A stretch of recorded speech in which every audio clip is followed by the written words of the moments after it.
Let us begin.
I'm not in the wrong spot. I'm in a different spot to where I usually am. Is it good?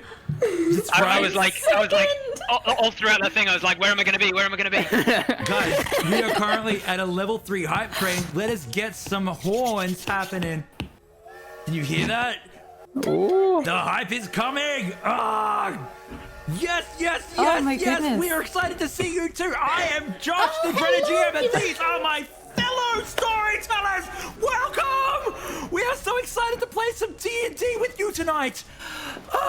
Okay, Scrappy, how you doing? How you doing? I'm trying! There's lots of wires and buttons to press and toggles! I'm freaking out, man! I know, Scrappy, it's okay, we're gonna get there!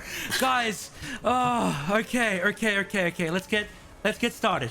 We should get started. Let's start with introductions. I don't think I have to introduce the first person here because you should all know the very famous, the very awesome Captain Robear. Captain. Hello, Captain, my Captain. Ahoy, everyone. It is great to be here. I am Captain Robear.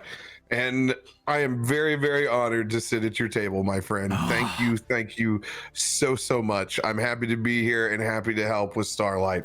Thank you for the opportunity, and I'm excited to meet all of my new friends at the table and share a wonderful evening. Thank you. You know, when we were first starting out, DreadedGM, I would go out and I would scout the Dungeons and Dragons category, and there would be Captain Robear, and I sat and I watched and I enjoyed and I consumed his awesome voices, his awesome producing, and his awesome storytelling. I am so happy to have you here with me, Captain. Don't make me blush this late at night, man. Oh, okay. We can't stay here all night. We have to move on. Guys, you should definitely know Ellie. Ellie, please introduce yourself. Who are you? Why are you here? Hello, everybody. I have heard wonderful things, and I have seen some incredible donations already, so thank you all so very, very, very much from the bottom of my heart. For those who are new, hello. My name is Ellie. Tonight I am playing Delilah, and yay! I'm so excited to be here. Oh, man. I'm also really nervous. You got this. You got this. I thought I had it with the letter D in the name. I was like, yeah, no one else will be. I'll be at the top of the favorite moments list. That's how it works. Huh? Yeah, it's alphabetical. Yeah. Oh my gosh, there he is. RobertHartleyGM. Oh, I see you down there. Oh, me. Hello. Dude, hello. Hello. If you've been around here, Where you are you? definitely You're know up there. Robert's name. RobertHartleyGM, please introduce yourself.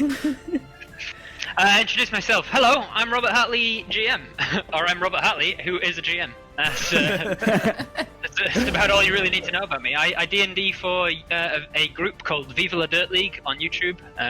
Group of comedians, comedy actors, and they've got a new channel, relatively new channel, Viva La Dirt League D&D. You should go and check that out. But more importantly, you should check out Robert's stream channel. I'm gonna go ahead and shout out both Captain and Robert. While I do that, Izzy, could you please introduce yourself? I'm Izzy, and tonight I am playing Mirembe. And I don't have a Twitch or anything. But you know, I'm pretty darn fun. That's me. That's me. Let's you want to see him? You want to see something cool? Magic. Whoa, that was cool. Yeah, I know. I think that if you have seen anything around here, then you will know the name Elysian M. Please introduce yourself. Hi, I'm M or Elysian, and I do most of the art for the channel. And yeah, that's what I do. Daniel's next. Daniel. One Daniel. sentence. I see you. Please introduce yourself. Hello, I'm Daniel. I'm playing Torrig. I have a stream as well. I just hit affiliate, but I haven't streamed since getting affiliate. So if you want to follow me, where I play video games, twitch.tv/itspearson. Pearson has 2 S's. Thank you. That's me. Brilliant. Congrats on affiliate. Yeah. Thank you. It's so exciting. Give me a second. Hold up. Yes. I'm in the mainframe. I'm doing it right now. I'm subscribing. I'm getting my founder's badge. Right now, it's happening. I've wanted it. I told you on the stream, as soon as you got it, let me know. Oh, I love founders so much. I am so excited. It's processing now. Okay, cool. I am a founder of It's Pearson. Oh, amazing. Here we go. Okay. Trendsetter. Guys, I am so happy to be here. I am so happy to be here and humbled to be here with the meeting of nations, CaptainRobear, RobertHartleyGM, and DreadedGM. And for what? An absolutely great cause known as Starlight. Starlight is a foundation that collects funds for critically ill children, teens, and their families. People that are in hospital and have to be there in those white cold halls. No longer. We are here to bring the light, the warmth, the love, the inspiration, the cheer, the happiness, the storytelling, the creativity. That is what we do. We are storytellers. We are artists. We are writers. We are musicians.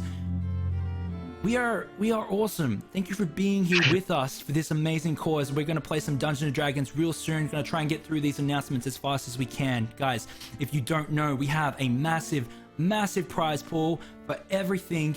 For every donation that we have tonight. We have so far gathered $3,530 for Starlight. That is massive. That brings so much good to people that need it. And especially in this time, there's no such thing as too much good in the world. Something as simple as a hat with a Pikachu and a shirt with a Pikachu on it can bring so much joy to someone that needs joy.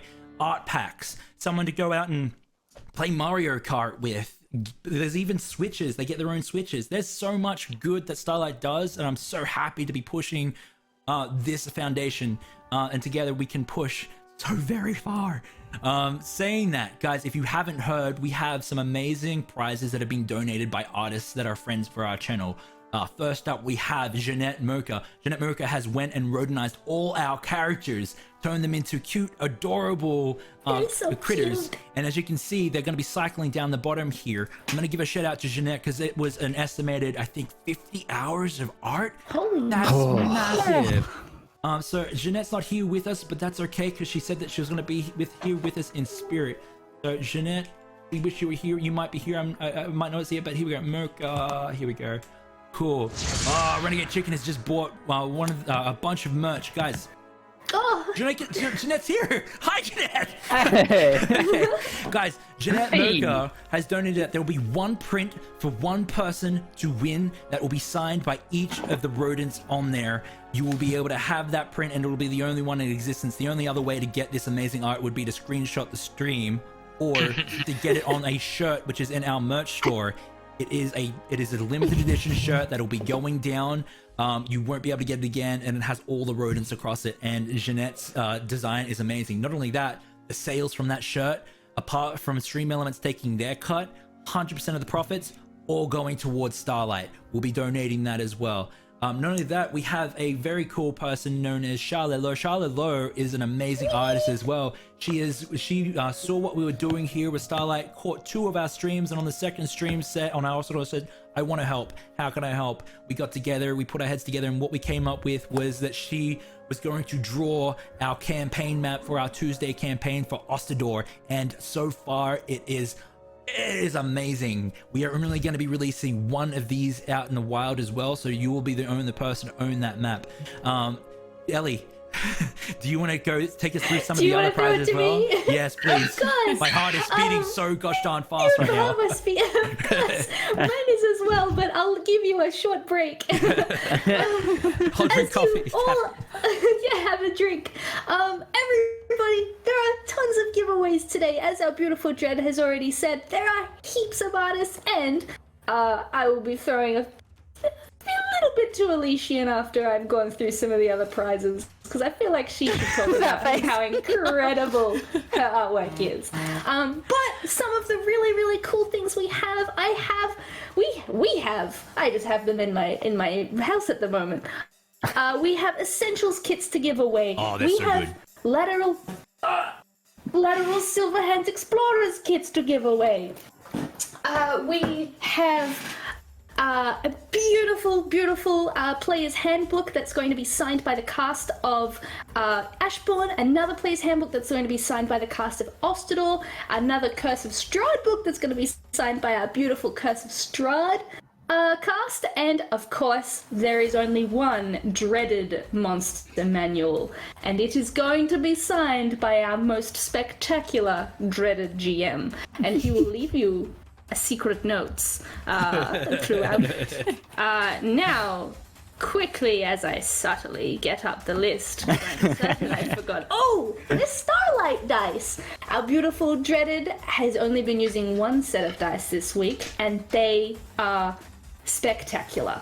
They are the most beautiful dice, and rumor has it that he's actually given them some of the energy that those pinks have. Fellow GMs at this table, I know that we're not meant to give away our patron's power, but for a cause like this, I think it's okay to siphon just a slither of that power into these dice. I can see your face, Rob. Just a sparkle. Sparkle. We have what is referred to as the Ostador Mystery Box, which has all sorts of little mysteries that are linked to our characters, which is going to be very exciting. The contents in that is worth over 80 Australian dollars, so you know it's going to be a good time. We have merch as well. You guys like this channel? Because I certainly like this channel. So we have a few dreaded armaments to give away as well. Have I missed a few things? There's a dice war in the chat. D&D Beyond donated. Oh, yes. Oh, gosh. The D&D Beyond Source Pack. My goodness, have you heard about it? It is over $350 of $350 US worth of D&D material, from Wildmount to the Dungeons Master's Guide, which is pretty much sold out across the world, and players' handbooks. You've got all sorts of things, and the Grung pack is in it, I'm pretty sure, as well, which is amazing. The total package is in there. It's the total package as it's well. Got everything, and you also get a 10% discount on all adventures and future books as well, which is awesome. Not only that, you also get if you get the subscription, the Dungeon Master subscription, you can share it with all your players. Any book that they may need, they can just rip it and use it. It's a daily driver for what we do here, and I'm pretty sure it's a daily driver for many GMs out there. Thanks, it's amazing. Go ahead, keep going, Ellie. Go. Okay, keep distracting. I'm scrolling up to find the link of the list of the rest of the stuff. I was going to ask how many of these you can guarantee are 100% spider free. I can't guarantee that at all. Oh my goodness.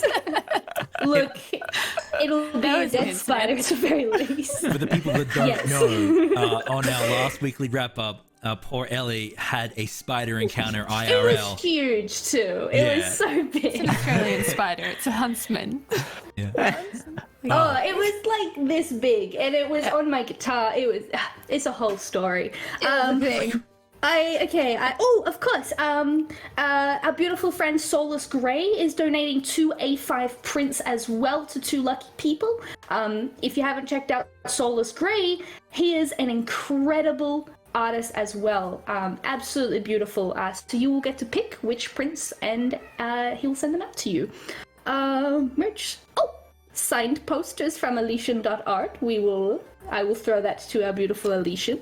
And that is all of them for now, except for what I will say Elysian will talk about. I donated 2 big piece commissions. So you can get your own OC drawn or someone else's if you like. And then 2 sketches. And then, yeah, we're sending out some posters, which are characters from our games here on this channel as well. So 1 of each of those. Let me they're just, incredible. Let me just say that M currently isn't taking commissions, and for the foreseeable future, apart from the community gifts that she gives out, that we won't be able to do commissions because of how busy we've been, especially with our beautiful son Link. So if you want to get a commission from M, it's most probably through this competition. So please enter. It's a $5 donation to go in for any of the prizes. Now, I've spoken to M, my wife, and I have one last offering for the road to Starlight. And M is shaking her head because I convinced her. What is Here it comes. this? The previous game, the first slot, threw down the gauntlet, and I just have to offer this so that we can bring even more love to the Starlight. The pink lights are blinding. If we make $6,000 tonight for Starlight, we will hold another 24-hour D&D stream. I have to handle all of the logistics. I have to handle who's coming in for that, and I have to handle all of it. It'll be immediately, right? It'll just carry on. We'll just never stop playing Dungeons We'll and just carry Dragons. this one on for 12 more hours if we get 6 If we Yeah, make, so we get credit for time served. if we push that number that is currently, guys, at $3,990, if we push that to 6,000 by the end of the stream, we will hold another 24-hour stream. And not to put them on the line here, mayhaps CaptainRobear or RobertHartleyGM will join us. You don't have to answer that now. Just consider it, because it would be hype. Maybe ask me again at the end of this session. Yeah, We'll see. yeah. We'll see how we go. We'll see how I run. Depends how we've gone.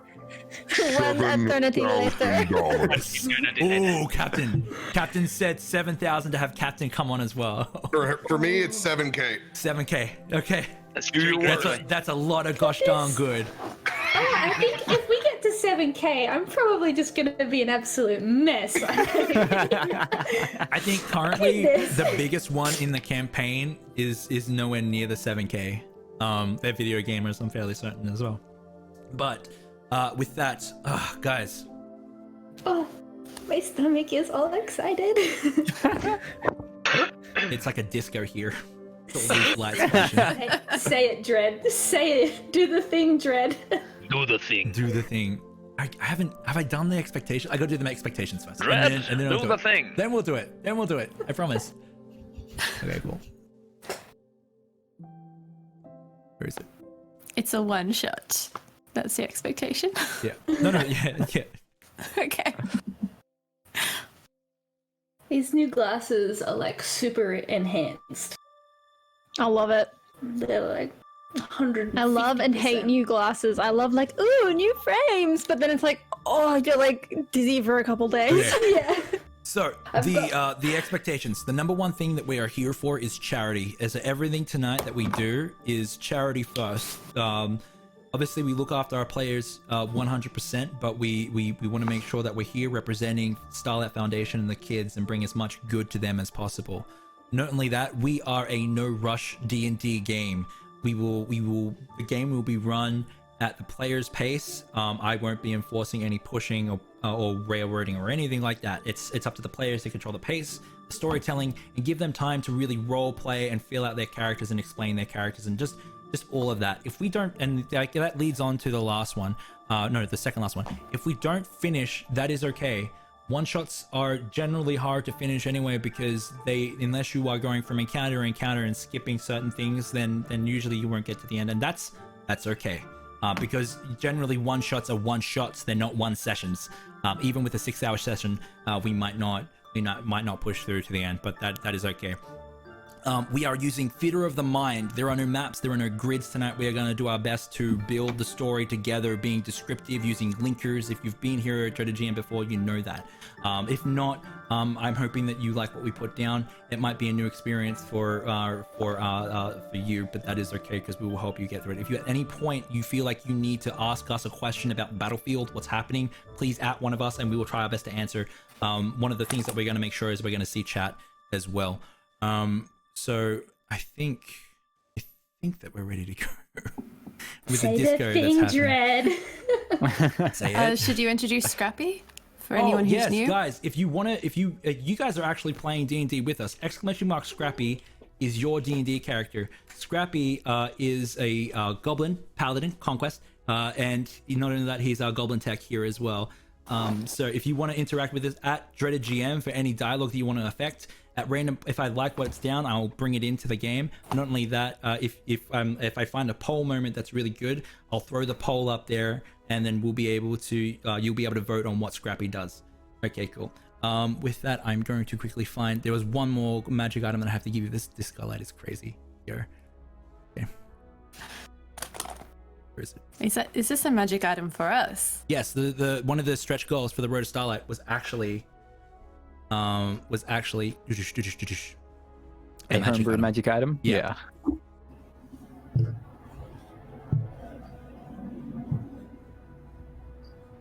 is it?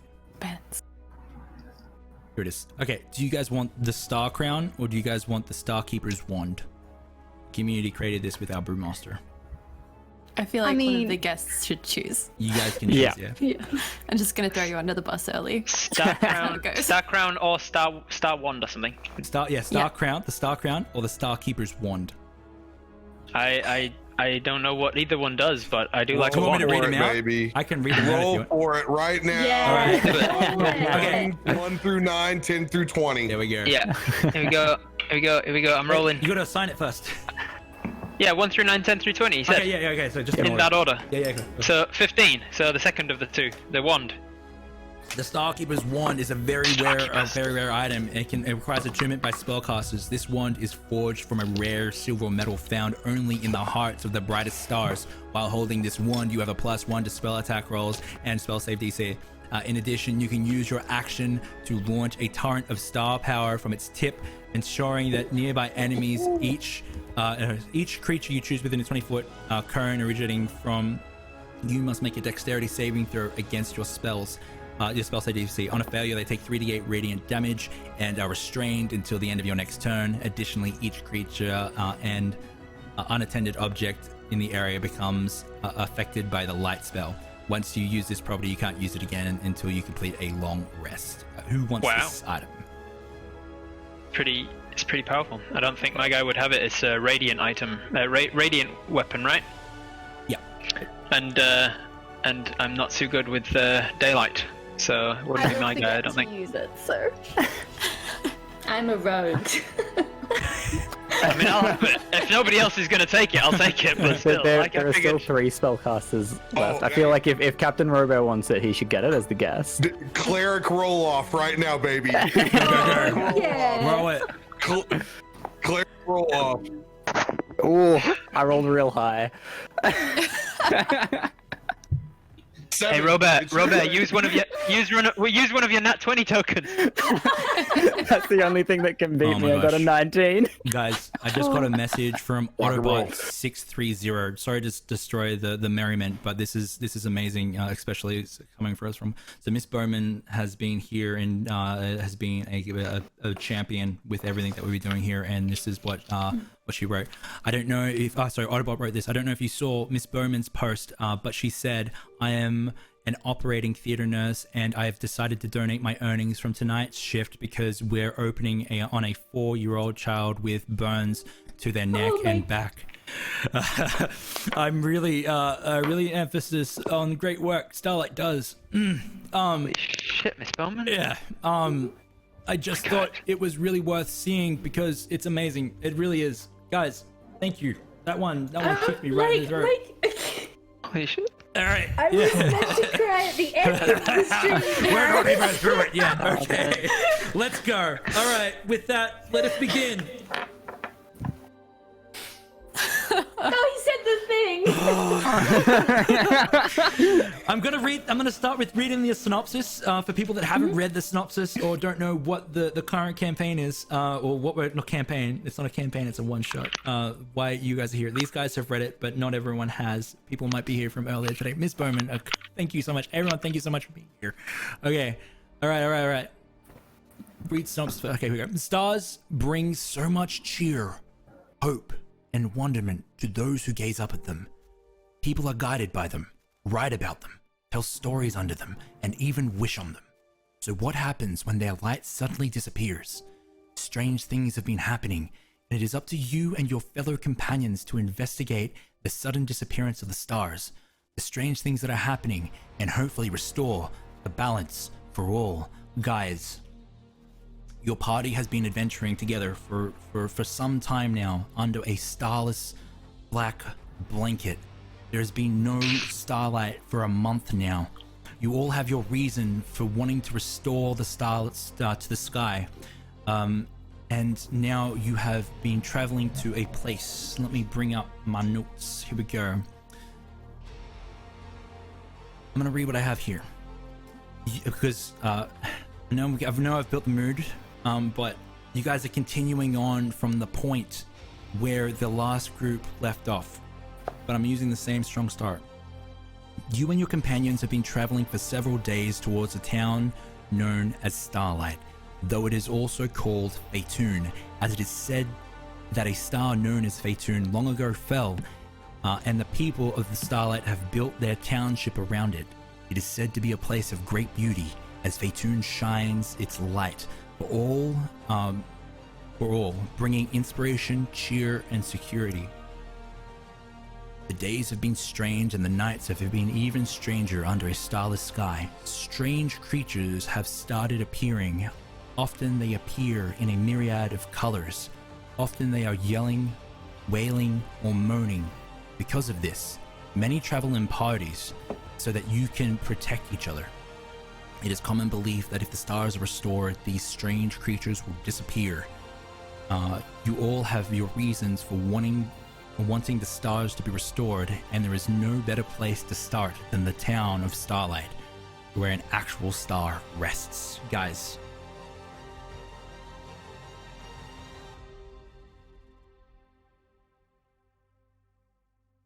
Bear with me.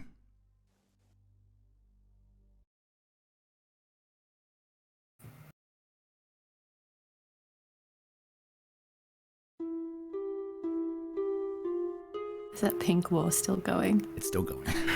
Yeah, I think so.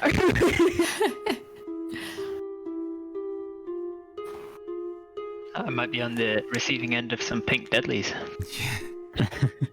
They hurt. All right, well, that's the end of the 6-hour session, guys. Yeah. Okay. Oh, when are we not on the receiving end of those dice? I feel like there's been a faction rising up that wants to turn it off, you know? Yeah. They're coming out from the woodwork. Yeah. Enough's enough. Players are people too. The rebellion. Especially for the Stardust dice, because we want Yeah. them to take all of Josh's high rolling energy, and then we're going to send it away, hopefully Send it all internationally. away. Just far away. We'll cross the ocean. Will Wheaton's gonna buy them. I'll just even him out. We'll Will Wheaton normally. sends one back as well. You all sit solemnly around a low burning fire, trying to push out against the desert wind of Phaeton. It is comforting in a way, as light at night would be. It has been a month since you have seen any light from the sky, apart from the moon, and even that glows dark. We're gonna start with Captain. Captain, can you please introduce your character?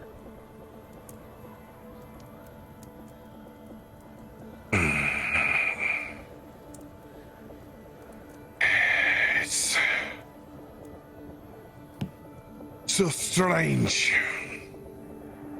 Not being able to navigate out here at night. Sometimes I wonder exactly how else the world's getting on. Goods to and fro. Adventurers and others in and out of town.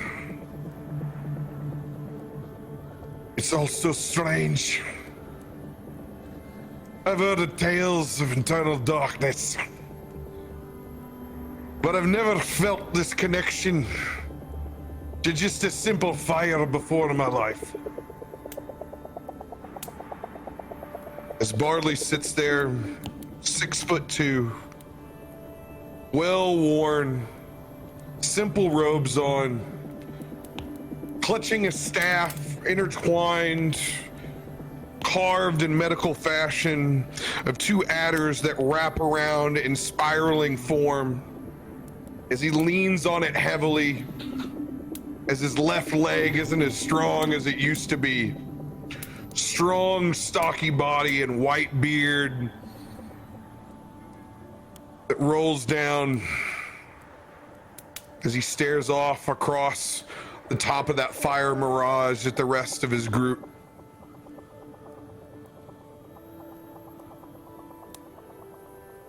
Ellie. That was amazing. I know. Yeah. Ellie. Yeah. Yeah. Oh goodness. Can we Alrighty. get all the emotes in the chat for Cap? Wow, what an amazing intro! Whatever emote you have, just throw it at the chat.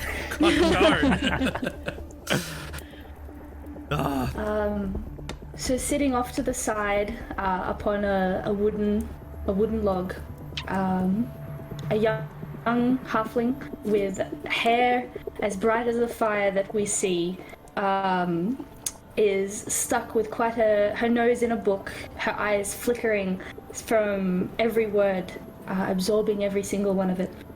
As she reads, the flicker of the shadows lighting her freckly face. She's quite small, but still quite proud in how she sits and holds her stuff as well. After hearing Brayden talk, she regards him, putting a bookmark, a very preserved bookmark in her book, closing it and putting it down on her lap. She looks up and regards the rest of the party and says, "Boy, me ma always used to say that twinkle bits used to hold wishes. I don't quite know where they've gone, but the wishes most certainly, hopefully, will still be there at least."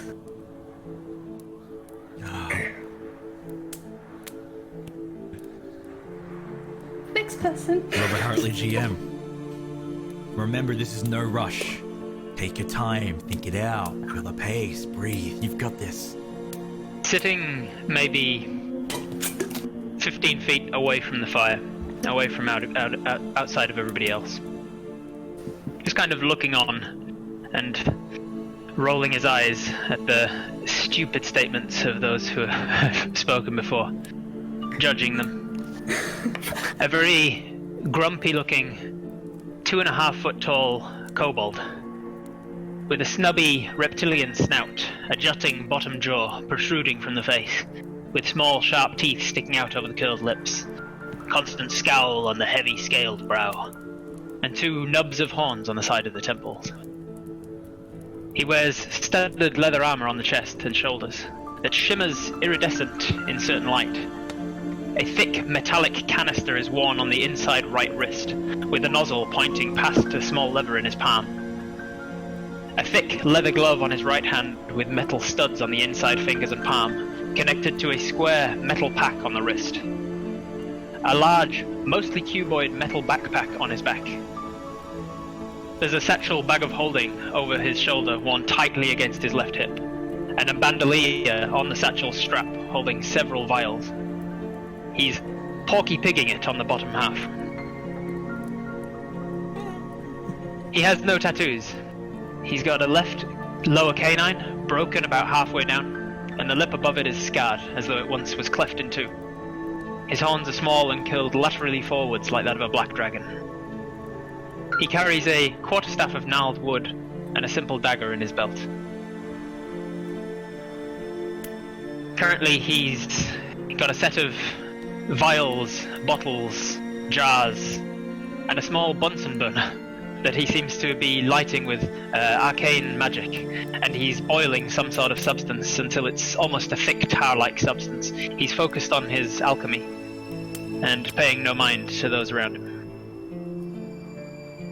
That was a good. Izzy. I don't like following these guys. Hey, remember, it's no rush. Take your time. You don't have to Cool, immediately Daniel, say let's all swap the words. places. Alright, but I didn't write anything down, so let's go. She'll be sitting by the fire, probably staring at everyone with this great enthusiasm, just listening to their every word, like, yeah, keep talking. She's dressed in, these nice fancy robes that almost look like a uniform because she is a court mage and her lady and lord have sent her on this quest and she's very happy about it. She wears really, really nice stuff. She's got some nice boots, some nice jewelry. She hasn't got much packed away in terms of provisions because she's relying on her teammates to do that for her. But in particular with the Bunsen, she'll just be staring at it. Just staring at it. I like that. I know.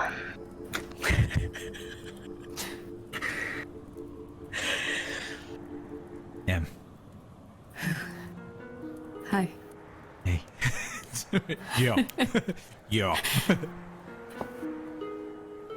Pearl is a sort of average height Earth Ganassi who has hair that's held and bound up. It's a plant. It's a string of pearls. Hair growing from her earthy skin, and is sort of just sitting at her own leisure, running her hands through the soil, and then dropping it, and just sort of assessing. She's smiling, she's listening to everyone, although when she glances to the sky, she appears somewhat concerned. Daniel.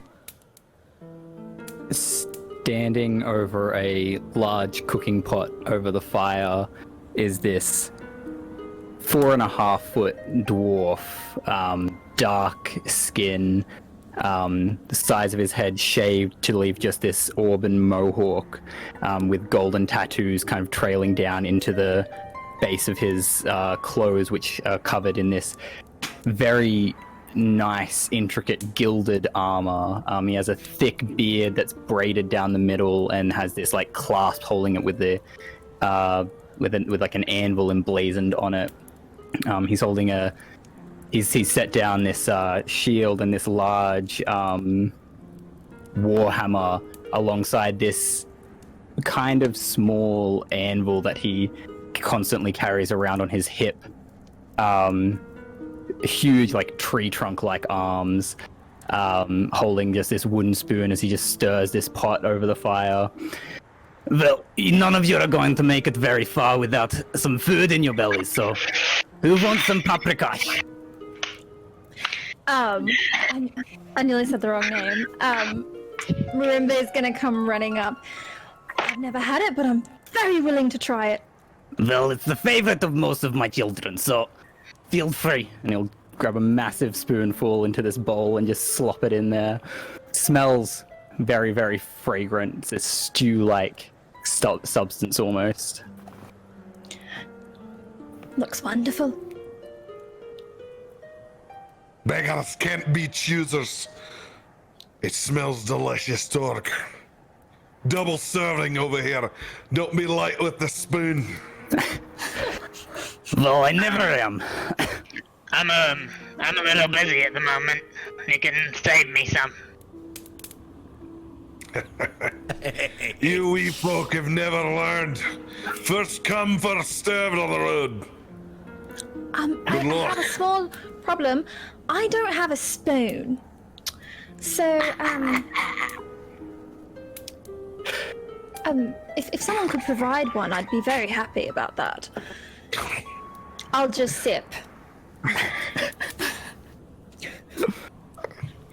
Not much time out on the road, have you, Robear? No, I'm more one for court. I do love the court. I grew up in a court. I miss the court. Yes, we know. I understand. The parties are to die for. I enjoy my time in the city as much as I enjoy my time in the field. I haven't spent much time in the field before, but it's nice. I used to stargaze quite a bit. That's done. I don't right know much about courts, miss, but didn't you have a spoon yesterday? We don't speak of that. It ran away. With a dish? Yes. Oh, right then. And then Delilah will get up, and offer you, like, and give you a spoon out of her backpack. Wonderful. Going over to where are you? Torig.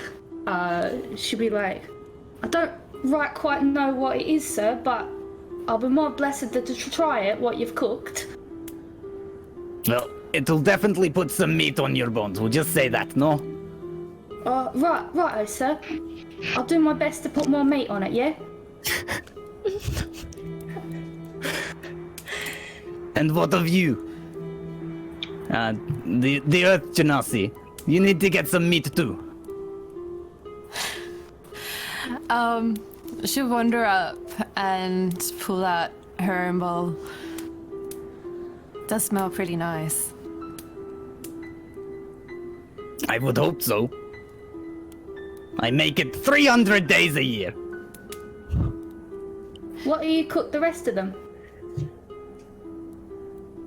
I don't. Those are the days my wife cooks. Righto, sir. She flicks to the back of her book and writes just a squiggle note. Should I just serve myself or? Oh, I can serve you. Give me the bowl. Dorg, what would you say is your life's best dish? When you come back home from the road and you smell it, what do you think of? There's very little that beats a roast dinner with some mashed potato. And a nice healthy gravy on the side. And some sausages. Well, sausages don't really go with roast. The sausages do go with gravy. It's been too long. You mammals. Always want to ruin everything. That gravy. What's your favourite food then?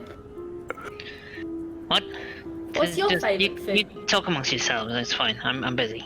What are you doing? I'm fixing up a salve. You wouldn't understand. Tori got badly burnt in that last fight, and I was fixing up a salve for him, and I need him on his best for tomorrow. Do you want some help? No, you don't. You can't help. Thank you. No.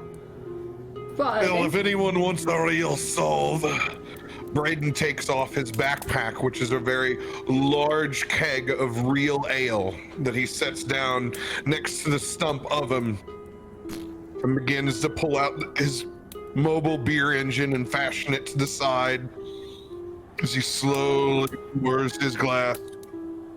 We got plenty of salves right over here. Don't be shy.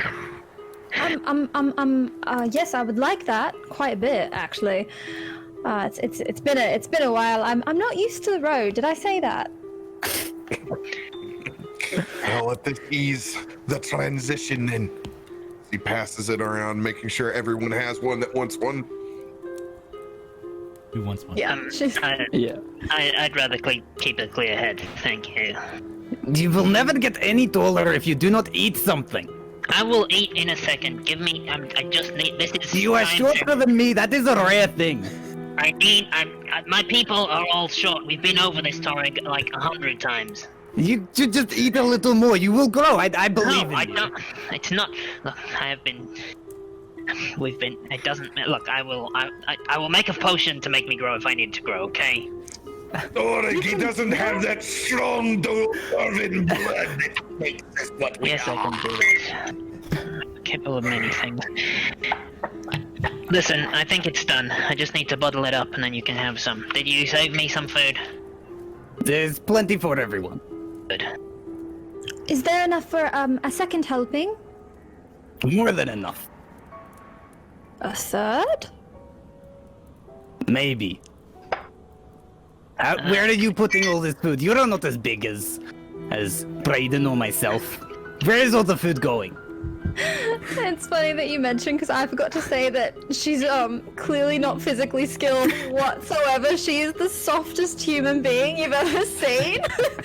Like she eats a lot and she doesn't walk a lot is what I'm getting at. Well, the food's going in me. I used to eat feasts at almost every meal, you see. I can just have two, that's fine. I'll just have two. It's I don't eat much. You can have some of mine. I won't. Just here. I think Krell takes his boiling sludge that is now turned into a sort of a dull tan kind of color, and he very slowly, with the viscous nature of it, it just bloop, bloop into a very small sort of stout jar, kind of like that. And then he uses his fingers and scoops out the rest and into the jar, puts a little lid on it, and he gets to his feet and wanders over to the fire. Torig, I should explain how to put this on properly. No, it is simple. We just sticks his you hand in won't. it. No, don't.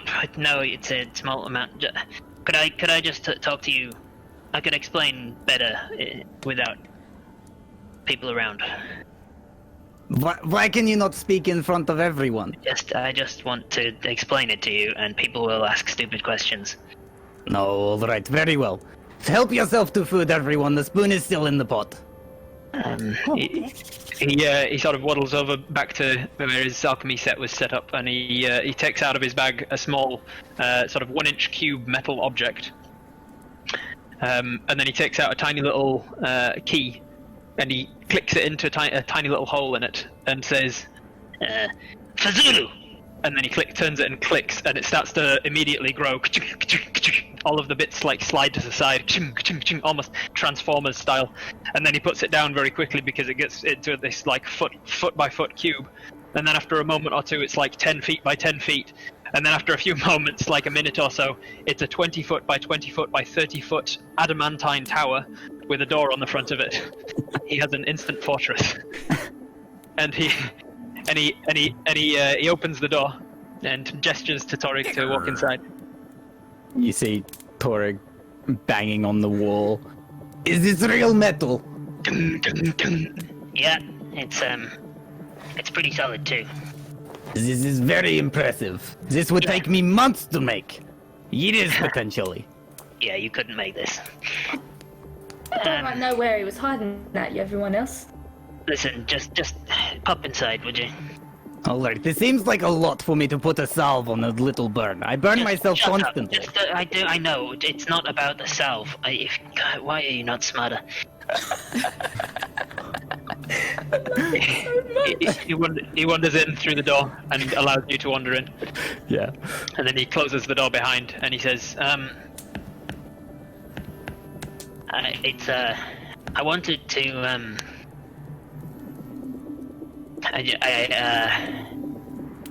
I wanted to say thank you for what you did. It wasn't... You didn't need to do that. You didn't need to come back for me. But I'm glad you did. I haven't achieved what I set out for yet, and so I'm glad that I'm still around to go further. And I'm sorry that I haven't treated you better. There is no need for thanks, little one. It's fine. I would do it for any of you. Yeah. Well, You are like a weird, scaly child to me. This could help anyway. I know that you're pretty good with fire. You use it a lot, but this should help. You only need a small amount on the burn, and it should clear it up. I very much appreciate it. You look like you haven't received many hugs in your life, but I think I you don't need do one. hugs. No, I think you need one. No, I don't need a hug. No, it's fine. No, I'm good. I don't hug. I feel like you could use a hug. We don't hug. We're not warm-blooded, so it's just awkward cold scales against cold scales, and there's no like warmth exchanges, body heat. There's no body heat, so it's just a bit awkward, really. But I have body heat. Yeah, I don't need. It's fine. No, don't touch me. I'm fine. Thank you, though. You're a strange one. He pats you on the head with this massive hand. Thank you. Good. And then he wanders out of the door, and then turns around and says, "What? I am pretty hungry, though. Actually, was there more food? There is plenty. Good. Go get yourself a bowl. A big bowl. You need to grow. He wanders over and takes out one of his jars. Just scoops out some soup, stew or whatever in one of his bottles. I would you guys are still there inside. wasn't a potion in that. What were you saying, Robear? We're still inside the structure. I look back at the rest of the group at the campfire. It's the largest outhouse I've ever seen. What do you suppose they're doing in there? I can only assume that Torg's holding his hand. I don't know how long that little kobold's been around, but maybe this is his first time, and he's just a little wee bit shy about, doing his business. Shall we make sure that he feels more comfortable? Like give him a pat on the back or something when he comes out. If my dwarven upbringing taught me anything, Torg will take care of it. I promise you. It's a real hands-on process growing up. You see the door open, and Krill comes wanders over to the fire, takes out an empty jar and just dips it into the whatever it is. Delilah regards you with some concern, but also respect as well. We should talk about tactics, I think. Maybe not tonight. It's late. But that fight didn't go as we probably could have done, It could have been better. Then he just turns and kind of walks back towards his alchemy set. Sits down. Well, I thought we all did quite well. There were only 2 near-death experiences, and just good job, everyone. Good job. Like I always say, encouragement is what we need. And maybe also better planning. And encouragement. You're right, real kind, Miss Miriam B. Encouragement's always good. But Miss Pearl's right too. We could always be smarter next time we go in. What do you suppose we do next time, Miss Pearl?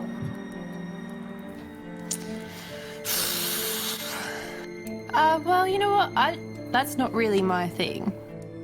But, I think, if next time we lead with not Mirembe will do a bit better. That's a bit rude. All of you should just stand behind me. Then we will be fine. Were you not looking? I was standing behind you. It's not behind if the enemy's behind you as well. Look, I cast spells, and that's all I'm really good for. I don't know why my lord and lady sent me out here. Then Master stand Braden. further back. Master Yes, you have a Braden, point.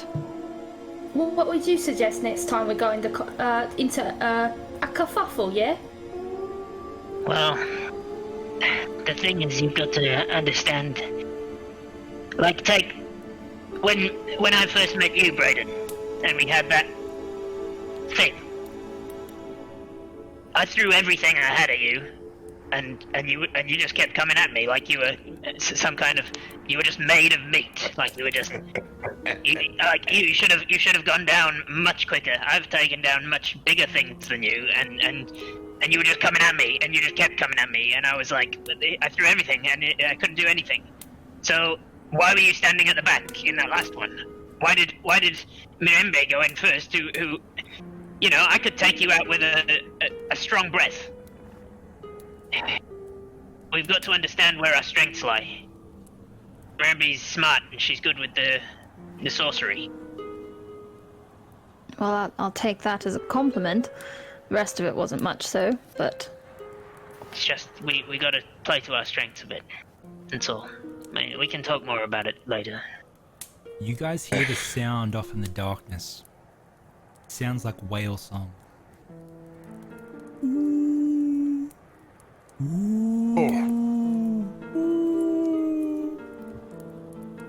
I apologize that. for what's going on in my stomach right now. It's not your stomach, idiot. These Yeah, are the idiot. first time that you've heard these songs before. You haven't experienced this before. Maybe Braden has. Possible. Would you Does really... it sound like animal? Does it sound like a beast? Or does it sound like the wind whistling or something? I'm gonna roll survival. Yeah, roll survival. And you can too. Rob. Survival. Yeah, boy, first roll. What is my... 14 on my side. 14. I got, that was cocked. I got, 9. 9. With the survival, it doesn't sound like the sound of a whistling wind. It's too harmonious. There are tones to it. There's communication there. Being familiar with this kind of landscape and environment, would Pearl have heard anything like it, or it doesn't belong? Roll a survival.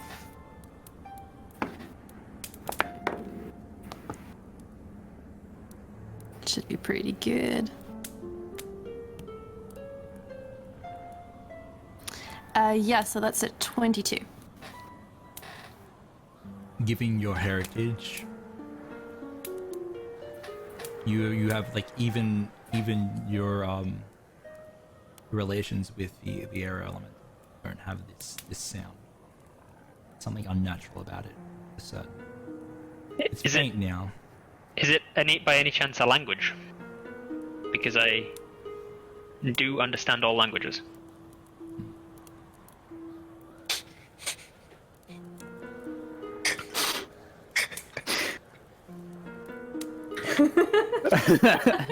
Yeah! Want me to start? Want me to check my notes? One moment, please, caller. Armor. Plot armor. Armor. He puts his on hold music while he looks it up. You can see the cracks in All the languages? I have a permanent comprehend languages in my ear.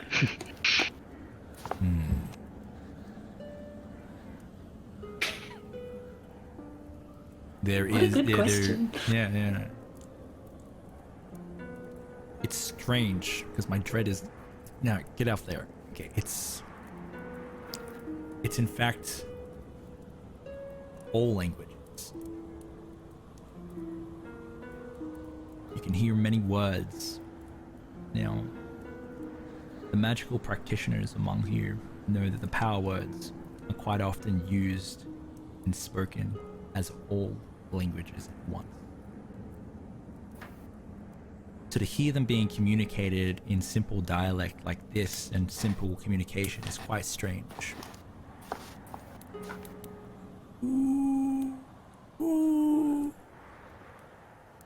I don't mention it. The one thing that you glean from this communication is that they are interested in the light that is coming from your fire. Alright, everybody's had enough to eat. We should put the fire out and go inside. Why? Because I said so. We should put the fire out and go inside. It's not safe to have a fire out when it's this dark. Are you muted? Oh, Me? fire is life. You don't sleep without the fire. No, we do. We need to sleep without a fire. Fire keeps the wolves at bay. There are worse things than wolves that will be drawn to us by the fire. Well, I think you need to be honest with these worse things than wolves are. Look, you each have the stone that I gave you that acts as a candle. I told you to put it in your pocket. And each of you does have a stone that I made into a candle, effectively. Why would I need a candle? I can see. We have this beautiful fire. Yes, but I'm saying we need to go inside. We need to put the fire out, go inside my house, and then we can light up the inside all we want. We can see all we want inside. You can even light a fire in there if you really want to. We just don't want to be out here where other things can be attracted to the light. He's got a good point, yeah. Alright, as long as we can have the fire in there. I throw up my keg over It'll my be nice to shoulder have a and roof grab the over my pot. head again. I I do got want food in another the drink of that. Okay. Alright, so I say, put out the fire quickly. and then I start to waddle over. I pack up all of my alchemy supplies. Pick up all of my bottles and jars. A hiss. And then I Clinking of wander over to the door. bottles, And the sound of a keg being slumped over a shoulder. You see the instant fortress off in the distance, hoping that it has safe harbor from whatever is approaching. Quickly! I shout over my shoulder. Murambe kind of like trots. Are the voices or what they want getting any clearer to me? They're telling each other to head in this direction. Let's move. Does that Look, sound I like think- it's getting closer? Yeah, Yeah. those things are definitely coming this way. Okay, let's move. Okay. Quickly. I'm already standing at the door at this stage of the instant fortress, just open. I have it open because without me you can't get in. You While see, I'm you see walking Tori. towards the door, Yeah. I'm just snapping, using my little bits of thaumaturgy to pull out pockets of fire and just trying to snuff it down on my way. You are now at the You see- doors. The You noises. see Torg. Sorry. Go ahead. You see Torg just with this bundle of like shield and hammer and anvil and pot, just waddling over trying to keep up. Mirambe's trying to balance her paprikash in one hand and her bedroll in the other. All right. So what I need from you guys, give me a acrobatics or athletics check of your choice. Everyone? Yeah. Well, I don't think I want to do a -2, so I think I'll go with acrobatics. Dirty 20 17. on athletics.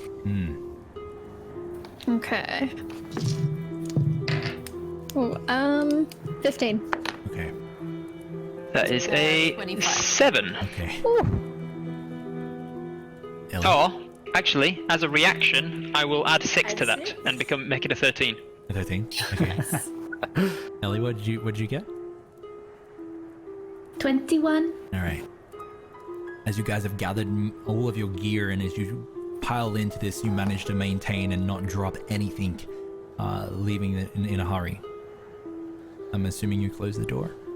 Yeah, so I got a 7, but then made it a 13 with my flash of genius. So as I was grabbing everything, as I was grabbing everything, I saw the physics of one bottle tipping off the top and into another one, and I suddenly realized that I need to move my hands in this particular direction in order to catch it.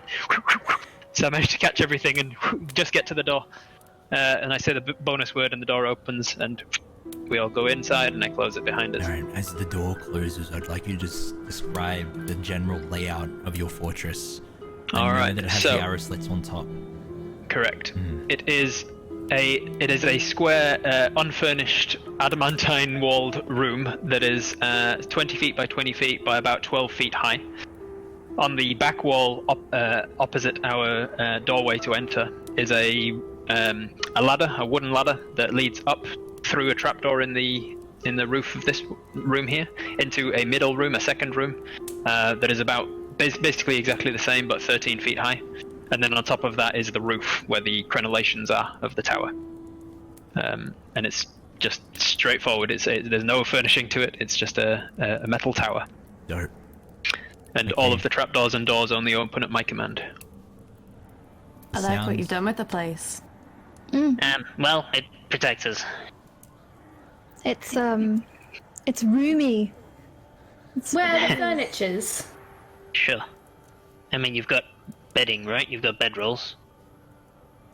I get. Yeah. I thought you said that we could have a fire in here. Well, you can if you want, but I mean, it's only 12 feet high. Wouldn't be long before you. And also, I had to say that to get you in here in the first place. So. I go over to one of the corners, kind of inspecting this workmanship of the wall. Just take a small little twig that I keep back behind my ear,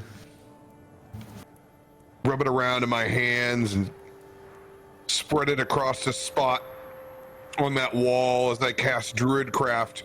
I make these nice little loops that pull out of the creases inside that wall, as I make myself a couple of hooks for my hammock over in the corner.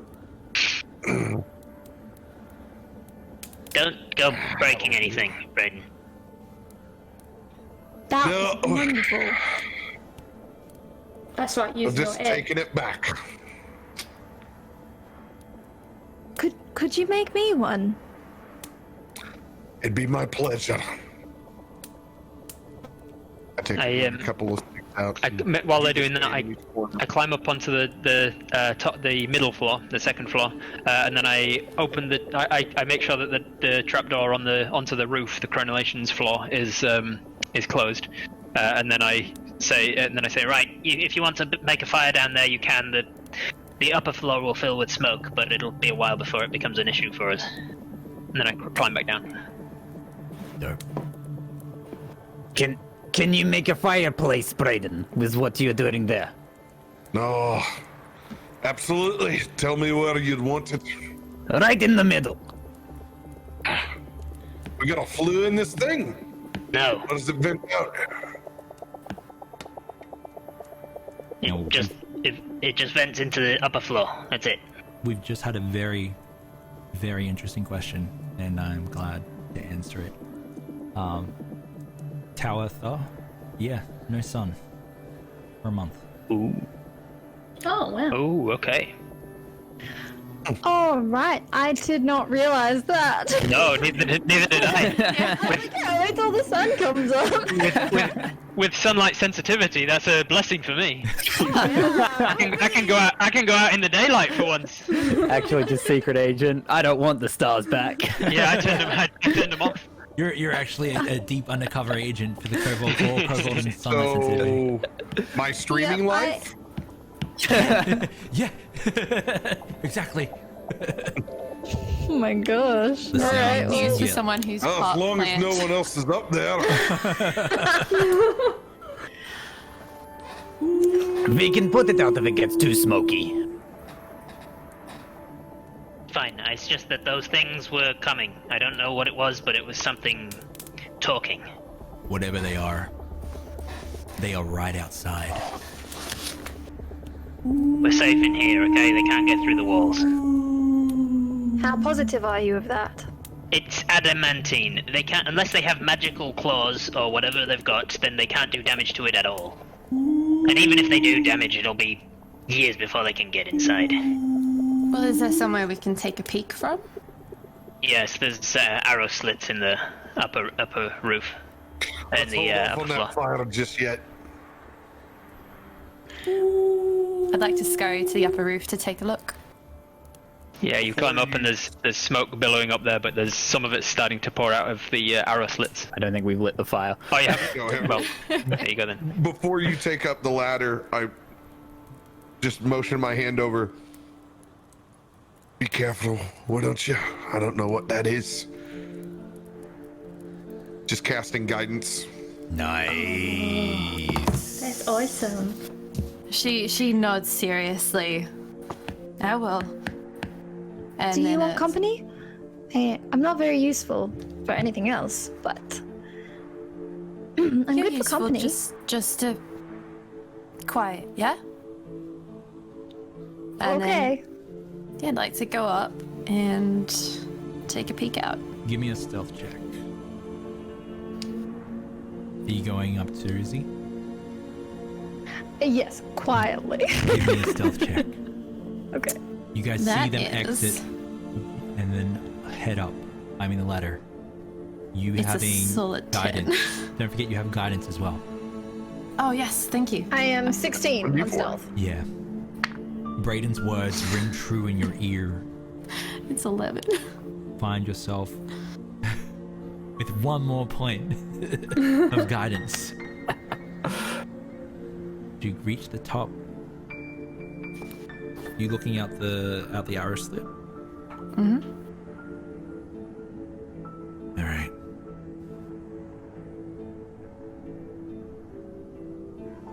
Give me a perception check.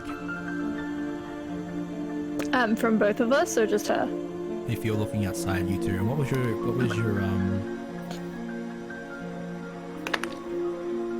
16? 16. 16. Okay. Oh, that's terrible. So is mine. Another solid 10. 16's alright. As you peek outside, Your 10 meets my 9. peek outside the arrow slit, you look out into the darkness, and you try to pierce it with your vision. And as you do, you see something very strange floating amongst them. There's several of these creatures. I'm going to bring up what they look like on the screen. They look like this. Oh. They float there, their arms trailing behind them. Ooh, that's spooky. Parts of them glow with a midnight sort of blue from whatever light that they've consumed. Check the scale of them out. Is that a human at their foot? You see two of them come into each other and they start to almost dance around each other. It is a very macabre display.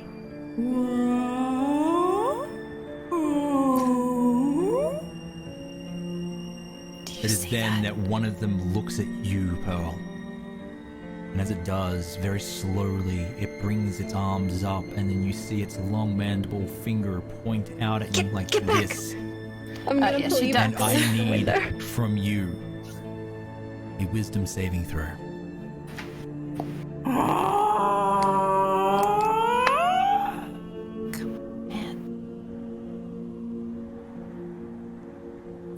So that is 11. 11. All right.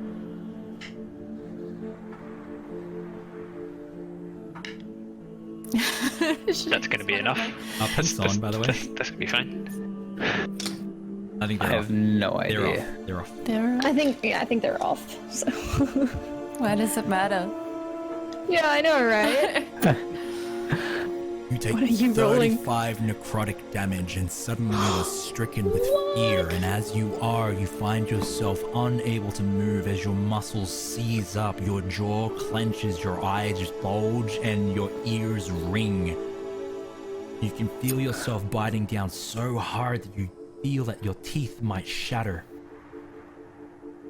You find yourself almost forgetting how to breathe. And as it does, the other one points at you. Izzy, you see this. In this moment, you have a chance to try and pull back Pearl. However, you do so at a risk. If you do, you might be seen. I pull it back. All right. So as you come out, I need a wisdom save from you. The other creature points its finger out at you now.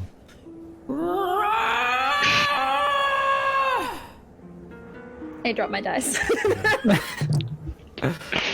Oh, that's not good. Maybe just use one of your tokens. Use one of your tokens. Guys, because we have had so much Starlight, you all have 3 nat 20 tokens. Three. Three. Three Yeah. nat Oh, we 20 had tokens. two. They can be definitely used would for have skill used checks, one. they can use for saving throws, and they can be used in combat. When they're used in combat, they're used as brutal crits, which means that they are just going to be double damage, no need for roll. Double max damage, and also your saving throws. If you use one, you'll brutal crit on a saving throw as well, no damage. Oh, it was a lot better, but it's not great. Can Wait, they be what? used? Can they be used after the fact? Like you roll really crap, and you're like, I'm gonna sub in a nat 20 token. Yep, Yeah, sweet. they're meant to be as recent as possible. Oh, It's not inspiration, Izzy. It's just a nat 20. hang on. Robear, what do you want to say? Was it a nat 1? While this is going on up above as they made their way up, and I haven't seen anything yet, I'm just gonna clasp my symbol, white rose with thorns around it of Shantae. Guide us through another starless night, goddess. But when the sun comes back, we'll give you all the praise. I've just cast Bless while this is going on. Nice. Amazing, I love it. Ah, That's beautiful. beautiful. Okay. Who's blessed?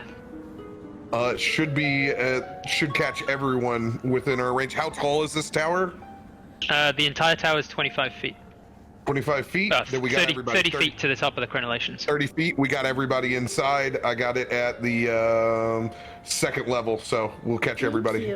Me? Everybody's got a 1d4 while I concentrate. We just got another donation, guys. We've actually made quite a stretch. thank We're up to you. $4,180 for Starlight. Naomi just donated $20 to the cause. Naomi Ukami, thank you so Thank much. you. Okay, you guys have got this. So those d4s, attack rolls and saving throws. Yeah. Thank you. Izzy, was So it's that a not, nat 1? I don't re-roll again. I just get a 20. Hang on, before you use that, was it a nat 1? No. It was Okay, a never 6. mind. That's So okay. you're using a then. nat 20 token? Yep. Okay. By So the it's way, 21 on that. for natives of our table, these are heirlooms, by the way. So you will get to keep these for future uses at all your characters at any table. For Robear and Robert Hartley, if you ever play at my table again, if you don't use them tonight, you can use them for future characters or Sweet. games if we ever get to play again, which I hope we do so much. But they are Keeping my transferable. sword now. Yeah. You have 3 nat 20 tokens, Starlight tokens. Okay, cool. Brilliant. All right, natural 20. You manage to pull away Pearl just in time. You do feel your muscles seize and the necrotic damage start to bite, almost like many fleas and insects that are trying to crawl into your skin, but you push through, pulling away and guided by the words of Brayden. And you duck down just beneath the ledge of the arrow slit out of there, still enveloped in darkness, and you still hear them outside.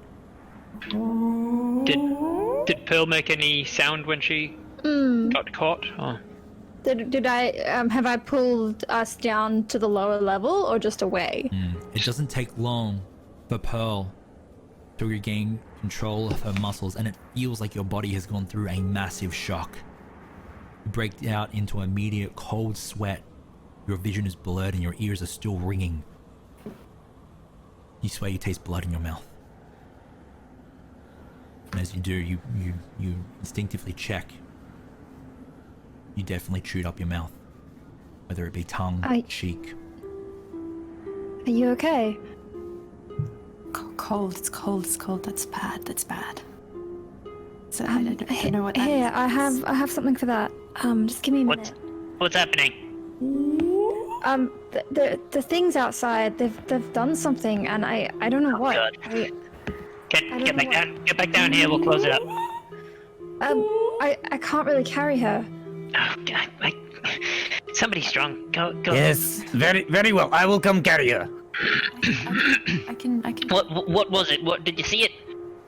I saw something. It was dark and scary looking, and Stay away from the arrow slits. Let's get down here as quickly as we you can. need to tell me I'm out of there. Like wolves in the night, they circle with their incessant song. I feel like I'm in Attack on Titan right now. You guys have the floor. I'm going to leave it here, and then just imagine them circling. Do I Singing hear to you. them with their sort of singing? Do I hear it as language still or not? Yeah, it's all languages at once. It's all languages at once. And what sort of words are they saying? Is there like a meaning to it or like an intent? They want to meet you. Look, those things, I don't know what they are, but they're like nothing I've ever heard of or seen before. They want to get in, obviously. They wouldn't be still out there if they could get in, so we know that we're safe in here. Just get downstairs. Get down here. Once Pearl is downstairs, I'm going to help her up and give her a potion of healing. No. No, that's okay. That's okay. We can But hold on. I don't. We have 2 clerics. I want to be useful. More importantly, Mirembe wants to be useful. Unless you are physically stopping her, she is doing this. Okay, to be fair, I was gonna say, as you guys come down, you do hear very loud metal clanking as you see Dorian still in full plate armor. Not Dorian. I knew I was gonna mess it up at least once. It was an old dwarven character. Oh, Dorian. As you see Torig running up the stairs to try and meet you guys. Whether he gets there in time or not, I don't know. But we do not need that. Torig like grabs Pearl like either side, like by the cheeks, and looks deep into her eyes. Are you okay? What happened to you? It pointed at me and it felt like dying. It's just the most terrifying thing. Krell is at the bottom of the stairs looking up going, I can't hear you! Can you have this discussion down here, please? 1 second. Do you need help? You do not appear to be wounded. Do you need help? She shakes her head and then sort of shakily climbs back down to rejoin everyone. Are you alright, Miss Pearl? I'm going to need a saving throw from you, or a skill check, actually. Me? Yeah, give me an athletics check to climb down. Yes, better. What is it? I'm pretty sure. Yes, that's a 15. Your arms shake, your legs shake, and you cling on as hard as you can, even though you can feel that your whole body needs to rest. But you make it down to the reassuring surface of the ground of this fort, and you see everyone looking at you, inspecting you. You look awful. Your eyes are real hazy. Here, I've got something that I can use for that, I think. Start to go through lots of different vials. Pops a little vial out, and just can you kneel down, please? You're very tall. She does. Again, shakily, sort of falling the rest of the way. I inspect the eyes. Open your mouth. Look in the mouth, and I'm like, okay, yeah, this one. And I pop one out of the little bandolier, and I'm going to cast lesser restoration on you by pouring a little vial into your mouth. I think this one should help. Drink that. She gulps it, nervously. Do I feel any effect? What does it taste like? Who are you asking? Oh, you've probably tasted it as I well didn't too, make Rob. it. Yeah, I've got lots of different vials of lesser restoration, so I reckon most of them have a hint of vanilla to them. So that's surprisingly nice. Yeah, well. Did it seem to change anything? There is definitely something there that is fixed or helped. If not anything, just a small pleasantry of a good flavor. This one should help as well. And I take out a slightly larger one that's got red liquid in it, akin to a potion of healing, but a lot smaller. And I hand that over to you to drink, and I'm going to cast Healing Word. Nice. Which because I am an alchemist artificer, I get to add my intelligence modifier to the healing roll on top of already adding it to the healing roll. So it's 1d4 plus 12. Oh, Whoa. Yup. So you recover, and I got a 4 as well. What is So you that? recover 16 hit Thank points. you. What does that one Nice. taste like? This one is definitely vanilla. Vanilla as well. All my healing potions are based on vanilla. I love it. Thank you. That's a lot better. I don't know if any of you would have seen anything like this. It's a tall thing. It's dark and monstrous. Skinny too. I didn't see much, but it was terrifying what I did see. Do we So I'm still wondering hear if them? anyone knows what it is. So I didn't want to bombard you guys with the sound and the scene setting. So you can still hear them. They're circling outside. You guys are stuck inside this place, just like Little Red Riding. No, sorry, the little piggies and the big bad wolf outside. They are circling and they want in. What? So I listened to the description, and I'm peppering you with questions about them and asking you for clarification. All the questions and clarification, it is okay to prompt. It is being a no rush thing. I am okay for you to take the time and ask the right questions and make the right decision here. And don't feel like you have to rush into that decision. Look, you're being too vague with your descriptions. I need accurate descriptions so that I know if I've seen one before, okay? I've seen a lot of things, I've read about a lot of things. I just need to know exactly what it was. Was it bipedal? Did it have 2 legs? Yeah, and it's like 3 or 4 times as big as Brayden. Really? Can I be drawing down what Pearl is saying onto a sketch paper? Yeah. 3 or 4 times as big as Brayden. Okay, that'd be Long horns. 17 Would you feet. say it was a beast or a plant? Beast. Really? Just quickly, can Nothing you give me like. a intelligence saving? Sorry, give me a sleight of hand check with the intelligence modifier. Go ahead. Sorry, continue that scene. So how many limbs did it have that it wasn't walking on? 2 legs that it was walking on. How many limbs? 2 legs and 2 arms like a person. 2. So it looked like a person. Did it look like? Was it wearing anything that you could consider clothing or armor? No, and it doesn't really have a face. Doesn't have a face. What? But you said it looked at you. It pointed. What did it look at? How did it look at you if it doesn't have a face? Does it have a head?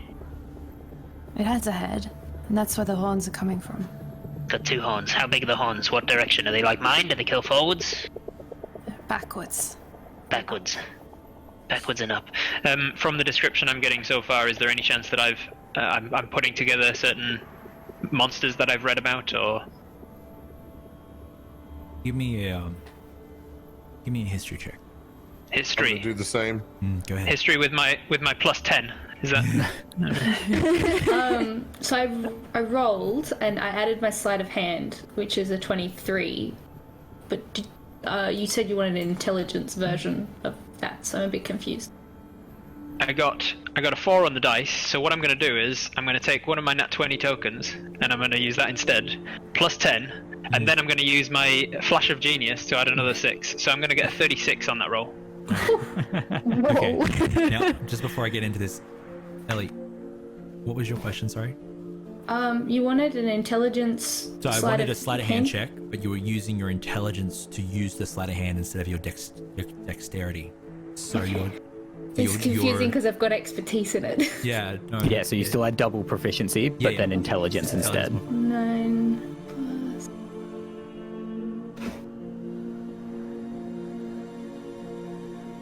With a 36, I'm When going you- to read you what? exactly what's written here. 21, I think it is. Pardon? I think it's 21, if my maths is right. Open. Okay. Rob. What did you get, by the way, Brayden? I got a 14. 14. You will know some of this as well, and I'll let you sort of deter what you want to glean from this with your knowledge. The negative plane is a place of darkness and death and anathema to all living things.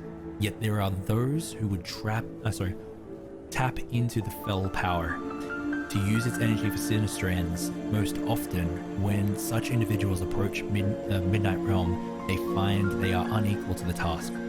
Those not destroyed outright are sometimes drawn inside the plane and replaced by Nightwalkers, terrifying undead creatures that devour all life they encounter. Mighty Spawn. One can reach the negative plane from the Shadowfell, much in the same way that it is possible to step from the material plane into the Shadowfell, in a place where the barriers between the planes is thin. Stepping into the negative plane is tantamount to suicide, since the plane sucks the life and soul from such audacious creatures and annihilates them at once. Those who survive the effort to do so by sheer luck or by harnessing some rare form of magic that protects them against the hostile atmosphere. They soon discover, however, that they can't leave as easily as they arrived. For each creature that enters the plane, a Nightwalker is released to take its place. In order for a trapped creature to escape, the released Nightwalker must be lured back to the negative plane by offerings of life for it to devour. If the Nightwalker is destroyed, the trapped creature has no hope of escape. Beings of anti-life. One can discern the nature of creatures tapped into the negative plane from the sites that Nightwalkers frequent. Generally, a Nightwalker on the material plane is attracted to elements of the world associated with the creature responsible for its creation. Such interest doesn't indicate willingness to engage the world. Nightwalkers exist to make life extinct and never serve living things. And then it has undead nature, which means the Nightwalker doesn't require food, air, drink, or sleep. But it doesn't count. It doesn't count as an undead. It just has the undead nature. With a 36, I will tell you that it is an undead. Yeah. Listen. Can you smell that? Smell what? Scent of death. Well, you're not far wrong, Brayden. Does it look like one of these? She flips over her book. That's what I've seen them. They're a little lankier than you've drawn them, but yeah, I've seen them drawing before. What you're describing seems to be a Nightwalker, which is what I was afraid of. They're Get your hammer. That's No, all I no. need to hear. No. No. No. It's not what you think. Get your hammer out. As I go back to my pack and I pull out a long war hammer, rarely used. Finely carved. The story of my family that begins at the bottom and goes all the way up to the top where it tees. And I go to the middle of the room and I take a knee.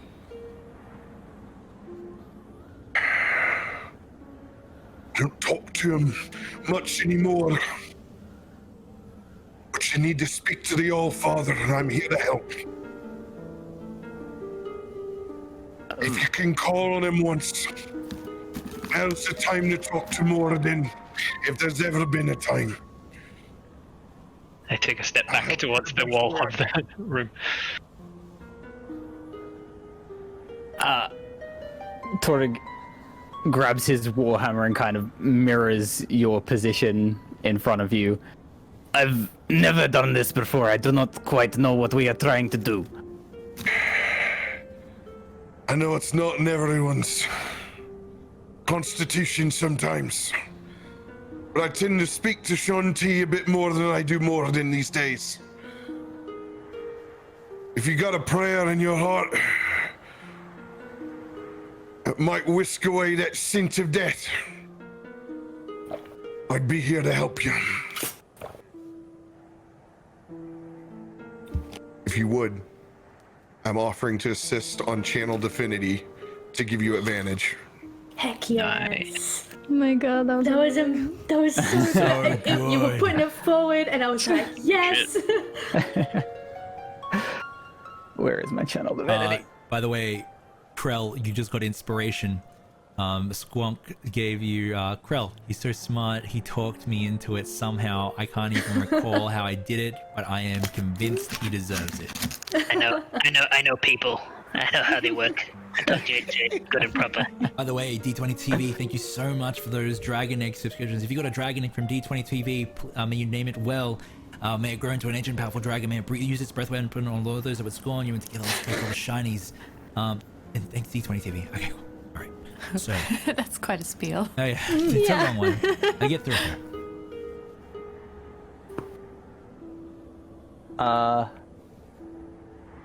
Look, I'm just going to be completely forward. Never played a cleric before. Which channel divinity are you talking about? I think it's divine. Is it This is your baseline against undead. Is to this turn the undead? Turn undead, or at the moment it should be destroy undead now? I think it's both. If they're under a particular CR, it just destroys them. Hopefully. GM, I know this is a save, and this is me offering in a help action. If you can determine however that bonus adds to his DC, at your discretion, please. That's really cool. What I will say with that amazing performance, would one of you be willing to give up a nat 20 token? I'll do it. All right. I would ask for 2, but I'm only going to ask for 1 after that amazing performance. This is incredible. Incredible. Absolutely incredible. All right. I'm rolling saves. What's your DC? 18. 18. Wisdom 18. Wisdom 18. Okay. Who has the star wand that we? Oh yeah, wait, did I get that? If so, it's 19. Let's say that you have it. Good. Yeah, you have it. Done. That was me. That was Robert using his reaction to add 1 to your roll. That was a good brain play. Now, So you do see Torg opposite Brayden, his warhammer, which is like big, like almost like as long as his like full arm, kind of placed on the ground in front of him. He's also got the anvil there, and as he kind of holds it there, you see him muttering under his breath. You can't quite make out most of the words. You hear All-Father, you hear Archeum, and then he takes his warhammer up and just smacks it down on the anvil. This loud ring, sparks scatter out. The room kind of lights up bright orange for a second as he casts his channel divinity. Say mote it be.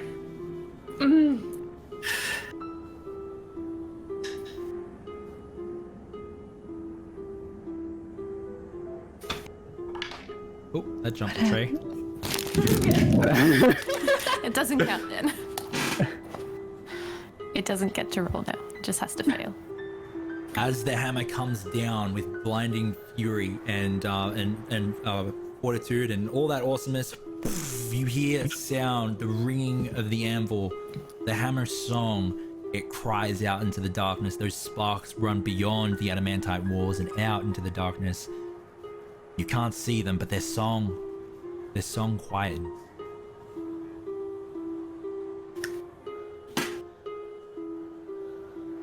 You actually see that Torrig looks physically exhausted. Like he's got sweat dripping down his brow. His face is a little, like his cheeks are a little flushed.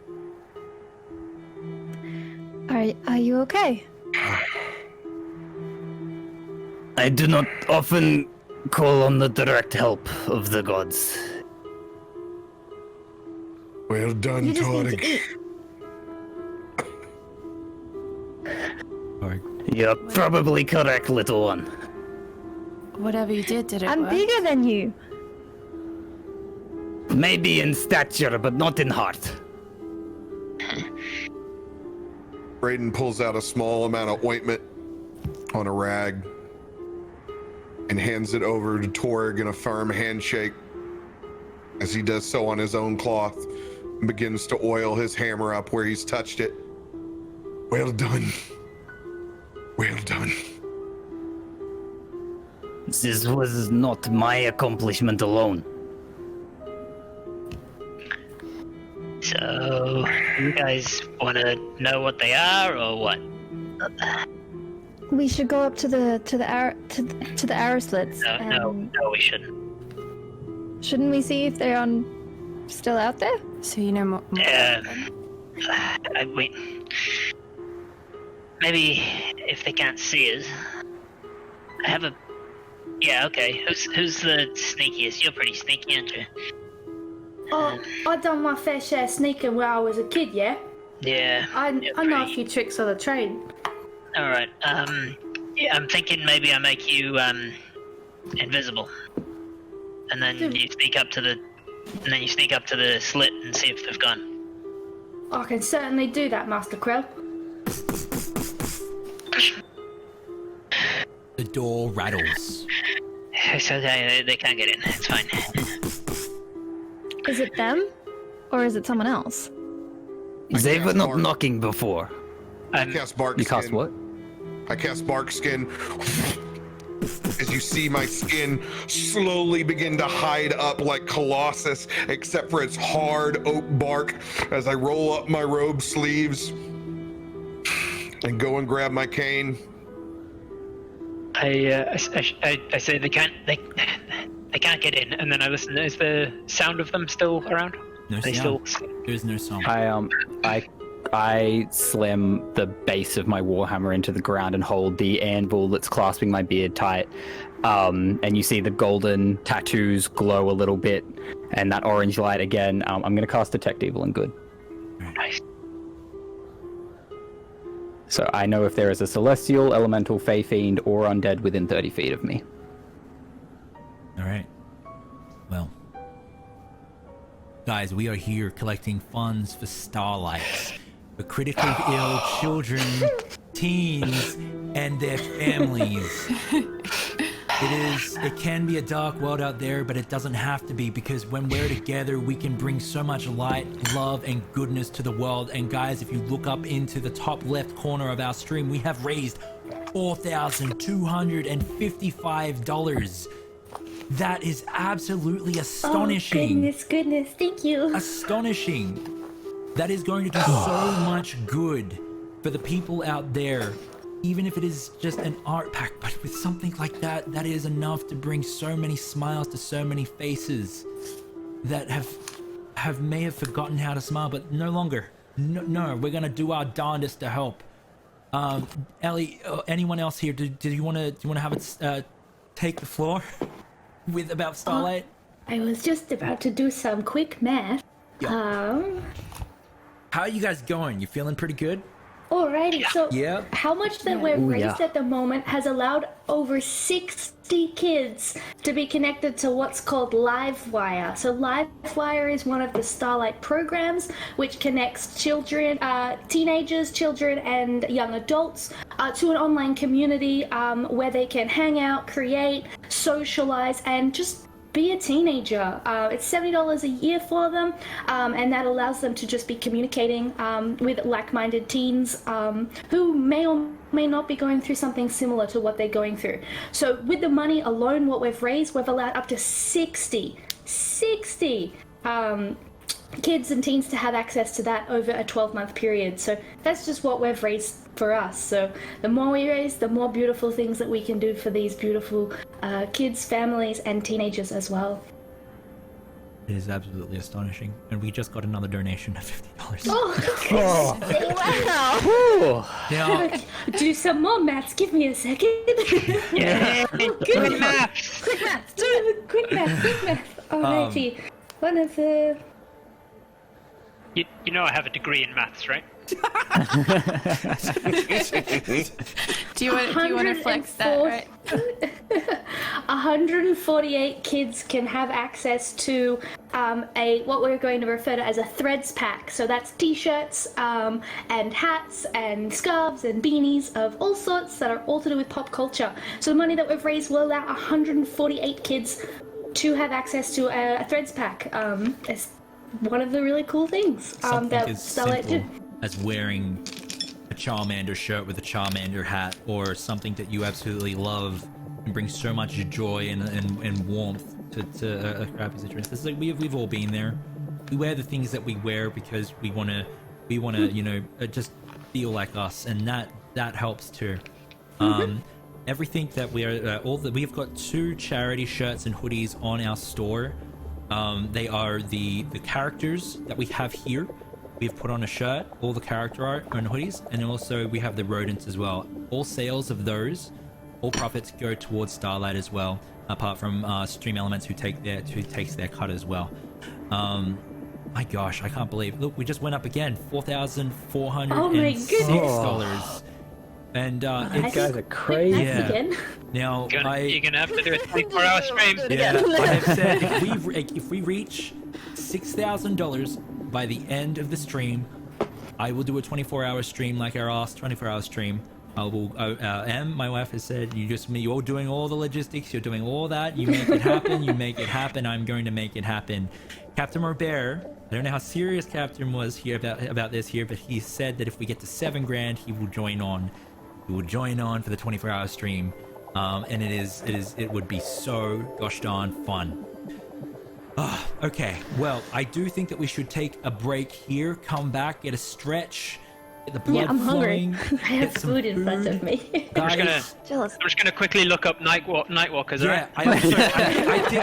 Yeah, we're just gonna check a Google. I mean, I did send you the write-up. I did sign you the write-up.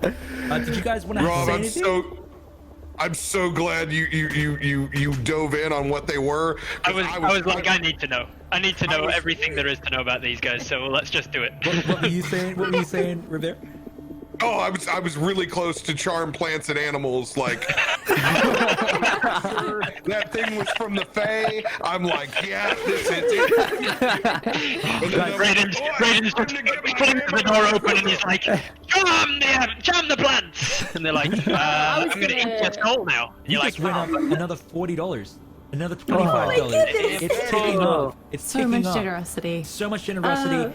Every single dollar that goes to Starlight gives to the kids. There's no hidden fees. There's no account keeping stuff. It's all for the kids, and it's something so important. Now, I just want to check with everyone. Is everyone having fun? Chat, are you having fun? Can we get either some Robear, some RobertHartleyGM, or some DreadedGM emotes in the chat if you are having fun? Put some RobertHartleyGM. Now, I'm just going to check in with our guest stars. Captain, how are you feeling? Are you feeling good? Dude, I'm ready. Having a good, okay I'm time? ready, man. Yeah? I'm eating it up, baby. I'm eating the story. I'm in it. Guys, I'm really excited for Marimba to get into a fight because her intelligence is 8. Not much to go on, and just it's funny. She's meant to be really charismatic, but I'm not quite. So it's really hard. is where I'm gonna shine. It's really hard for Krell to be around you because he's got an intelligence of 22, so he's like superhuman intelligence. I think I'm the next smartest, to be honest. No, I've got 11. Rob, 16. how are you guys? Are you having a good time? Oh mate, I am loving it. I am very glad that I chose a fortress, an instant fortress. Yeah. I was like, I was tossing up between Instant Fortress and something else, and I was like, oh, we probably need a place to sleep. So I figured it'd just be a place to sleep, but a place to escape these horrendous 17 feet tall monsters. I'm loving it. I'm loving the story. Can I just say, when you guys started throwing down and spitting mad fire, oh my gosh! Like, I had goosebumps on guy, me. like we were watching, we were like, girl, yeah. You guys are freaking amazing. You made me follow Robear, man. And You did that by naming yourself Delilah. Like, if you guys are such a vibe. When I introduced myself, I forgot to describe what I look like. Oh my god. That's that 8 intelligence working right there. You guys came out so gosh darn strong as well. Like descriptions, acting. I was like listening to Robear. I was like, okay, dude, here it comes from straight into a kobold artificer alchemist. Can't leave me alone. No. I told you 100 times. Our people are small. It's just absolutely amazing. Chat, are you having fun? So wondering how there is how is there moonlight if there is no sun? Well, to quote a very famous line from a game that just recently went. Magic, my dude. I loved it. Oh, there's a meme in our Memetorian. If you want, you should join our Discord server. We are a creative community which is all about bolstering creative confidence. What's important to us is that we are here to help you be creative, whether that is drawing, writing, and even just enjoying other people's creativity. Because the first thing is that your creativity is for you and it's for no one else. Not only that, we understand, and we all know this, that you are your own biggest critic, and to quote Delia/Elle here, we want to be your biggest fan. So we have a creative section in our Discord where people draw and write and post stuff up there. We have a critique area as well. The critique area is only for people that want to be critiqued. The creative area is just what you're posting, because creativity is a journey. We don't all start as awesome, and every day you get better, and even when you hit those roadblocks, you push through and you've reached a new level. So if you want, please join our Discord channel. It's a lot of fun. We have a Memetorium, we have a Clippatorium as well. Yeah, We have a clip lot of fun. place. Okay. Would you like one more fun fact before we cut to break? Yep. 224 arts and crafts packs can be supplied to the Starlight Children's Foundations with just the money we've raised currently. 240 individual kids are going to be could have access to anything from glitter to pencils to anything in between. We are. Which is really Don't give them glitter. They're sick enough already. Like you don't need to pick the glitter off your. Hey Rob, picking glitter off of your clothing for the rest of your life. I actually saved up 20,000 copper pieces, and I think I might want a glitter elemental. Oh, so nice. It's either that or a waddling duck, waddle waddle. So, guys, Rob, did you have anything that you want to say quickly? Anything I want to say? No, I'm just really blown away. Like, I know that the world's in a messed up place, and it's a hard time financially for everybody, and to see this much money raised is really heartwarming. Because if you're in a financially difficult place, you just need to imagine then being a family of a terminally ill child who's spending their life in hospital, and how much more difficult they might have it. And so, yeah, for people to be giving so much money, it's really heartwarming. It's and Miss Bowman just blew me away with her generosity. It like when I read that, it kicked me right in the feels, and my throat was just like, and then my eyes was like. I am unbreakable on my stream. I have I said that. I have an emote that even tells everybody I'm unbreakable, and alert rather. And I got real close. It is so. I got real close. It is so gosh darn awesome. And like I said, even if you are in that place that you can't donate, you are still 100% welcome here. just letting people know where we are and what we're doing, just to show how much people want to affect good and change in the world. Okay, I'm gonna stop ranting because we have a tangent emote for a reason. It's We have a tangent emote. Hang on, I've got the squid. I've got the squid. I am a waffling wizard. Here comes the tangent sign. Yep, there it is. I tend to tangent. I tangent quite a lot, and that's why we have a tangent emote. So, okay, guys, with that, we're going to go to the break screen. Thank you so much. How long do you think? Much, 15 10 minutes is usually good. 10? 15? 15? 10, 15. 12, 7, 12, 17, 12 and a half, Okay, 13. Roll for it. roll for it. Okay. I've got rice left. roll a D20. D10 plus 10. D10 plus 10. Okay, I like Me? that. Do that. D10 plus 10. D10. I got D10 it. plus 10. I got a 3. 13 minutes. That's 13 minutes. I don't like the number 13. 13's a great number. Like it. No, I Prime number. Prime numbers are great. Like it. No. Roll the No, that's fine. Halfway to 26, which is the number of letters in the alphabet. I do like that. Okay. With that, we are going to the break screen. Please bear with In us 10 as and we 15 stretch. minutes. We'll see you all soon. I'm going to play the video game when we come back.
About the Chris trilogy of the Avengers. I don't know what you were going to tell them about, but we are live. Just so you know, we have gone live. Your group, your chat. Communicate me. We're making really weird jokes, Josh. Can you guys hear the music? Is it playing? Like, we Is it were not just being playing? honest. I can't hear it. Why can't I hear the music? I can't hear the music. I can't hear I can't hear I it. don't hear anything. But while we do this, can I just say I did encounter a slight problem when I added the Starkeepers one to my thing. I don't have any attunement slots left. Someone else needs to take it. I'll take it. Good one. No music? Yeah, man, music's been weird all night. Anyone who is a I hear spellcaster it. can have it instead. I hear it now. Who you- shouted that yeah, they'll I have can it? They can have it. Are you There it is. Why can't I'll I put hear it. I'll take the plus. Yeah, do it. It's irrelevant to me because I only have one spell with a saving throw, and it's grease. And it's star wand. Yeah, if you search star, it's Starkeeper's wand. Oh, is it actually a thing? Yeah, our homebrew remaster. Yeah, we Makes a lot can of send it to homebrew you guys. stuff. Actually, Zach, the Brewmaster has added it to D&D Beyond, so you should be able to add it there. Yeah, and I'm pretty sure which is he's when I in the realized it campaign as requires well. attunement. Okay, And I was like, oh, I don't have attunement slots. guys, welcome back. Oh my gosh, we are at $4,550. goodness. We are so close to the new set goal. Can we get a share screen? Amazing. I'm only just seeing you. Can you guys see me? Oh, I can just see you. Can we get a share screen? yeah. Should I? Let me have a look. Oh, yeah, that's right. I can do that. Give me a second. Bringing up the share screen. Gus to continue to take notes. There we go. Yeah, boy. All right. Well, let's get this hype train rolling. Guys, we are here for Starlight. We are collecting funds for critically ill children, teens, and their families, so we can bring as much love, hype, cheer, inspiration, and creativity to the kids. Because that's what we do. We inspire. We tell stories. We sing songs. We have epic moments. We talk to Martin, the All Father, and ask him to get the things that are barking at the door, singing their songs of sorrow, and get them out of here, because we have fun here. Guys, it has been a lot of fun, and I am so excited to get back into this game. So I think that we should probably also just make sure that we're hitting all the cool things that we're doing here, guys. We are collecting. I already said that we have a massive prize pool. massive prizes. At $5 gets you an entry to win an amazing prize with one of us. We have also had another hype donation, if you will. One of our players, known as Gallows, aka Blood on the Gallows, has decided that if we hit 6k, not only will you get a 24-hour stream here, Blood on the Gallows, aka Gallows, will get a mimic tattoo, a mimic heart tattooed permanently. On the face. You mean like On the They may or face. may not have said the face part. You know there's a permanent, right? that's amazing. Amazing, simply amazing. And yeah, I've got to bring it up, Cap. So We're there. which goal is that? That is, if we hit 6,000, we are at 4,550. If we get another $1,450 donated. I knew I should have said it higher. Yep. I knew it. You and me. It's too close, they can taste it. You and me. Let's go. Well, good news. I don't sleep either, so. Robear, I need to see that awesome tankard of yours. Please show and tell. Oh, we had to What is bring that? something as large as What is Barley's that? own backpack. What is My that? lovely group from Shadow Walkers and even earlier Oh that my used to God. play in the basement of my bar got me this wonderful mug a couple years ago from Russia, and it's wonderful and beautiful and stores so much apple juice you wouldn't believe. It's amazing. Frothy apple juice. Frothy apple juice. Cold, delicious, humble, wholesome apple juice. There's nothing humble about this mug. Oh, no, yeah, you're right. Actually, I do take that Statement. back. Oh my gosh. Okay. All right. So, we're collecting funds for critically ill teens. I think I'm going to throw it to Elle because she's so very good at the plugs. me. Go ahead. Oh, goodness. What am I plugging? Would you like me to plug Starlight, the prizes, or both? Both. Both. Okay, so if you are new here, we are raising money for the Starlight Children's Foundation. What that is a beautiful charity that helps children and teenagers and their families all over Australia. What they do is 3 major programs. The first one is referred to as the Starlight Express Room. Now what that... Ellie, Yes. we just hit our goal of $4,803. Oh, goodness, We have thank filled you! the bar. Oh my goodness, my stomach is filled with butterflies. And with that, I think that we need to raise the bar once again. Our hype will not be contained. People will know why we are here. Raise it. That's 800% of what you originally thought you'd reach. It's nuts. Oh my goodness. All right. Thank you all very much. Should we just go for the grand prize of 7k? Should we set it to 7k? 6k for the tattoo and a 24-hour stream, but 7k for 24 hours. I say we set it to 6 and then reset it to 7 if we hit 6. Okay. This is That's why why he's got the 22 intel. This is exactly why I need people to contain my hype, because I get so excited. Apparently, we need to read the last donation. Oh, okay, I'll bring that up too. Okay. Well, yes, so the Starlight Express rooms are rooms or escape places away that are in the hospitals that aren't hospital. They're filled with Nintendo Switches, they're filled with Xboxes, they're filled with PlayStations, they're filled with arts and crafts, they're filled with karaoke, they're filled with gardens as well. These places are a place in the hospital away from hospitals. It's an incredible area and it's an incredible escape. So your money helps fund those rooms and make sure that all the latest and greatest stuff can occur in there. What they also do is referred to as LiveWire, which is an online online community hub where people can be connected and socialize throughout the whole year. If you can't leave your home, some kids can't even leave their bed, but this is a way for them to socialize and just feel like kids again. And of course, they've got their Make-A-Wish as well, which allows kids, teenagers, and young adults to make a wish, and then Starlight ensures that that wish is granted from.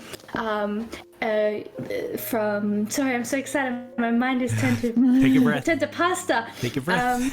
You got this. To holidays, to celebrity guest appearances, to technology, to whatever their heart's desires. These funds goes to make sure that those kids smile, those teenagers smile, and the families can feel like a family and just have a great time.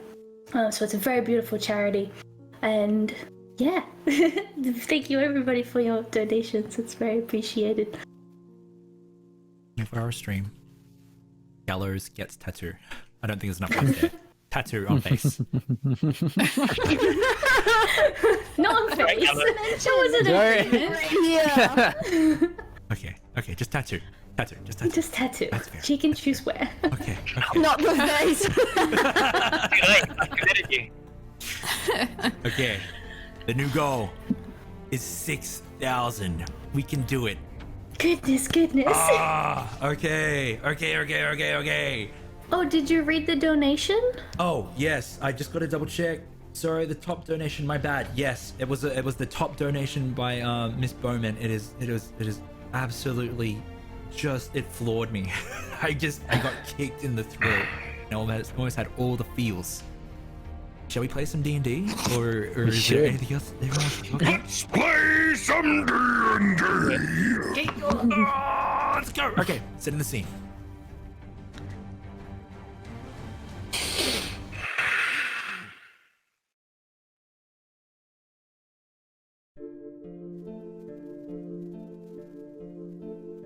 All right.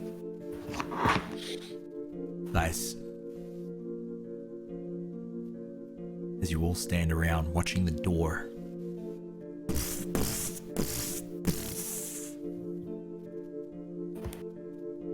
Captain Robear, do you want to re-describe what you cast?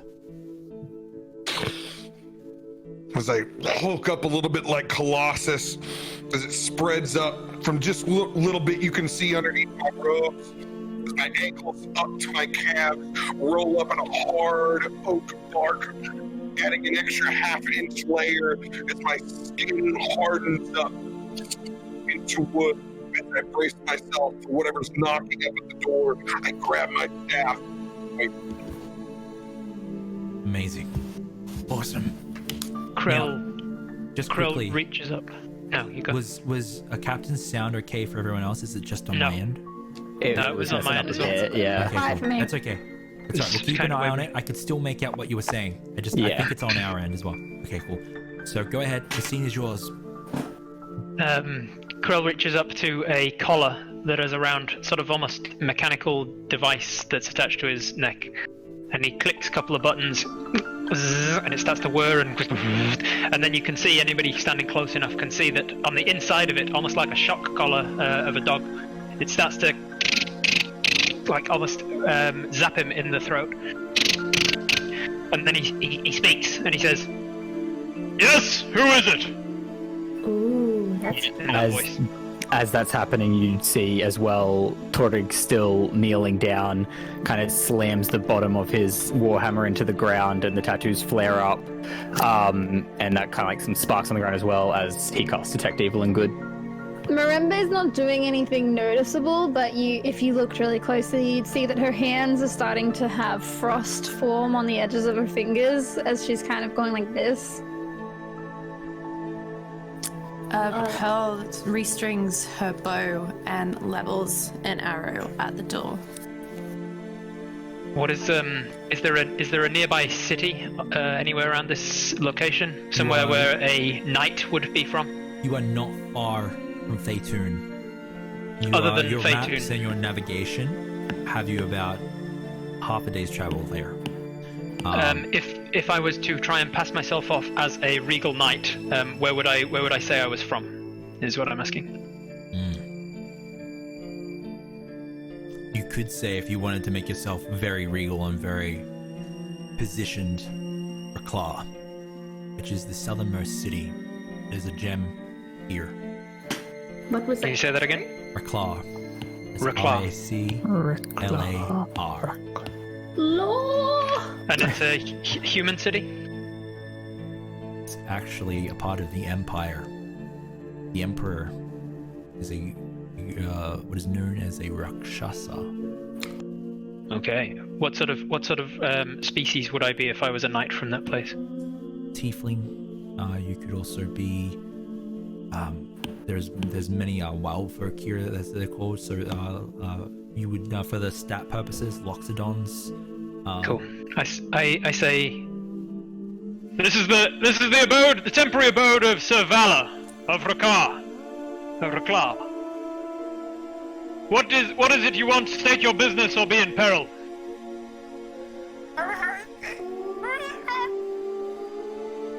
Roll a perception check.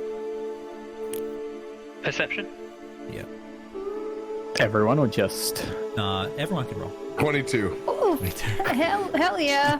23, 23. Okay. which is lower than my passive. Pretty good. Alright. That's 0 on perception. Here we go. 19! I rolled 21. I rolled another solid 10. Oh, Em. Quick side note.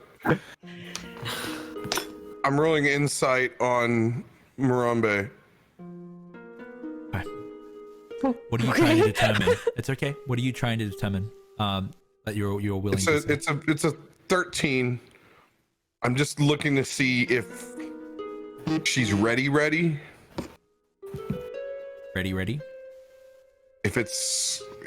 I'm looking for combat nerves since she's told us that this is new. Yeah. So that's really okay. So Murambe, would you please describe what with a 13 Robear notices and sees? Okay, one sec. Let me set a DC in my mind. I'm the DM now. Look at me. Look at me. Yeah, I'm the DM now. Okay. I think with a 13 that you could see that she's not comfortable. She's not used to combat. She's I mean, she has a dagger on her hip, but Lord knows she will never use it. She doesn't know how. The spell she is readying is clearly, she's very adept at the magic she's using. Even if it was more of like a just in case thing before, she knows how to use the magic. She's just very afraid. I wouldn't say she has an itchy trigger finger, so you can sense that she won't like fumble and stuff up. But yeah, like I think that she'll be fine in your eyes. She's just quite visibly nervous, maybe trembling a little. Okay, noted. So for the 20s, let me in, please, before they come back. I think we should do it. I didn't. Did anybody catch that? Is in this little voice. Who are you? State your name. I need another. Just to give me another check. I just want to get you guys rolling dice. I just 23 get again. more than 10. I know Hey. I got a 19. 13. Nice. I am at 13, so I don't think I realize anything. Okay. So for the 20s, What are we rolling? Just Perception again. Yeah. Yeah, that's perfect because I'm really more concerned about us than it. So yeah, 7. 7. Okay, so we had a 19. Did we have a 20 as well? Yeah, 23. Okay, cool. My name is Scrappy. It says its name is Scrappy. These I don't things- think I can open this door, can I? No, you can't. These things are not. They're not deceivers. They're not illusionists. From what I've read of them, they're incapable of putting on such shows. I think whatever it is must be telling the truth. Now, in this moment, I'm going to throw it to chat. Chat, if you want to say something at DreadedGM, and it might come up. And when polls come up, I'll throw a poll in there, and you should be able to choose different things. But Scrappy, if you want to say something, at DreadedGM. So you guys continue to play. What It say you all? sounded very little. I would not be very scared of something that sounds like that. Much like you, in fact. Thank you. I think. Right. Ready when you are, then. And he reaches up and turns off the voice modulator. And then he says, Cover Johnny. and as he says this, the door opens. As the door opens, darkness spills in. You hold your breath, and then tumbling into the room, you see a goblin covered in plate armor that has been gathered from various different lootings or places. Much of it is rusted or damaged. You hear clinks and clacks and clatters as he runs in. Close the door, close the door, close the door! Shout Vula, and it closes.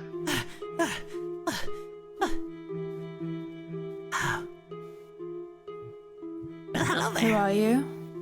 Well, I'm the greatest goblin in the land. How did you not know who I am? Insight. Roll an insight check. 22.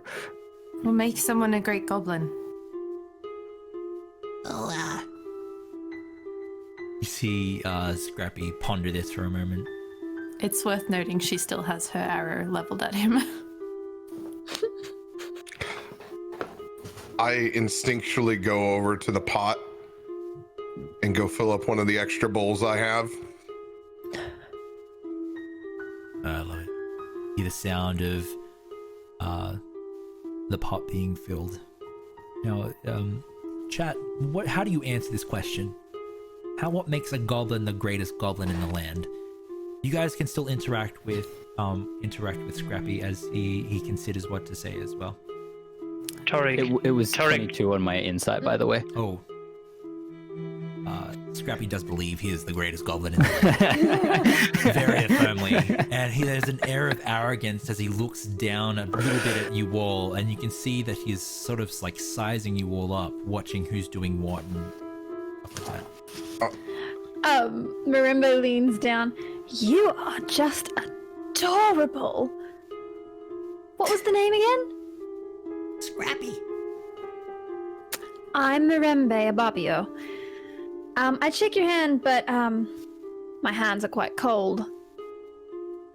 For unrelated reasons. Delilah Do you in hold this out your moment. hand, sorry?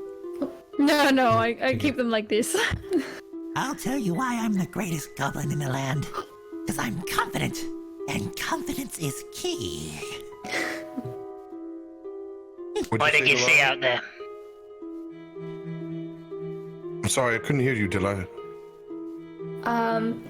So Delilah has been editing her picture that she had been drawing before to make it slightly more lanky, and then has closed her book with such precision again, and put it in her backpack, and has now come back towards the group regarding this rather strange creature with a narrowed eye.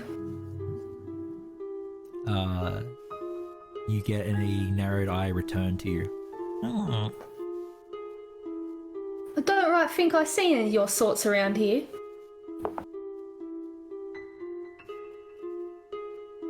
Around here?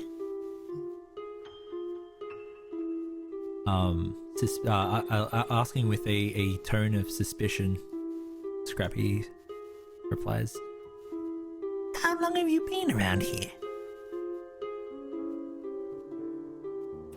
To the GM. How long have we been around here? I would say at least several weeks. As you travel further inland towards Phaetoon, it has been getting increasingly more dangerous. These strange creatures attacking, though most of them no bigger than the size of a dog. But they do grow as you get closer. Alright, it's been near moon cycle, it has. You talk funny. So you? No, I'm actually quite versed. Maybe I can help. Oh, one that called me cute. How did you?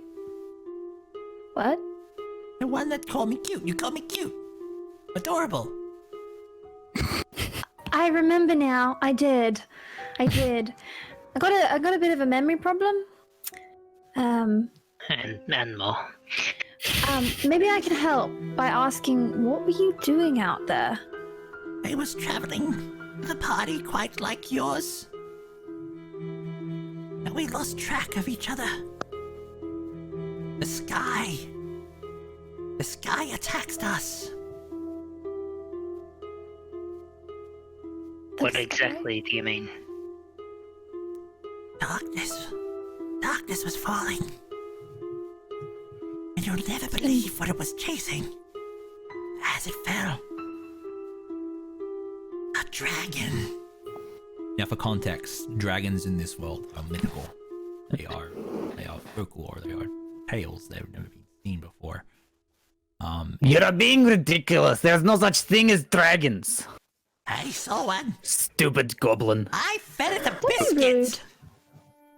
The minute he mentions dragons, I get down on one knee over with a bowl that I have in my hand. I hold out the bowl for him. I stick my finger out, and it's still covered in oak and wood, and I extend it out. It starts to grow like Pinocchio's nose until it extends out and makes a small wooden spoon. That's amazing. Pull on it, why don't you? With hungry You're eyes, fart, aren't you? he looks at the bowl, takes it slowly, and starts to eat. And at this moment, at this act of kindness, you start to see Scrappy change in mannerisms and tones and how he holds himself as his sharp teeth chew at the spoon.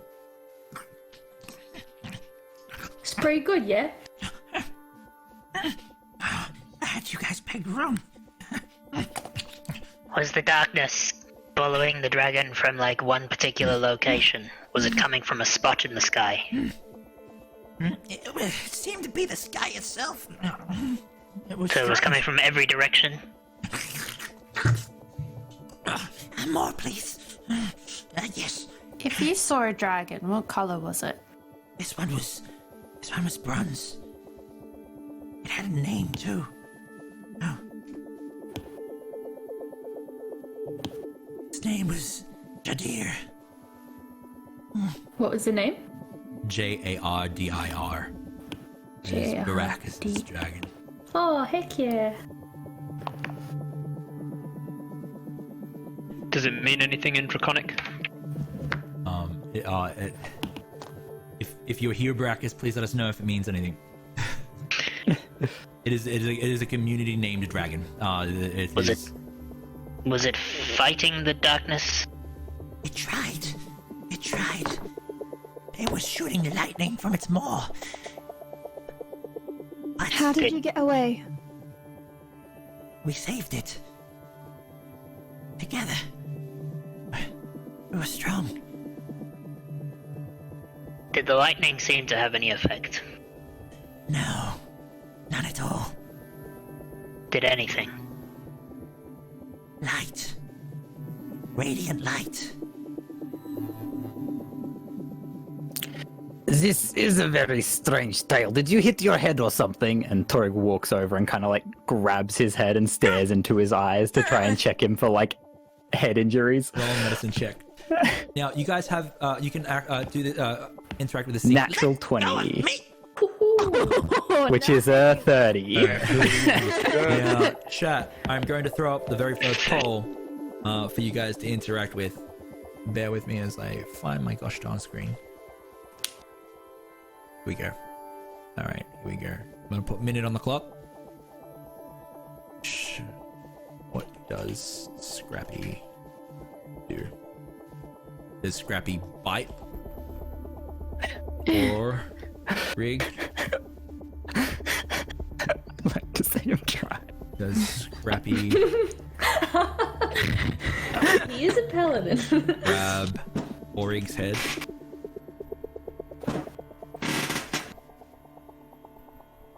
What do you guys think? You don't. Stick Do you out believe tongue. it? There we go. 3 choices are good. I mean, no offense, Miss Pearl, but dragons ain't real. They are. I ain't seen one. They I just don't be like in to say books. anything's not real. I mean, Krell's pretty smart. Or at least they were. I've read about Because you them. ain't seen one doesn't mean it's not real. I'd never seen a Nightwalker until... Well, I still haven't. I want to keep it that way. They're real. I've never seen one either, but I know how myths begin. I've read so many books, more books than hot meals that you've had. Like I can tell. Books. I can tell when it's stories that have been evolved through time or when it's something else. And dragons, I can tell that they're out there. I know it. I've always. It's one of the reasons. Never mind that. You know about the Oh, sorry. planes. Who knows about the planes? I should tell you about these creatures. The different I do. planes? Yes. I don't know about much, but I do know about a few of those. I know a little. Now, I just Yeah. want to I draw think- attention to Captain Robear, who is Brayden, who has said I do. But continue the conversation. Sorry. I think that there may be influence from the negative plane. Have any of you heard of that? You can smell it all over them. Yeah. Absolutely. Have you heard of Well, the Shadowfell? Aye. Well, the negative plane is to the Shadowfell as the Shadowfell is to us.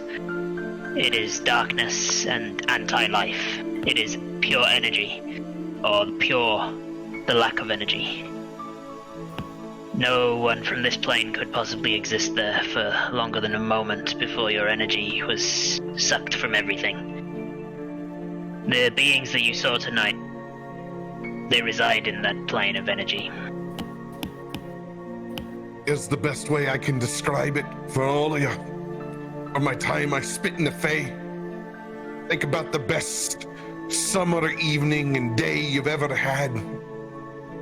Your friends and family.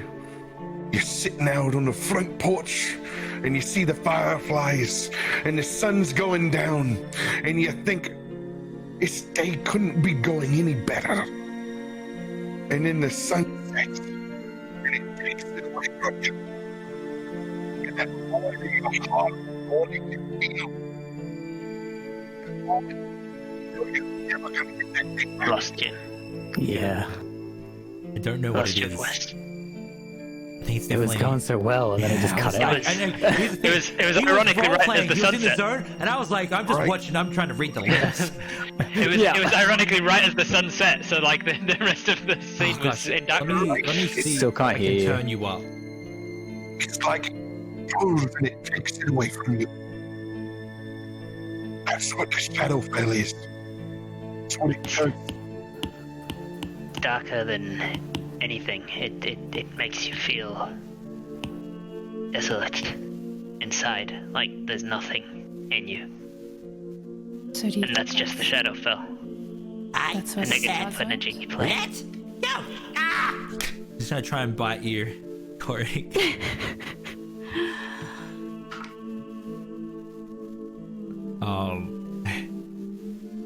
These beings, they 8. Yeah. Just Seek 17 off. So, just as takes the a big old toothy grab onto a gauntlet. He definitely gets the finger, but it's just metal. looking up, I'm gonna very gently tap Brayden's shoulder. Are you alright? I'm fine. I'm just worried about what that little one's been through. to take him to a place to knock on our door. That takes cojones. Brayden, do you think it could be an opening of some kind between the negative plane and this that's taken the stars from us?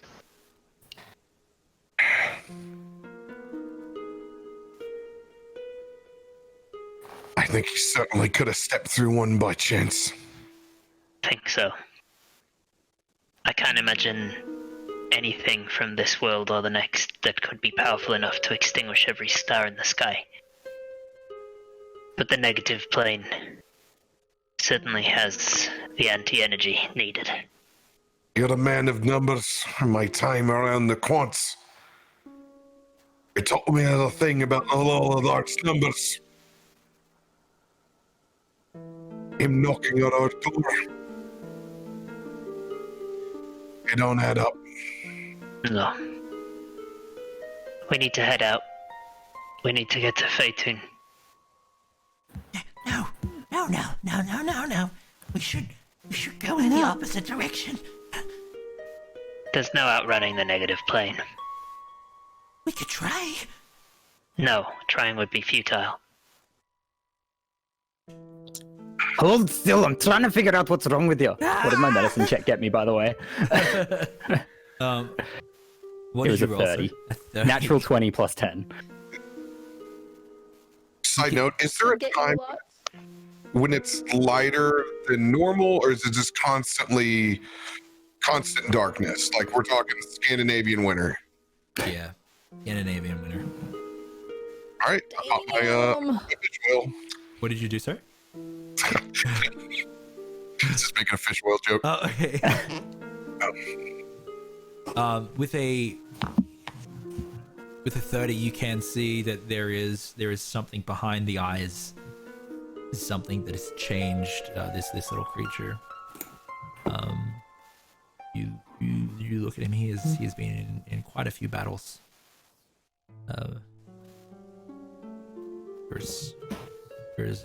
There's also, interestingly, not many scars apart from a few scrapes and small cuts, but much of the flesh has begun to become necrosis in certain places.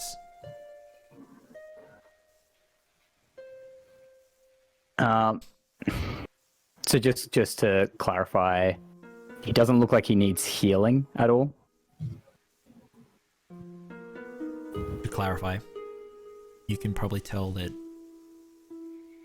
there is exhaustion here, and there is madness here. Well, if we're going to be going anywhere with this one, it needs to sleep first. It is not in a fit state to be traveling. Says you. Yes, says me. I'm the one that just looked at you. True. Listen to your elders. All right. He looks over to Brayden. You show kindness. Brayden, do you match his gaze? I lean down. And if he catches eye contact with me directly, I begin to cast Greater Restoration. Hell yeah. Oh. Alright. I do it subtly and slowly between my hands, where it's just a little wisp, where you catch those fireflies for just a second. If you were looking underneath his hand as they wrap up and curl and go down and kind of zip up around back behind his ears, one underneath his chin, before they just kind of meld in to his flesh. With the newfound vision, you see Scrappy look at you for the first time since being here. Oh, hello. My word. Thank you. Thank you all. I have to apologize for how I was conducting myself. I wasn't myself. Thank you. You right feeling bad now, mister? Yeah, I am. I am. Nobody's their self when they're that hungry. That's very true. Yeah. My, He goes to fetch some mug of ale.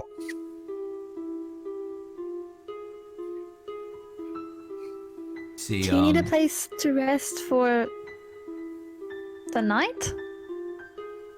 Do you need to rest for a little while?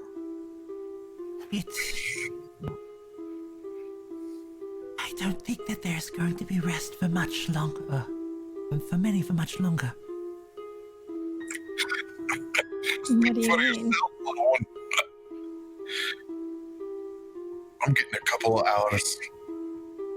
What did you see? The night walkers, there's many of them around Fatone. It's meant to be a place of light, but it has fast become a place of darkness. We went there. Me and my party. And the dragon.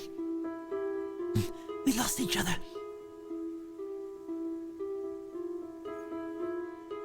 Do you know how to get the stars back? you can see that there's fear on this once proud goblin, this creature of conquest. You guys know the stats. He looks at you all. There was one that stood among us, above them all. It was tall. I've never seen anything like it. It was large, huge. Yeah. It had a big eye. Very big eye. And claws. Like a crab or a lobster. Where was the eye? The middle of its maw. How many eyes? Just one? Yes. Did it have horns? I start sketching again.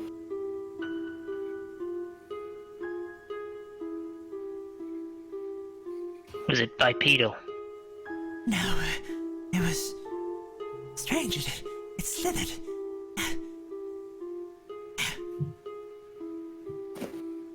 How large?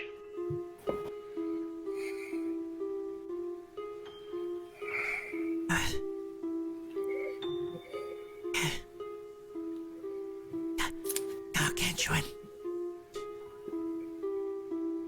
It's like nothing I'd ever seen. Size of a city? The size of a horse? It's taller than any of the buildings. It doesn't belong here. Did it have limbs? Yes, two. Two Claws. large claws.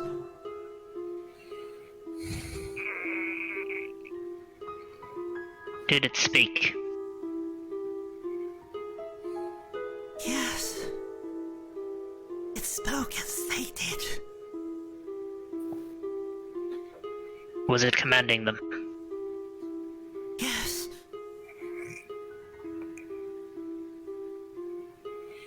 Do I have any recollection of this sort of creature that it might be? Can I see if I can depict it with the drawing? I will get you to do another sleight of hand check with intelligence just like before, and Rob, I will get you to roll a history check from your readings. Sure thing. I have inspiration still from Cave Squonk. And does anyone else want to interact? I don't need to use it because that was a 19. Do you want to say anything or have Scrappy do anything? And guys, we're at $4,923 for Starlight. Oh. This is massive. We are fast approaching the 6K. If you want a 24-hour stream and for Gallows to get a tattoo of the mimic heart. Not on the face. Not on the face. On the neck. On the front of the neck. On the front of the neck. So, Those ones. I'm gonna start packing my pipe while this is going on. I've heard the gist, but I'm gonna go grab some fresh air up top. Ooh, yeah. Okay. You climbed the ladder. Previously climbed towards the top. However, Rob, I saw you say something there. Did you see? Yes. So I got a 19 plus 10 plus I'm going to do my flash of genius again. So 35. 35. And I got a 32 for a drawing. Nice. All right. Level 9 parties, man. I'm gonna get you guys heck out of that. I'm gonna get you guys Look at that pretty picture. have this scene together. I also would love a cold scene with Brayden. Brayden, I know that you want to go up there and have a moment of solitude up out in the open. However, if anyone would like to join Brayden, feel free to have that role play there. I won't call it for you. I'll let you guys decide that or not. And if you want to have a quiet self scene as well, Brayden, I am all for that. Okay, cool. Who wants to go first? We have the Delilah and Krell scene, and then any other cold scenes that we want, and we have a Brayden scene as well. Should we start with Delilah and Krell as you guys figure out where you want to go? That's okay. Sure. All right. You're going to bring your drawing of the creature described over to Krell. He said it was slithering. Do you think it looked something like this? She like flips to a page, and in her notebook you'd see that she's drawn quite regularly the creatures that we've fought together, and she turns it around and depicts. He reaches out for the picture and the drawing utensil. It just needs this. Just this. I'm going to bring this on screen, and in good fashion, I'm going to let it be large and in the middle where everyone can see it. Is it going to scare me? Mayhaps. Krell, Delilah, chat, aka Scrappy, this is what you see. Oh goodness, that is spooky. That's do not not like that at something all. you want to see coming at you when there's no light. I love that the star's just behind it though, so it's just like ta-da! That is what I was thinking of. I presume that with a 35 I know what this is, yeah? Yeah, you do. Yeah, that's a dreadnought. Yeah. That's a dreadnought. That's what I thought. Oh my god. Oh, the gods. The gods have forsaken the land. Where to begin? Where to begin? I don't know how much I know about them. Do I know anything in particular? With a 35, you certainly do, and like plan our understanding as well. I am going to allow Brayden, before jumping off, to jump in on the scene if Brayden would like to, hearing the noise dreadnought. Should we inform chat what this? What was It was that? already my assumption for fresh air, so I have no reaction. I'm just letting it soak in right now. I want to give looking up where I would hope I could see the North Star. Just guessing where my father pointed it to. Just kind of understanding the gravity of it, letting it soak in, and a little bit of regret that I didn't offer a pipe to Krell before I went up. I don't even know if he's a smoker or not. It's a bad habit anyway. Just literally getting that fresh air because it's a tiny space and everyone just got ready for battle, so it's got battle musk in there bad. It's a lot less intimidating. I can remove it if you want to be intimidated. No, I'm really liking this. Also, touch. it makes me actually pity him because he obviously can't wear glasses ever. He can't wear cool shades. He's only got a singular eye in the middle. Do you want me to draw some more shades on him, sir? I'll do a hat on it and it's less scary. I'm not like Wolverine up there. I'm not trying to push anyone away. I'm literally just like wedding reception walking out because I'm so hot in my jacket. Yeah. Doing the fan. Like if there's any circle comes up, I'm very pleased. I'm not brooding by myself. I'm literally just airing out the robe. I'm worried, like, I as a player want to go up because I'm like, oh yeah, but then I'm like, oh, but Mirembe's scared. And she I got was up hurt there real when bad. Pearl was getting attacked, so... There was something very strange about its form. Yeah. It seemed to twinkle. Yeah. I think it was eating them. I think so too. Eating the stars. They have extra-dimensional spaces within themselves. They eat things and they don't just go into a stomach. They go into an entirely different plane. Right. They're monstrous. They're god devourers. They're the end of everything. And they were considered to be myths. Don't right like the sound of that myself, to be honest. No, not really. I think it's been eating the stars. So how do we get the stars back? Kill it. Efficient, quick, I like it. I'm gonna go upstairs and get Would I- Master Brayden. Would I know any other way of getting out of them? Because I'm literally just drawing on Robert's knowledge of dreadnoughts at this stage. No, and I yeah, don't well, remember- you're I've not entitled memorized to the entire thing. And what was the question? Sorry. Would I know any way of defeating a dreadnought other than just killing it, like or getting things back out of it? Is there a way that you can force it to regurgitate or anything like that? I can just look at the stat block if you want. With that intelligence modifier and a 35. I can just whip it open. Yeah. Oh, look, he's pre-prepared. I got a stack of books here. Look, I'm gonna flex. I'm gonna flex on you. Look, I got my stack. Oh, My stack I of thought that's what they were. I think he's played D&D before. Yeah, this guy. It's almost like he's Yo, it's almost like he Wizard does Harry. D&D professionally. Now I just got to remember which book they're in. The one thing that you find incredibly interesting and strange is that astral dreadnoughts are not meant to leave their home plane. No, I'm going to leave the astral sea. So one being here, not normal. It's not normal for them to be on this plane of existence, obviously, but I mean, it's not normal for them to be anywhere other than where they're from.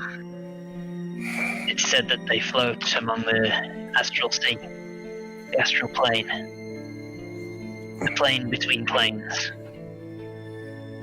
I don't know why. Right, well, how would one get here? Your guess is as good as mine. It's not. How do we Well, kill it? probably not actually. You're as dumb as a rock compared to me, but still. You shouldn't be. You're all dumb as rocks. It weirdly makes me feel better. I don't remember which book they're in. Morning Delilah. Modern Pens. It's Modern Pens. Oh, that might be Nightwalker. You know, I'm pretty sure it's Monokins. Delilah will close her book I after can scroll hearing down this. and tell you. Yeah, Monokins. Page 117. Thank you. D&D Beyond. If you donate, you have a chance to get a source back book which has all this awesome stuff, and not only that, it has amazing monster manuals. It has Morning Kings, which shows you how the planes work and interact. It's got Voller's Guide to Monsters, which is amazing. There's just so much awesome stuff in this pack, and if you put $5 in or any sort of donation, you have a chance of winning so much content. Well, upstairs, I feel that regret a little bit more that I didn't offer anyone else a pipe. So I pack my spare, my corn cob, my burner, and I cast Mage Hand. And I just float that down over Torg. Slowly descending down from up above, you see that faint greenish hand holding a pipe as it rolls over your way. Was that to Torg? Yeah. Yeah. He regards it very curiously. What were you gonna say? If you want, roll a perception with advantage. Should I just use my passive? 27. Smells like home. Smells like that deep earth. That almost pungent black Cavendish.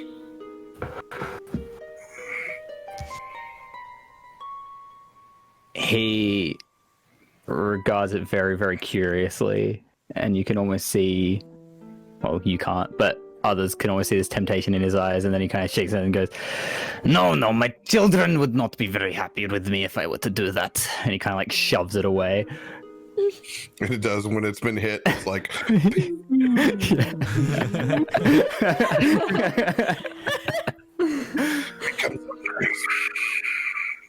There's no way I can remember of them getting out of a demi-plane inside of a dreadnought other than killing the dreadnought, or with exceptionally powerful magic such as wish. I am going to, in this moment, you would have, having said that your character has read so very much and understanding so many things, I will get you to do an Arcana check for me. Yeah. Arcana, that is also +10. You see Torrig as well. He's like inspiration, still kind of like clasping Scrappy. Did I get the name right? Yeah, Scrappy on the shoulder. You will be much safer with us, though. I'm very impressed that you made it to us, but we might have to head out soon because there were those creatures outside, and they know where we are now. They could come back at any point. That's a good point. Maybe we should get going? Well, are they unconscious or did you kill them? I was too afraid to look outside. I merely tried to scare them away with the help of Brayden. We simply called on some help and hoped that it would drive them away. We should leave then. I got a 25. Okay. Why would they be out of their plans? Why is everything coming out of its plane of existence? Nightwalkers don't leave their plane unless somebody enters their plane. Do you think It's a one in, one out. Do you think someone let them out? Yes, but unknowingly. Normally, if somebody enters the plane, the negative plane, a Nightwalker comes out in its place. And the person remains trapped in the negative plane until the Nightwalker can be coaxed back into the plane. Coaxed or Lured. coaxed? No, if you kill them, the person remains in the negative plane indefinitely. Okay. It's a one in, one out. Without the one in, the one doesn't get out. The firelight drew them in. Do you think they would follow light back? I don't know. They seem to follow life. They need to extinguish life. They have a desire for it.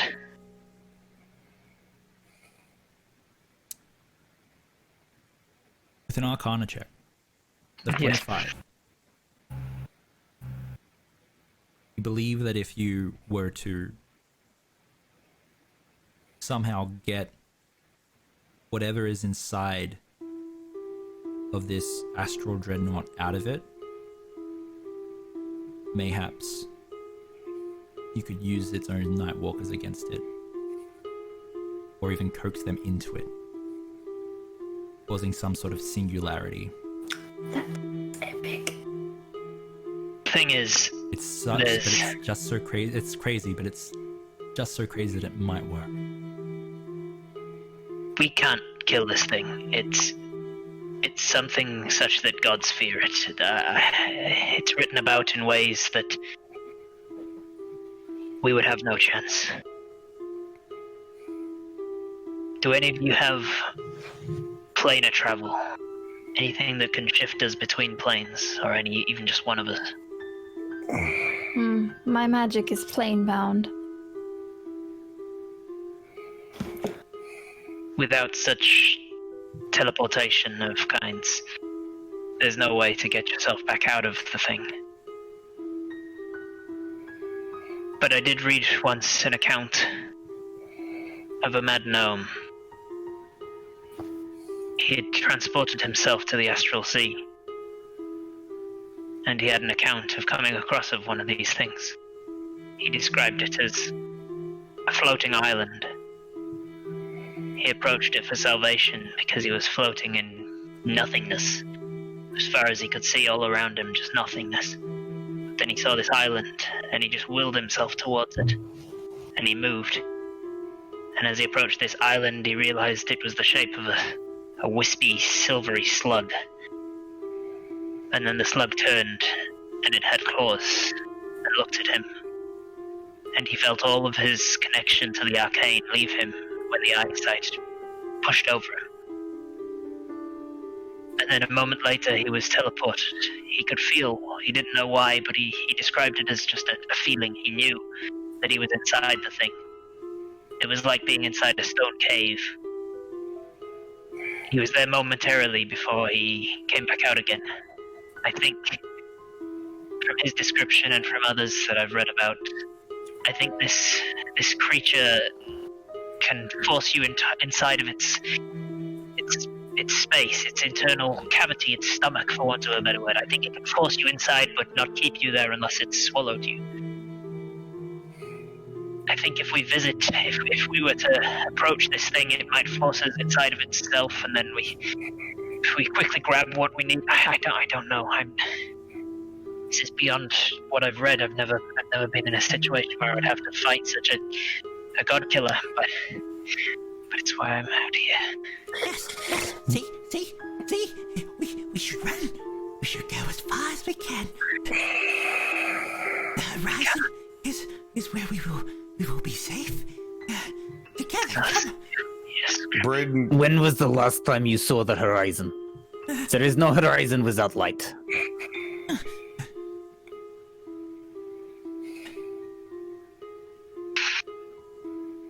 You cannot run from this. There is no end. We need to do something. Braden makes his way down at this point. How about we start with breakfast inside the city? And if not breakfast, how about we start with lunch? If not lunch, it will be dinner, because I don't know what time it is or what it's been in quite a while. But why don't we make our ways over there when we get a chance? Because I'm about to go stir crazy in here. Master Braden's If you don't right. mind. We aren't doing anything by standing around. We should head for the city. While they're gone. We should be rested before we go, though. Hi. You did set up your hammock. Let's sleep. And then get out there as soon as we can. One way or another, we need to work out more than we know.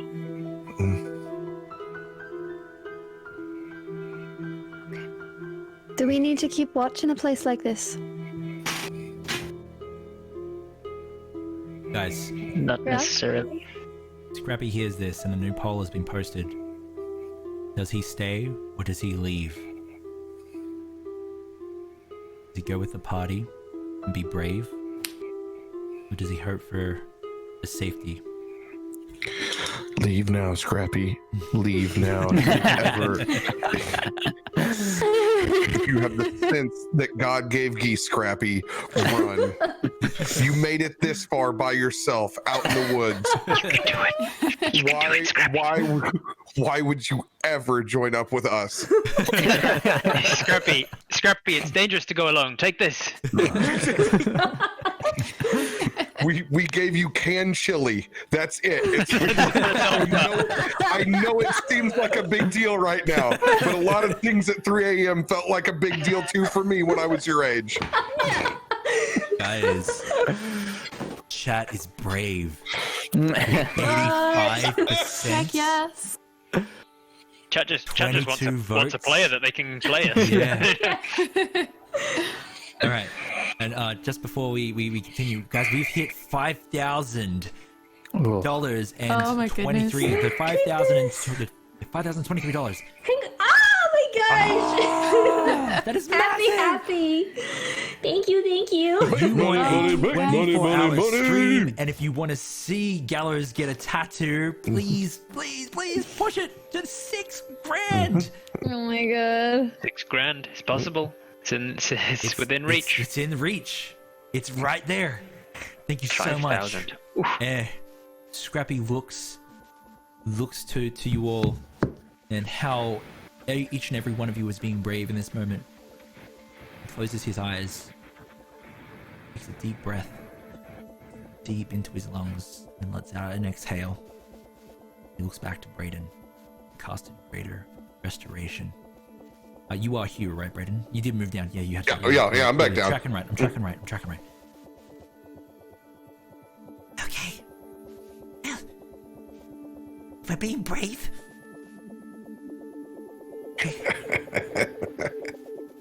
I did. You had real cojones to make it here. I did see something. You see, Go ahead, sorry. see that hammock thrown up over there in the corner? Oh, I didn't feel like. Oh, hey. Get up on in there. goes over and inspects it, reaches out a hand and sort of like tugs at it to make sure that it's secure. Looks back at I mean, you. it's made for me, so this thing's like. It's secure. Looks back to you. I make sure that I get some good hooks in the wall. Why are you so kind to me? Why wouldn't you be? I'd expect the same out of you. I am.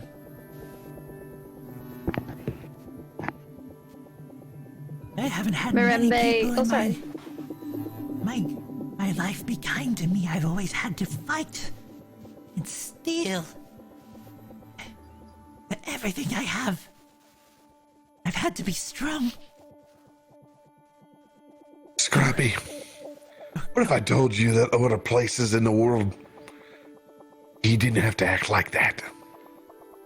What would you think? I think you'd be lying.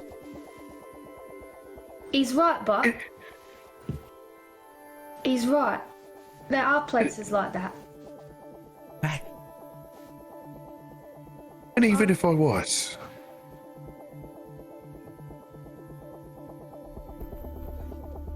would it matter?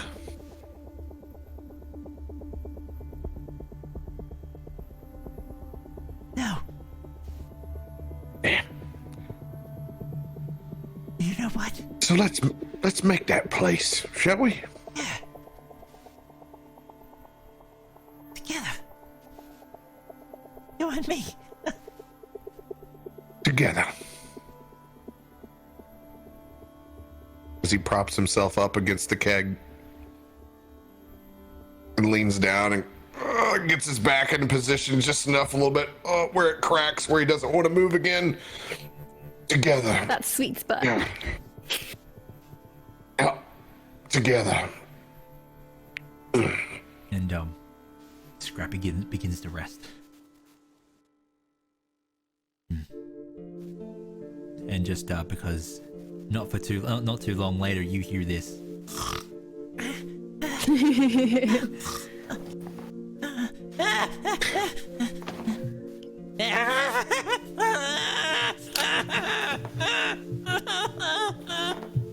I don't right think he's having a good time there. Mr. Toreg. This Wake continues. him up? This is how he sleeps. Yeah. Sorry, Guys. what was said? I was just gonna go over to you and ask you about Scrappy's night terrors. Yeah, all I heard was Mr. Torg, and then Yeah. and then I heard someone else say something. I think I don't know. I got confused. I said, do we wake him up? Knowing that convention hotel rooms are my favorite terrain, it doesn't bother me actually at all. It seems perfectly normal, and I blissfully lean up against whatever apple juice is left in the room, like I would normally. I love it. Now, guys, I'm just gonna get these modified characters ready to go. So we have open roleplay while I do this. and then we'll move to the after rest. Children often have night terrors, but eventually they settle into a good sleep. As you see, Tora goes and like stands near the hammock, and takes off like the gauntlet on his hand, and then just kind of like puts his hand on Scrappy's head and just strokes his head just a little bit.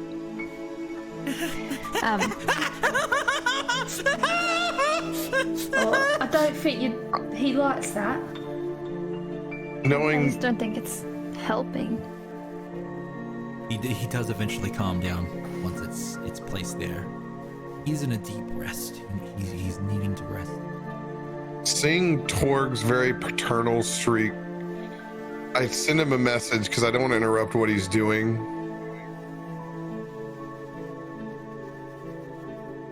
Torg. Yeah. Just how many children do you have?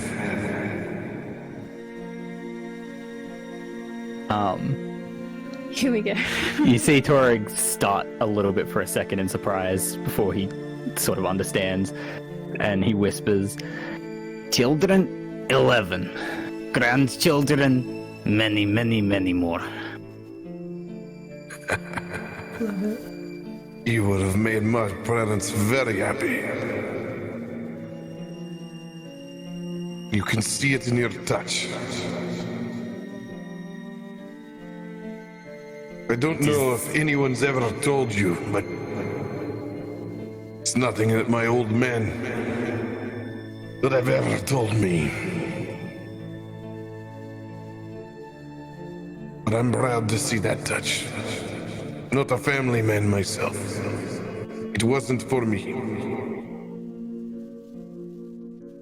But when I see it, I respect it, and it reminds me of home. He leaves your headspace.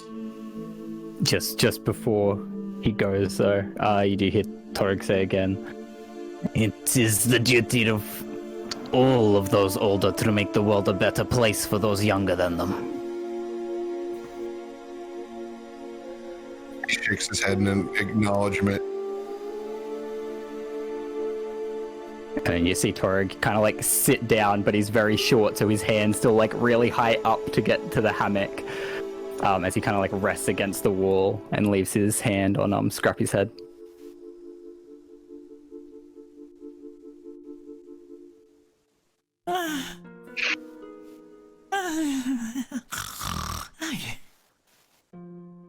Three chickens and a bird of breath.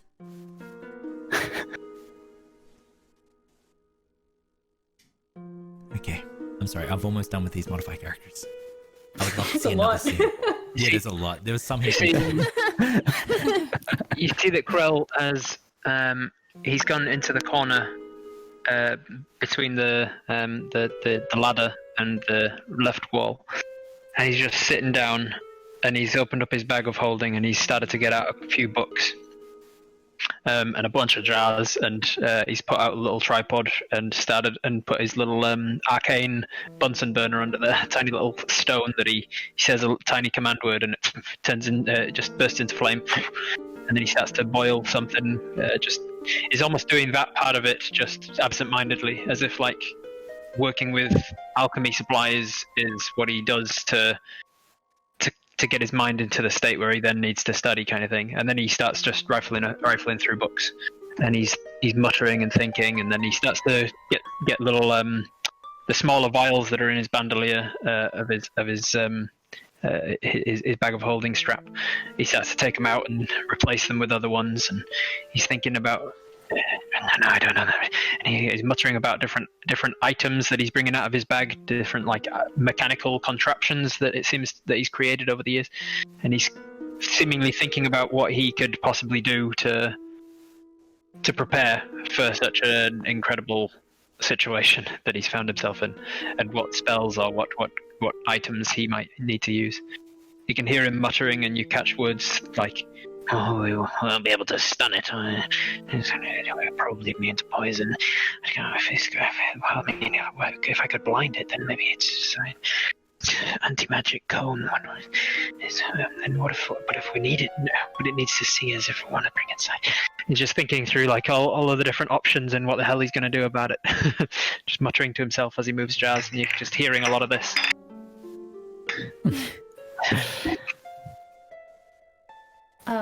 You like Marimbe's got her bedroll on the floor because she doesn't want to be rude and ask Brayden to set up the hammock again. You're just set up. She's like, oh, I asked once. No, like your hooks, like mine is where he's at. Yours is fine. Okay. Yours is fine. He's over at mine.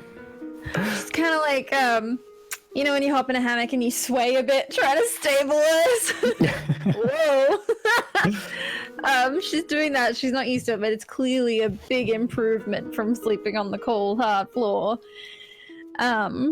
She's gonna pull out a little notebook, and it's nice. It looks new. It looks like it was bought for the journey, especially when she opens it and there's only like 3 pages of writing in it. And she gets out like a kind of plain quill. The quill looks like it's seen more than the book has. She starts jotting down notes, but in particular looking at Krell. Just, yep. Uh-huh. Yep. That's good. That's good. This probably won't be petrified. That's really good. Can't frighten it, obviously. So I probably won't be able to charm it. What else could we go? Delilah's gonna head over towards Miss Pearl, not just Pearl, and sort of sit down next to her, getting out her book, flipping to the back of it, and starting to sketch just briefly as she turns to her and is like, I hope you're feeling better from before.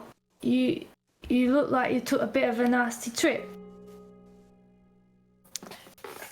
Pearl settles down onto the stone and sort of seems to sit on it as though it comforts her, and pulls out her bag and opens it, and there are these little jars of plants, and she starts to lovingly sort of care for them.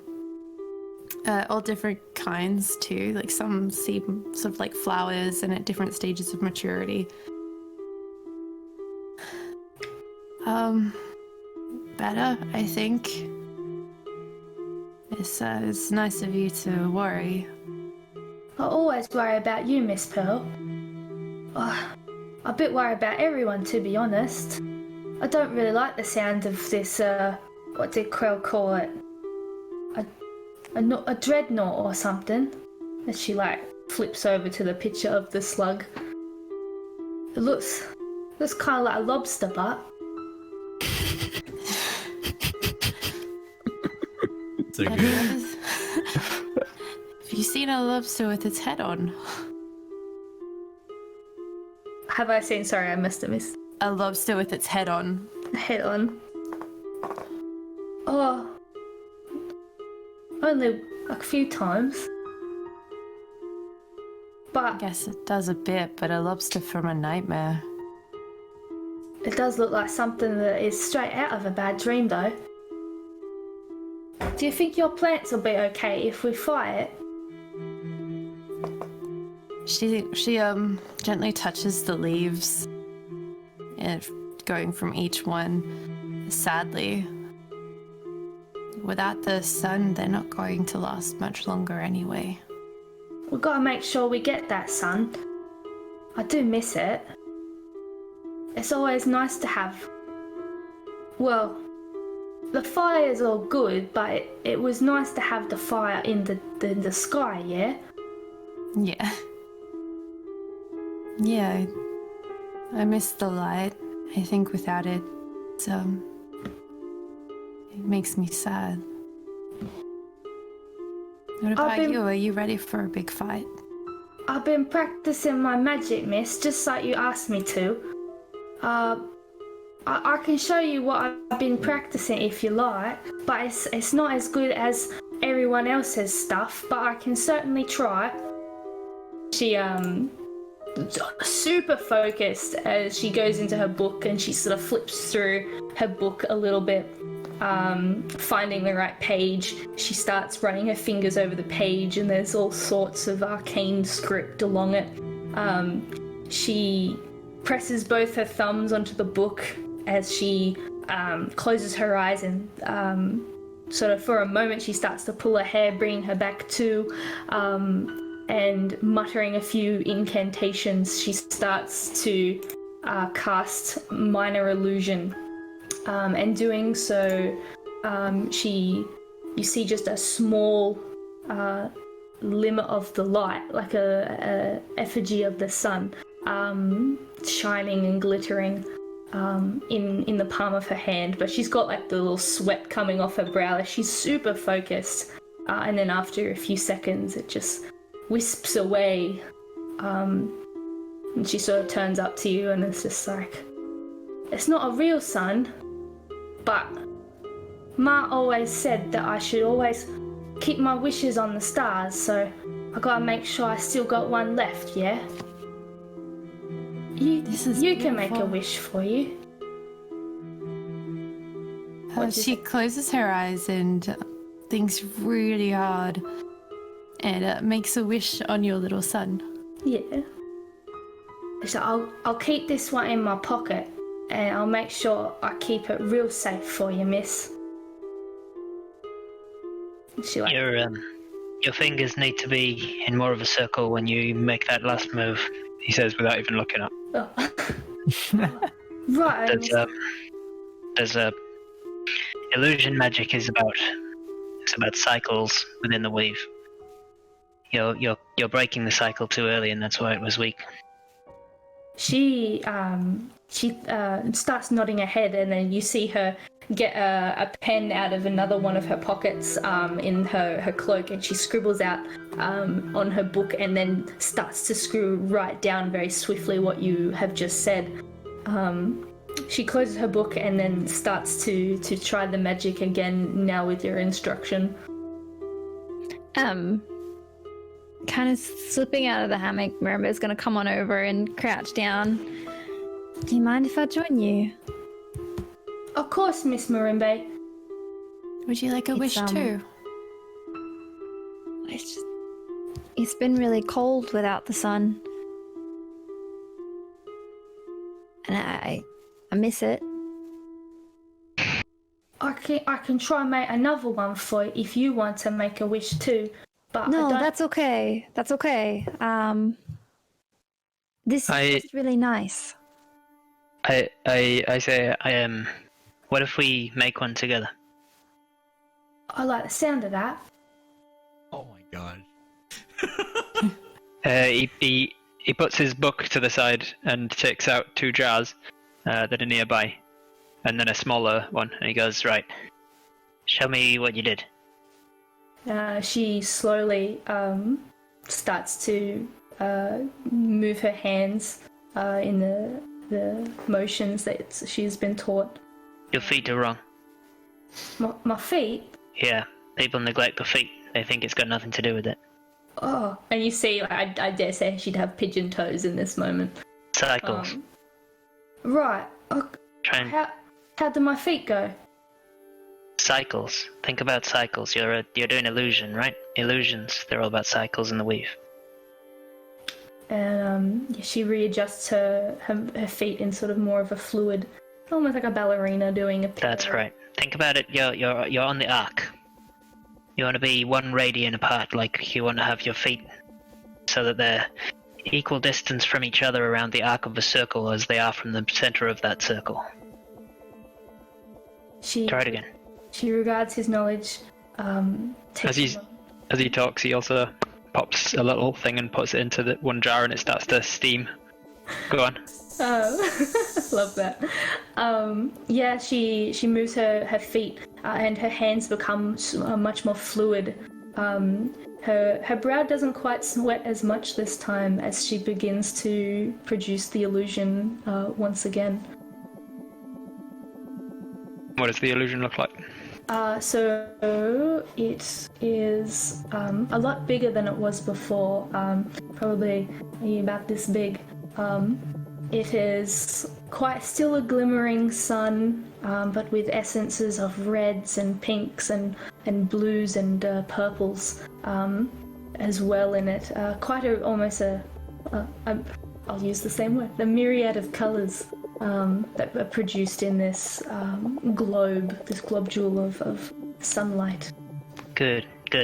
You're not picturing it. You're not focusing on yourself. The illusion is coming from your mind's eye, and you're not seeing it. You're not seeing it strongly enough. You think you're seeing the surface of it. What does this thing look like inside? She closes her eyes and what does the center of the sphere of fire look like? And she, with a few more gestures of her hands, it begins to shine brighter again, with a white light that beams forward. And there's just a rainbow of colours that begin to glitter. Good. It's stronger. Now watch this. And I pour the two jars together that are now both smoking, and then I say, "Oh," and step back. And then I chuck the contents of the thing right into the center of your illusion, and then they start to swirl together, and I cast Flaming Sphere. Oh, epic! And in the center of the illusion, a huge flaming ball of fire that is actually just basically the sun. And all of you feel a lot warmer than you've felt in about a month with the lack of sunlight. And it looks like just a sun that just hangs there in the center of this room. As it I sit so close to that, like a kid sitting too close to the heater. How does everyone react to this? And we're gonna leave it sitting here in stasis for a moment. While it's there shining its light, it helps me, as I've been forming a small white rose in my hand, spending time to make sure that it's symmetrical as I can make it, and that extra little bit helps him put a smile on my face. Torrig is slumped against the wall with next to Scrappy's hammock, and you see his eyes are completely closed, and he's snoring ever so slightly, with his hand still up on Scrappy's head and still kind of like just gently rubbing his head. But you see, as the warmth kind of fills the chamber, you just see a slight smile go on his face all the same, without opening his eyes or anything. I go like this. Josh, you have a private message. See the iridescent sort of quality of the studded leather that I wear is kind of coalesced and shimmered towards the sort of upper sternum, and there's a very faint sort of almost like the event horizon of a black hole. It's being sucked in. This sort of iridescent light is being sucked from me in a very, very faint manner, and it's just surrounding this ball of flame, and it's just holding it there, and I seem to be concentrating on keeping it contained. Yeah, before we move any further, I just need to check this message. Is it where is it? Is it in Discord? Is it Twitch? Or is it Messenger? Because it could be in many places. Guys, yes, I think. Go ahead. Yep. I think it's Messenger. Messenger. Okay. Bear with me. I don't want to lose this scene.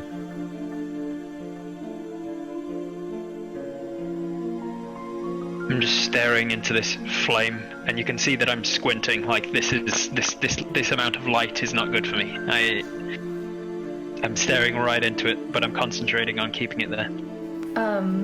Delilah follows the intensity of the moment, but in quite a coarse whisper, she says, "Miss Pearl, maybe you can bring your plants closer, and they get a touch of the light." Now, as you guys will stare at this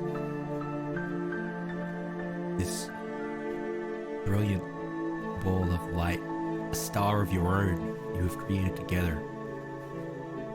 Something sparks in you. And not only does it spark in you, feel something reaching out to you and calling to you. You know, I'm hoping In like a fun way or a creepy way? No, in a fun way. We'll just make our own stars from now on. We'll fill the sky back up. It's like a lantern festival, you know? No, I just want to make sure I get this right straight away. So, bear with me. Pearl does shuffle closer to the fire and the warmth. Yeah, I said it already, but yeah, just way too close. She's very happy. Krill starts to shake just a little bit from the focus it takes, and then eventually this shimmering shell around this flaming sphere seems to pop, and then sucks back down, and his armor begins to shimmer again in iridescent quality. And at that point, the flame starts to grow and just dissipates into the air. Don't let it disappear yet. It starts to dissipate into the air.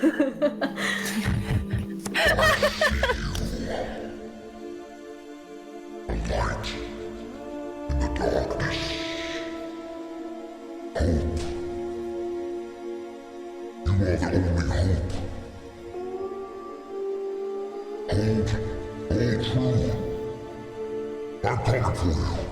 I will bring you here. You start to see this light in front of you start to weave and tear and pull apart, and suddenly before you a chromatic portal appears, and beyond it you see space, stars, novas, planets. Step through. Now! Before it's too late! I snatch up my bag of holding and like 3 of the jars, and then I'm in. Alright, guys. I can't netta this enough right now. You guys all step through. Yeah, I'm just saying, Torig's already asleep. So is Scrappy, in fact. Wake up! Oh my goodness, man. I want to step through. Where is Torig sleeping? Next to Scrappy's hammock, wherever everyone pictured that. Right I next pictured to the that. portal. Yeah, I pictured that as pretty close to where I'm standing right now. So in that case, right before I go, I reach out towards you, and in a swift motion, the metal nodes on the inside of my glove that I wear on my left hand start to spark and lit up by the battery pack that's on my wrist, and I cast Shock and Grasp on you to wake you up. I grab Torig. I cast Shock and Grasp on him. I have advantage because you're wearing metal. Yeah, you do. Holy cow! Yeah, I think that. Scooch over the top, but it gets the job done. I'm not letting this portal close. I need to wake We're the going through get out of this here. portal. Heck yeah, we are. And what about Scrappy? Well, let's let him wake me up first. I got a 15, and then I just checked. I've got a +10 to my Shock and Grasp. So that does just hit. But a C means nothing. And I hit you for 2d8 damage. Hey, I rolled a 1 and a 2, so you get 3 points of lightning damage, and you die immediately, I'm sure. Oof. And then I grab my bag and I'm in through the portal. I want to go. Torg kind of starts a little bit, like, oh, what the, and looks around and then sees the portal and sees Krell jump through. What's everyone else doing in that exact moment? I'm looking back between you and Krell, whom I'm watching jump through, and I look really scared. And without thinking, I just, you know. Delilah's going to just be next to the portal and then hold her hand out to Pearl and be like, "Come on, Miss Pearl, we gotta do it all together." And she hurriedly puts her plants away and stows them into the bag very quickly and carefully, and races after you guys. We jump in together, holding hands. Tortig jumps up and quickly gathers his things and then looks at Scrappy and just kind of like picks him up and then looks over at Brayden. I look over at Torg. Just take the whole damn thing off the wall. Harp him. Yeah, with that, Torg just like kind of rips Scrappy away from the wall and then with him just kind of dives through the portal. As I'm slow to get up because I did crack my back. I also understand the urgency of what's in front of me. And I sling the keg back over my shoulders. I check my pockets to make sure I don't leave my keys, my cell phone, or my debit card. Okay. And I step forward into the portal. As you guys step through, we're standing in space, a cosmos. Stars as far as the eye can see, endless possibilities, endless worlds. You're looking out in wonderment. You see a shooting star. And again, for context, you haven't seen stars or light in months. You see a shooting star rush across the sky. And as it does, it collides with a black hole, and then it blooms. Brilliant light starts to roll and gather itself. The stars start to rush into each other at a very fast pace. A myriad of colors come together. Then you see a burst of fire nova out and create a flame. It becomes a mane wreathed in solar light. Two crescent moons come to meet down and create a face. And as it does, running towards you, you see what looks like a lion with wings and a face. It slowly pads towards you. Bigger than the creature that you had previously been described. You are bathed in its warm light. Its body is made of cosmic bodies. This is what is known as an astral sphinx. Ooh. It looks down at you all now. We are going to take a break here.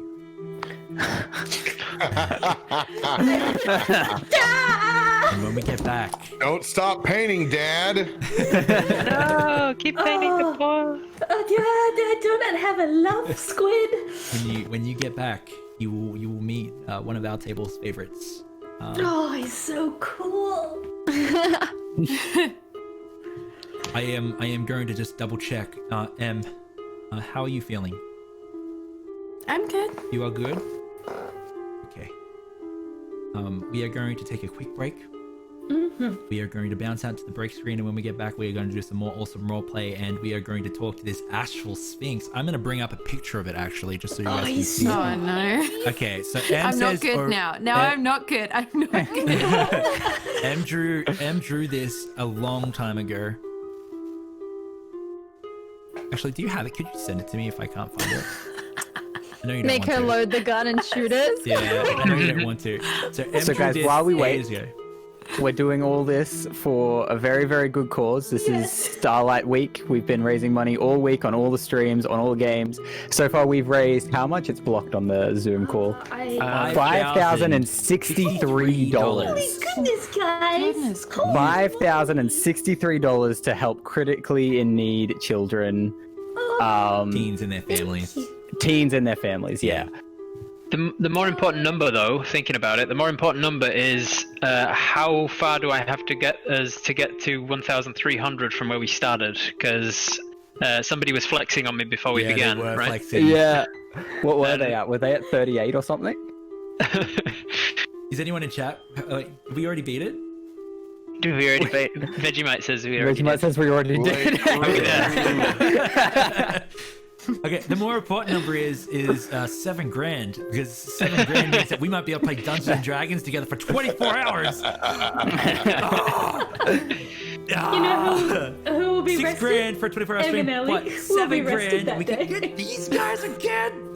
Let's go. Not Yeah, only guys, that, I cost $7 grand. it's all for the kids. Not only that, we have a massive prize pool that you'll be able to win. Got my notes amazing for the stuff. prize pool. Yeah, and Every $5 also, gets you an entry to win a prize, right? Yes, that's yeah, potentially every to go in the $5 draw. gets you a chance to win a prize. And not only that, I have Australian dollars too, so it's cheaper elsewhere. even cheaper if you're in the US. It's like 50 cents in the US. yeah, We're doing great. And I'm not gonna lie.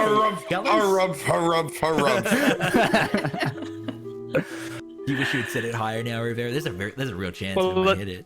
The thing is, I never said my number, so Yeah, I you know, know. mine's 8,000. Is yours 8,000?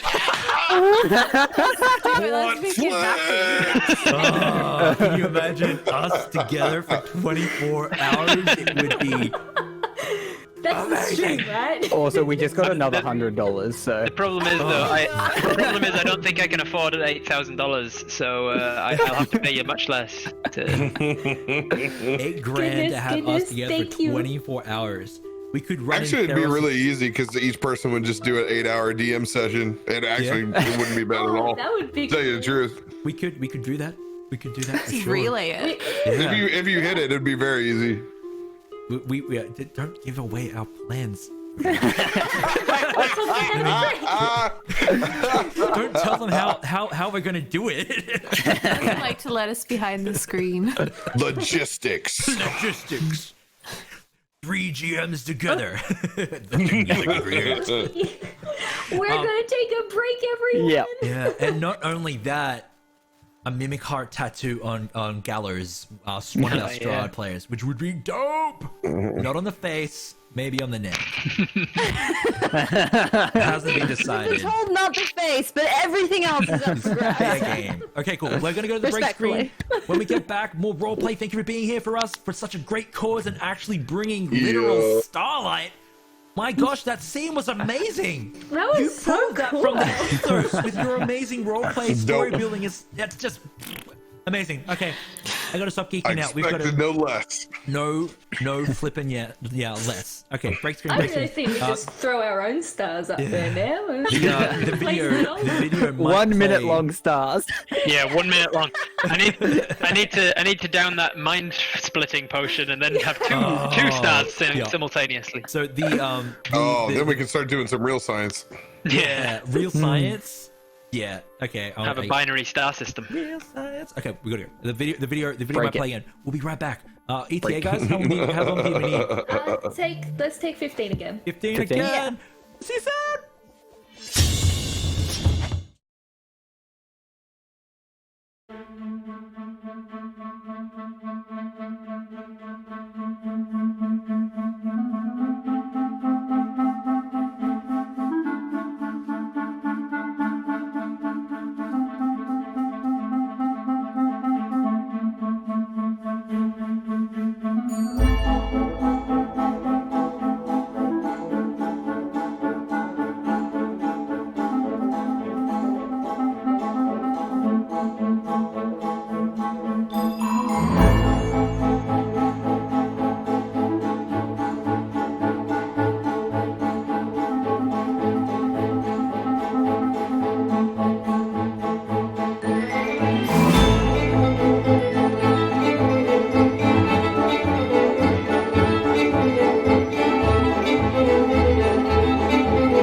We are live again.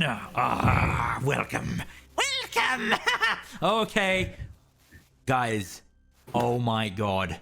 Did I? Have Oh you my take god. a look at the top left corner. We have hit $6,000. Yeah. What? What happened? Yeah. No. Yeah. What happened? Yeah. Goodness, what? We have hit $6,000. Sunblighter, $837. Recognize Oh, us. Recognize us. We are coming. What? Holy What the? Yes. Yes. I need to text people. I'm sorry. You get it. You get all the hype and you bring it to those who need crap. it. Oh, we are powerful. Oh my god. Oh man. That's amazing. Powerful and powered by caffeine. $1,000, guys. And some blighter. Gonna take a moment here. Such a lot of I'm just money. gonna text a few people. I'll be back. Well, I think that's a Epic, perfect dude. time for those who might just be showing up to talk about what we're doing today, Josh. Let's talk about Starlight. Yes, Starlight. Have you guys heard about Starlight? If you want someone else,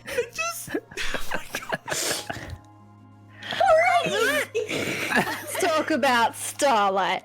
Near and dear to definitely Ellie's heart, but also everyone, because who wasn't not only injured as a kid and hated doctors, but imagine being stuck in a hospital for ages with nothing to do but stare at those horrifying little pictures of whales on the walls. So, Starlight has it so that you can help build a games room and have, forgot what it's called? Live wire? Livewire.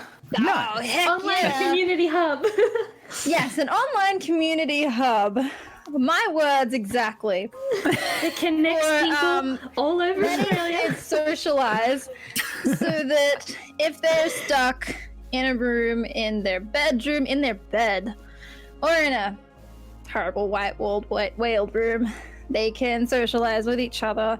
And a different amount of money does different amount of things, but mostly it just lets these kids be kids. And because it sucks, like I would go stir crazy in a doctor's waiting room as a kid. I can't imagine staying there for that much time. And especially now with everything going on, these kids really need this stuff. And that is just so much money. Oh my god. It's gonna go a long way. It all goes directly Yes. to the kids. There's like Starlight doesn't take any of it. They just pass it straight on. You know, It's a really fantastic charity. And they build these amazing little game rooms, and you get to do arts and crafts, glitter everywhere. It's amazing. not going to stream on stream, Captain. I feel it, man. I I'm do, feeling it. Captain. Do I have your permission to add your name to the milestone now that we are at the 6,000 mark? We're Would there. you join me for a 24-hour stream if we hit 7K? All in. All in. Oh, goodness. Power play. Captain Robear, we make $7,000. We will have Captain Robear for 24 hours of Dungeons and Dragons.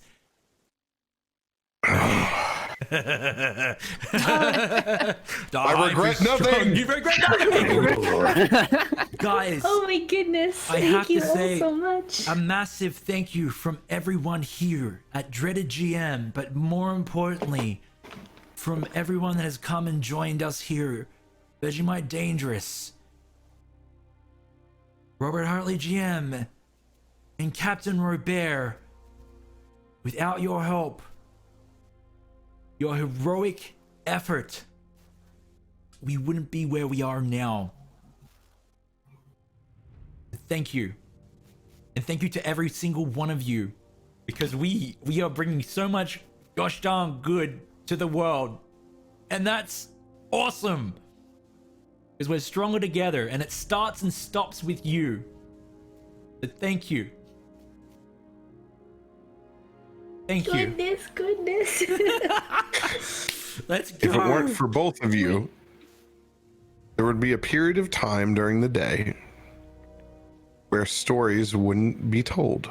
Oh, Ah. you're gonna make it And that's cry, man.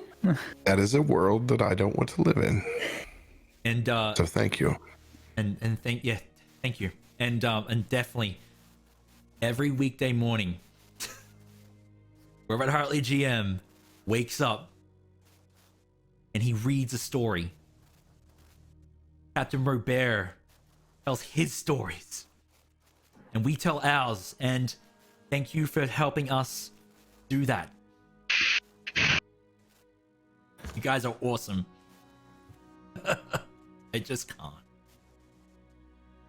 With the money that we've raised at the moment, we can use that money to supply 77 families with a day out, with just a single day out where they don't have to worry about hospitals or anything like that. They can go to theme parks, they can go to the reptile parks, they can go to zoos. $78 with the $6,000 can help one family, but you guys have come together and helped hundreds and hundreds of people already, and it's not over yet. The night's still young. We are going to give you the best 24-hour stream that I can possibly muster, much to my wife's dismay. Am I allowed to be sad about this? I looked at Em and I'm like, dearest wife, my love, I know that you don't want me to do another 24-hour stream, but I think that if I put it at 6,000, not 5,000, 6,000, then mayhaps we can bring so much hype that we would break the stratosphere. You can stay at my house that weekend. Em stays at my house that weekend. I'm out. I would like to. Well, good. I would like to hear from anyone here that wants to talk, but especially from our guest stars who have brought their communities here to make this possible. Guys, take this moment to speak. Your peeps, our peeps, all the peeps.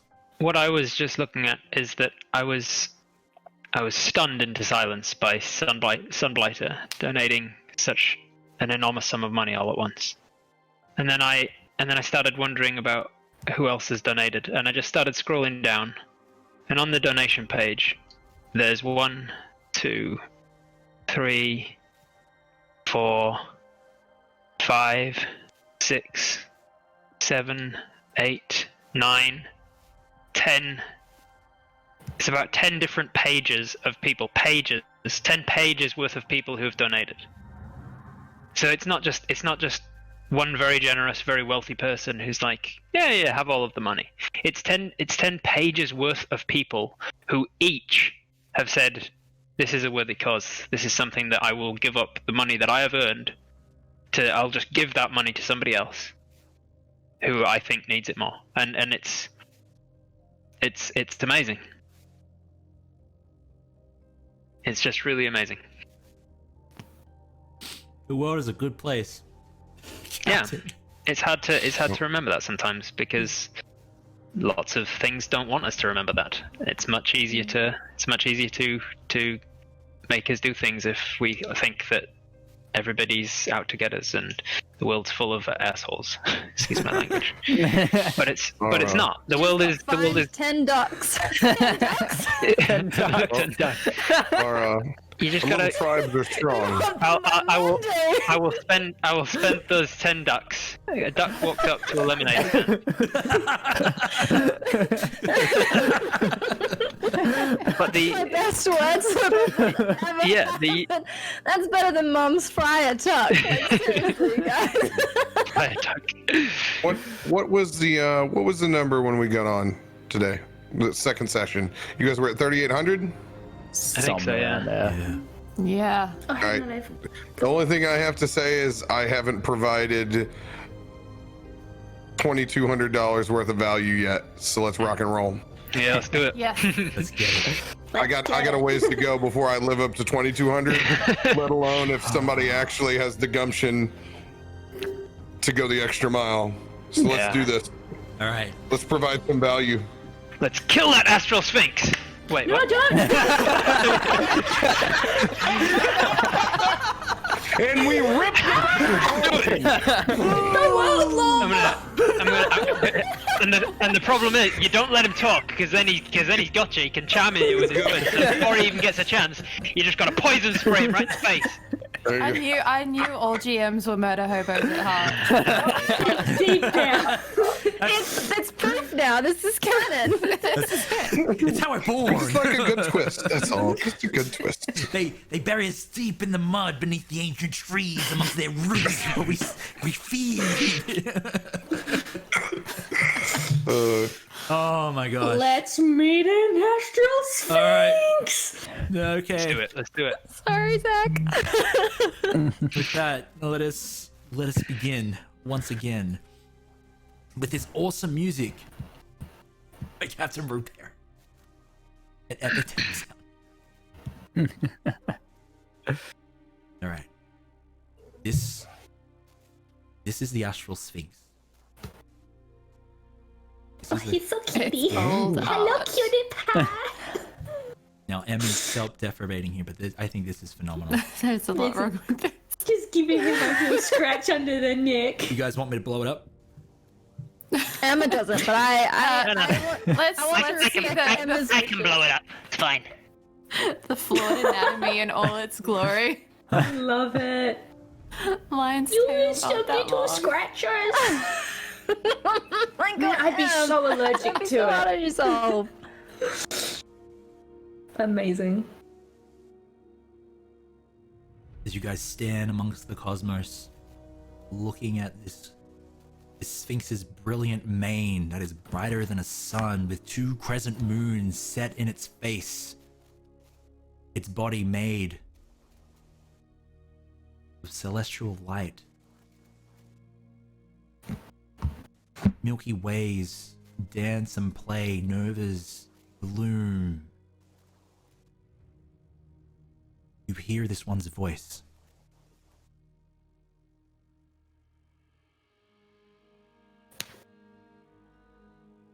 You have done well.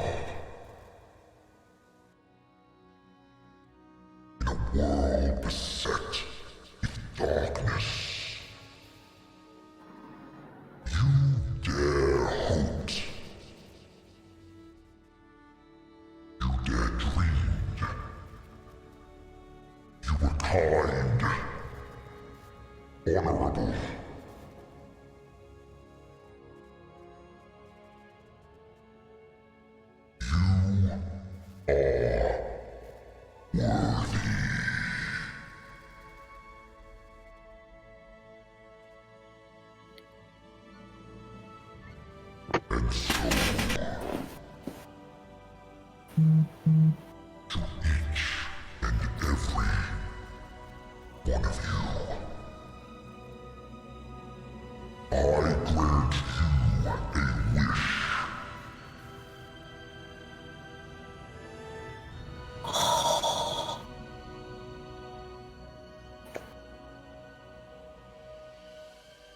You can see. Yeah. Scrappy move forward in amazement. Warm. He's actually still in Torig's arms. He's trying to get down, much like Link tries to get down from my grasp. Let me go. Fine. Go. Can I Don't get too change close. some of the light for Krell? Yeah, I'm going to Body block. I'm gonna kind of hold up my cloak. I'm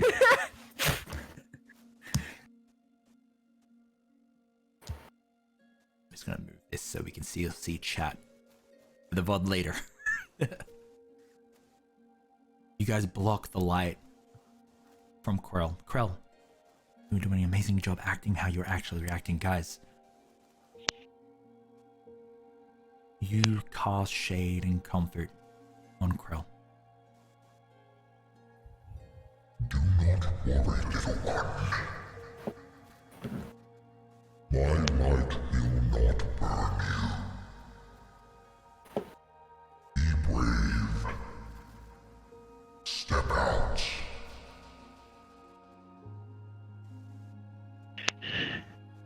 And you Barley push him. steps forward. quickly. And as you bask in its light, it is graceful, gentle, and beautiful. You have never felt like this before, like this before, Krell. The scene is yours. Do you want me to take my cloak down? Yes. I can do it. It's just... Let me see. Okay. Yeah. Brayden, you have stepped out. As Krell looks upon this astral sphinx form, I'm going to let you guys have open roleplay here. The scenes are yours. The story is yours. Are you ready to tell it? Why don't my eyes burn when I look at you? Light is not meant to burn. It is meant to inspire. To spur you on to be brave. To share it. All you need to do is be brave enough to hold it within. And pass it on to those that need it most.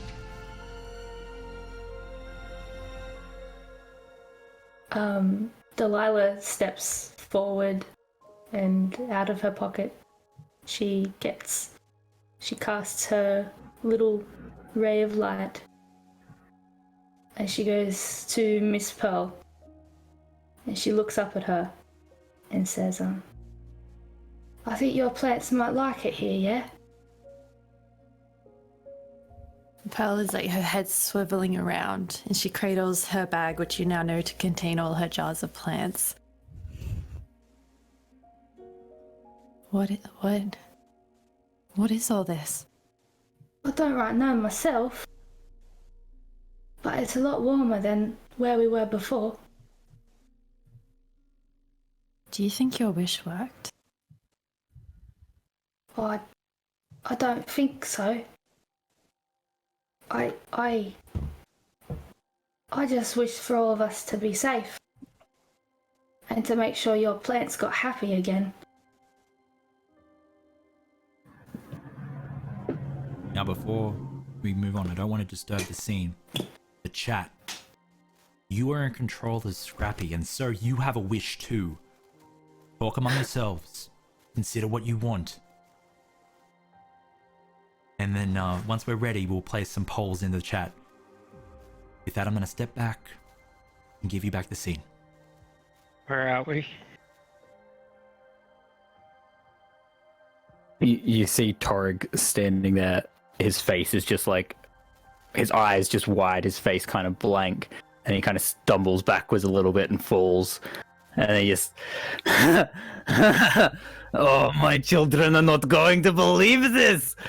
This is, are you guys seeing this? Am I awake? Yes. Do you want me to hit you really hard? Do it, go. Right in the cheek.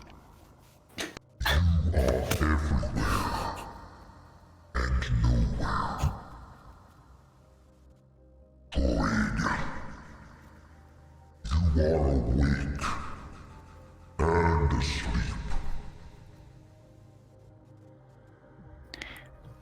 Did you know where the stars went? They were always here, Harambe. The world which you have come from was merely shrouded in the darkness.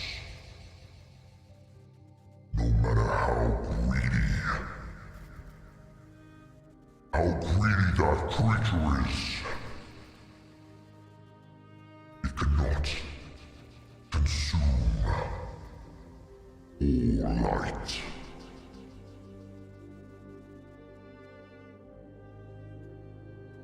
What name would I know you by? You shall know me as Garden.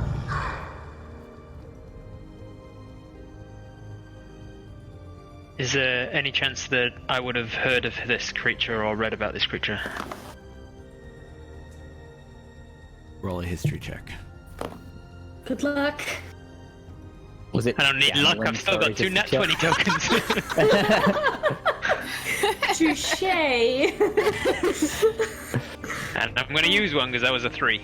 So I will use a nat 20 token, and that history check becomes a 30.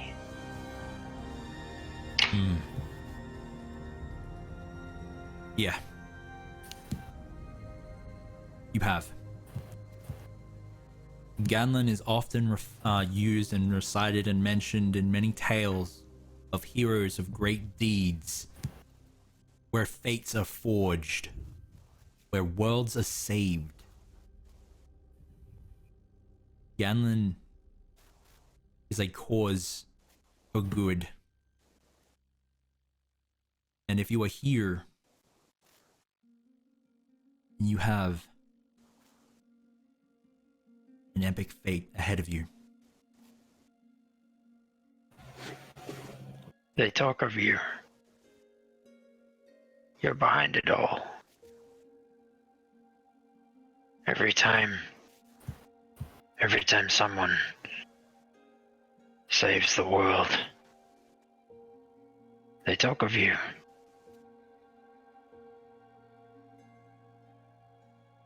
Are we destined for the same?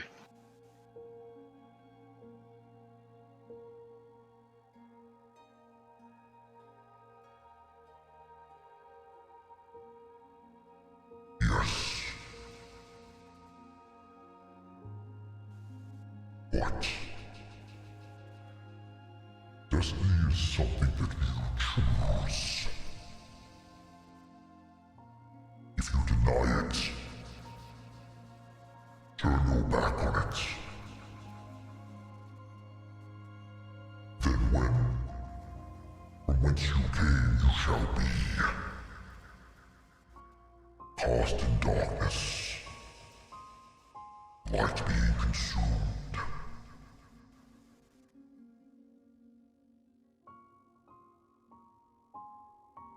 Wish will get us out of that thing's stomach. But what of the things inside? The stars, the light, everything it's consumed. How do we get that out?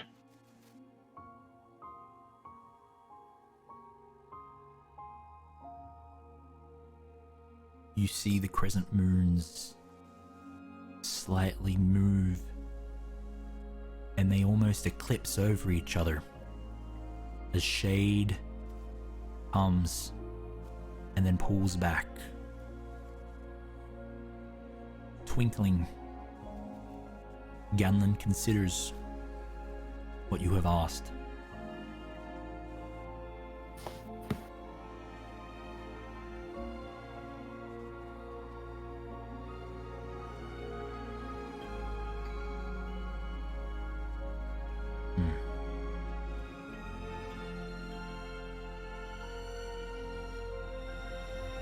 Take back the light.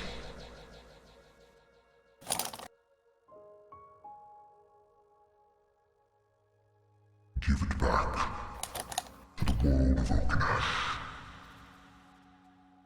Inspire war. I will transport you before this creature. Prepared as I can make you. It will consume you. But within, you will become reclaimers.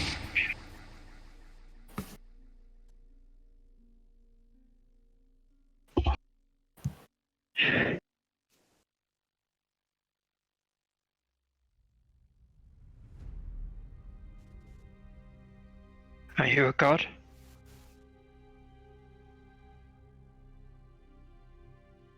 I am, and I am not.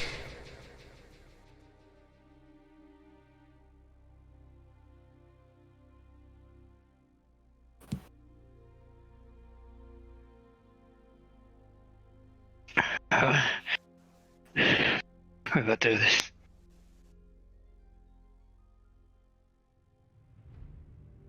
Sorry, I did miss that last line. It was perfectly acted, but what was it? We will do this. We will do this. Brilliant. Yes. Guys, you hear these words come from Krell.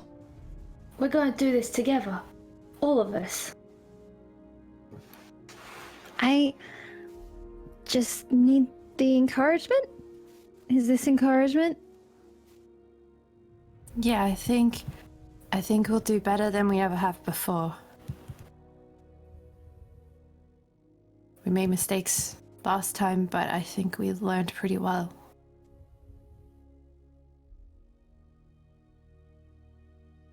The Pearl stands somewhat protectively in front of Krell, with how vulnerable he seems at the moment. Then you are offered a path, you need only to walk it. I agree. Chat. What? If you would like to say something to Scrappy at this point, please at DreadedGM, and I will consider bringing it into the dialogue. I am also going to scroll up to see what Vegemite said. What about you, Master Brayden? Reckon we can do it together?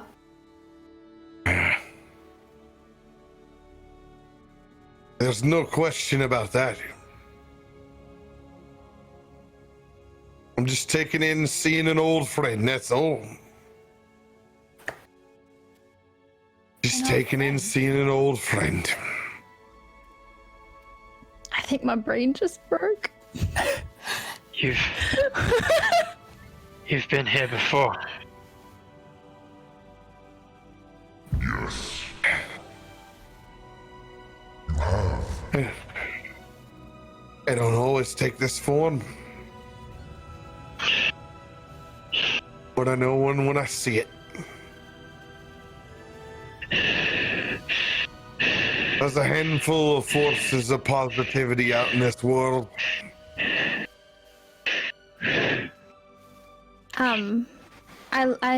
I crouch down, next to Krell. How about you squeeze my hand, or I put my arm around you, or some. Oh, okay, yeah, the hand thing. That's good. Yeah. Grill takes you by the hand with his long reptilian fingers. You feel them squeeze. Not tight. He's not very strong. Yeah. Me neither. So, old friend, you give a tempting offer.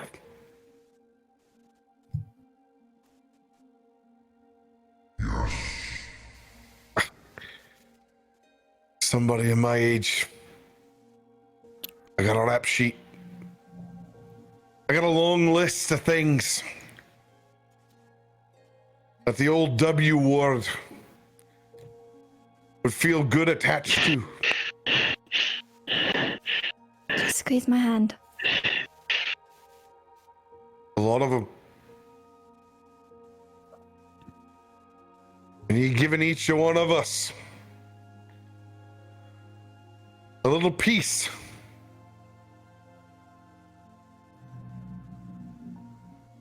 Are you sure?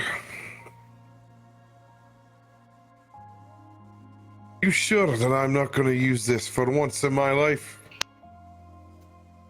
Just for me?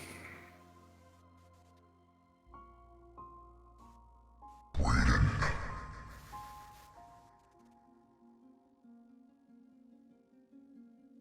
Look at your companions that travel this path with you now. Each one of them. Did you actually spit?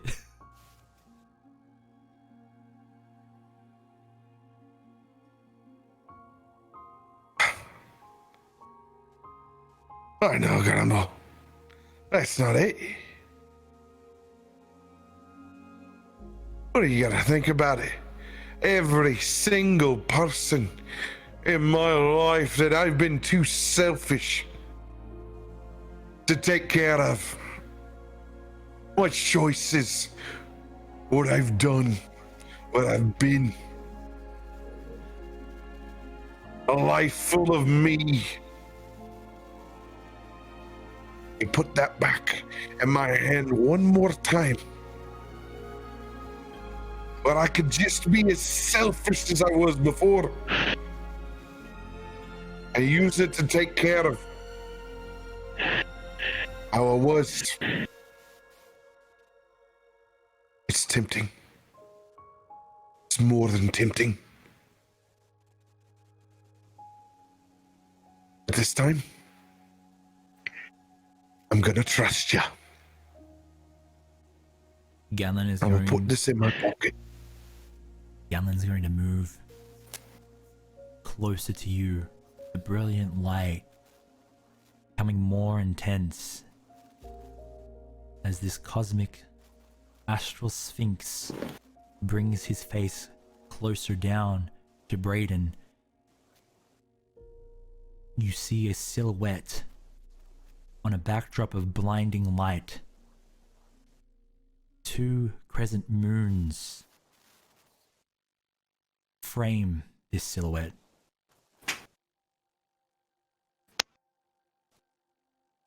Then you are better than the creature that has been consuming the light. How am I gonna do that?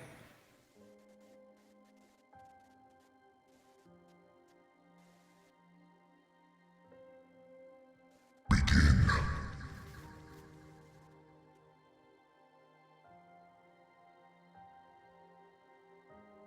Brent kind of looks over his shoulder at everybody else.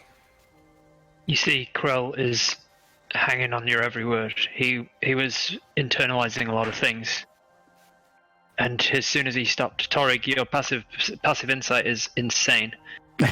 You would have both noticed and realized that as soon as Brayden started talking about selfishness and how do you know that I won't use this spell for my own ends, that's when Krell stopped hyperventilating and he looked up. He sort of snapped up, and he's just been hanging on Brayden's every word, wondering how this is going to go, wondering what happens.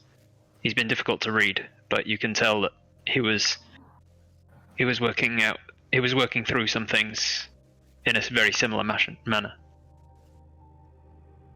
Torig claps Krell on the back. You know, kindly but quite hard. It's time to be brave, no? Time to take steps forward. If we do not do this, there is no world to return to anyway.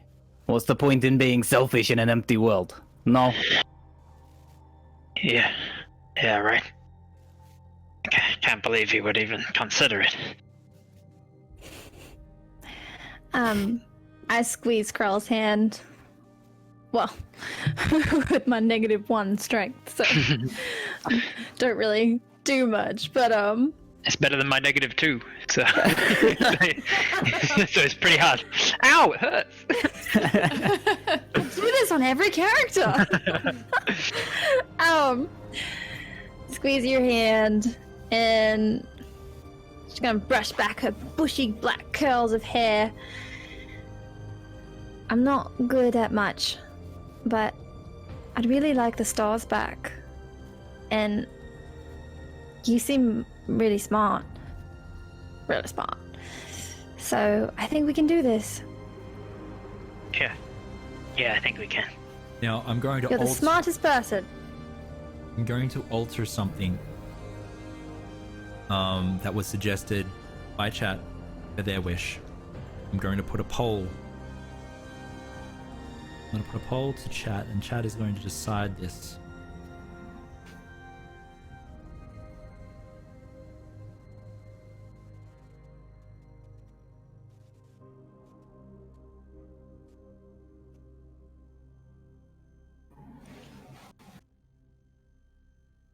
Getting me mighty curious. You gotta wait. Part of me's like, Ellie, don't use the wish. Josh might give you another coin. Then you can go to another character. It's too powerful to use. Like we can take that dreadnought down without wishes. I've got poison spray, guys. I've got poison spray and I've got the second worst cantrip, guy. I have a mage hand that's invisible. Like, what's it gonna do? True see it away? We're good. We're all good. I'm so stoked for combat because I specifically put in this whole effort to choose all water-based spells. I chose, what's it, water sphere over hold person? You're not going to be able to use that on this thing, that's for sure. Splash it in its face. What am I gonna do? Throw a dagger at it? That? Listen, I'll distract it by getting inside its teeth. It'll bite down on me, and I'll be stuck in its teeth like a piece of apple skin. and then while it's distracted with me, you get sneak attack. Yeah.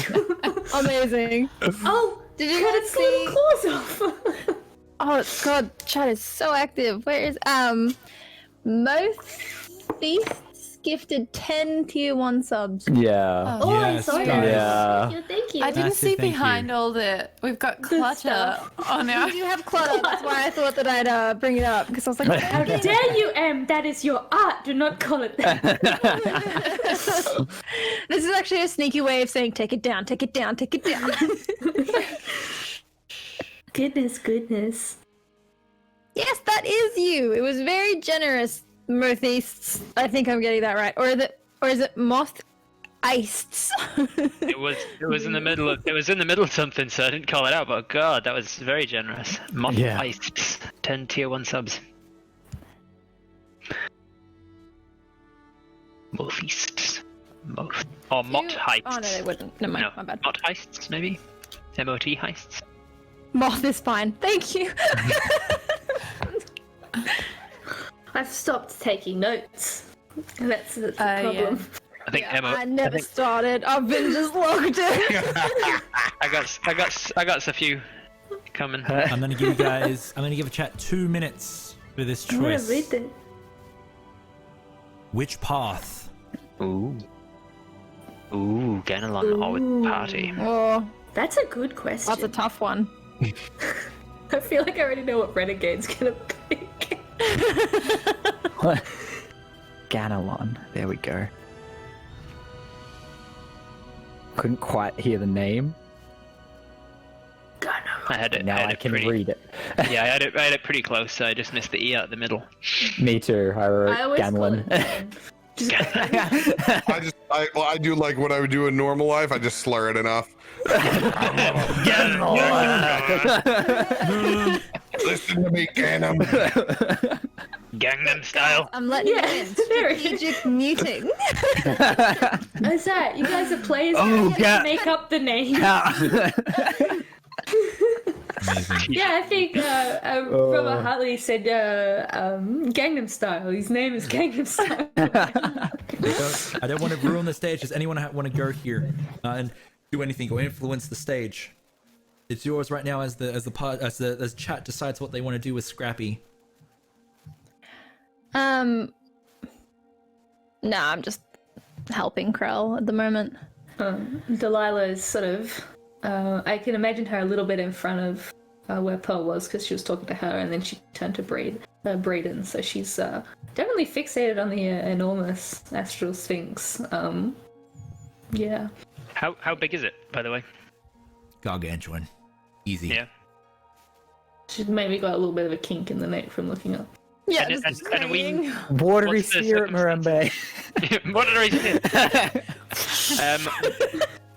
The circumstances around us, like the situation that we're in, are we sort of floating? Are we standing on hard ground? What's the deal? You seem to be floating, but if you wish to be standing, you can also do the same. All right. Torg was standing because he fell over. Yeah, I was kneeling, so I was standing. I also had a sneaking suspicion that Josh was going to be like, and you're all in a vacuum and run out of air as soon as we got here. You see, I was ready for such an adventure. Close vote.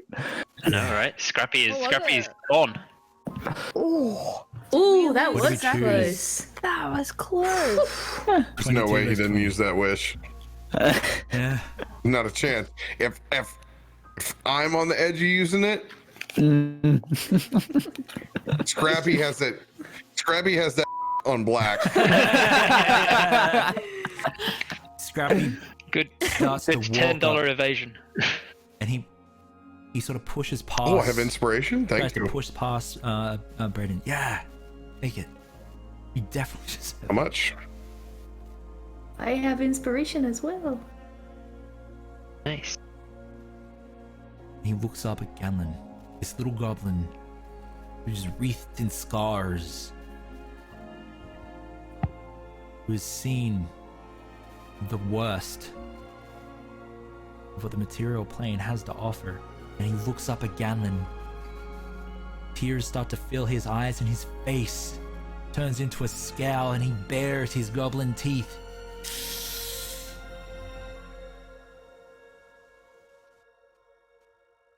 And as he stands next to Braden, he looks back, and that anger starts to roll away.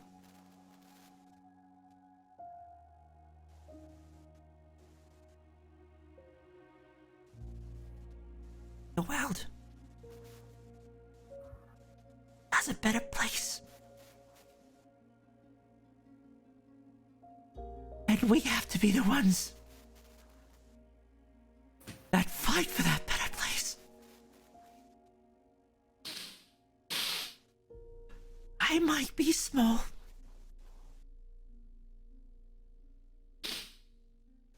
but I am mighty.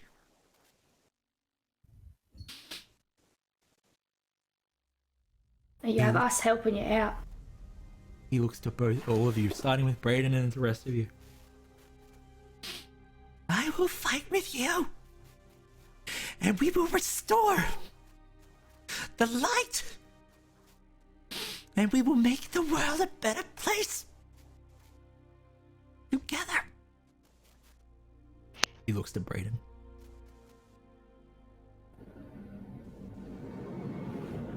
Because you made me believe.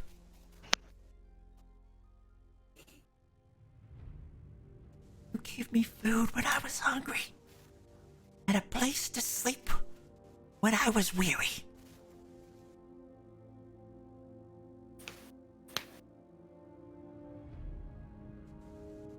Just a piece at a time, buddy.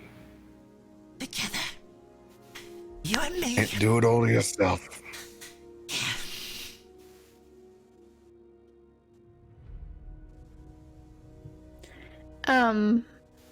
I'll look hesitantly directly at the light emanating from this massive sphinx. Is there any chance that you know where the dreadnought is? So that we can... Sorry, go ahead, keep going. So that we can fight it and get the stars back.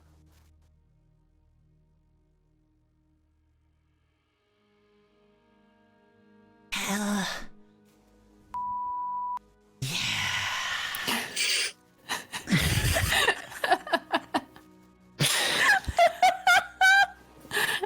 On that note, we have some sunnies for Torek. Oh, nice. You'll rock 'em.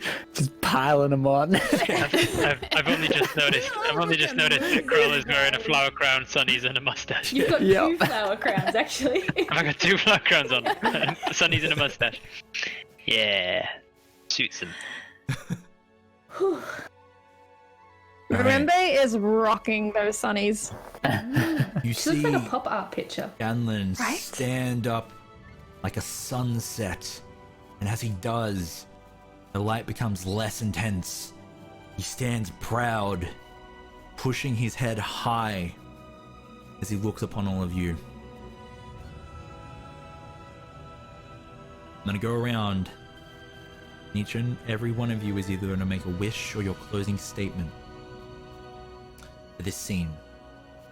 Starting from CaptainRobear. Robear.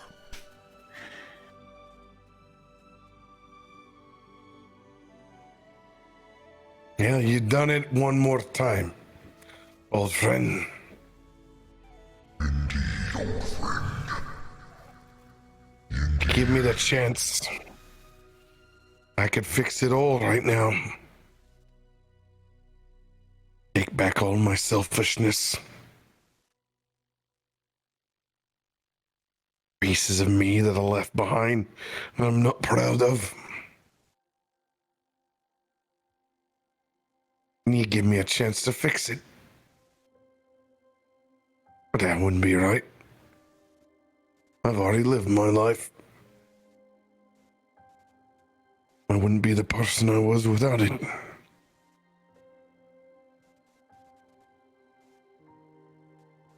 So even though I want to,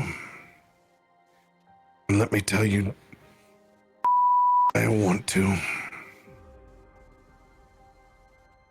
Because at this age, you got some regrets.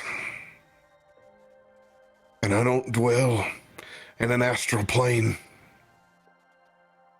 I look at mud huts, thatches, malnourished, and decimated fields. And the folks that don't have a voice. No. I've had my fair share. So I'm gonna put this one in my pocket for them.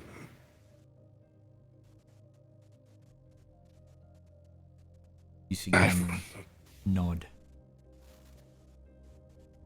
I figure they need it more than I do. Thank you, old friend. Thanks for letting me not forget. Gives him a nod. You swear you see a slight smile come on Gwenlin's face. But only you notice it.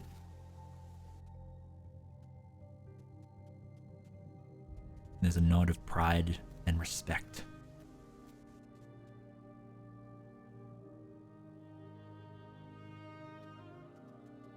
Ellie. Delilah. The stage is yours.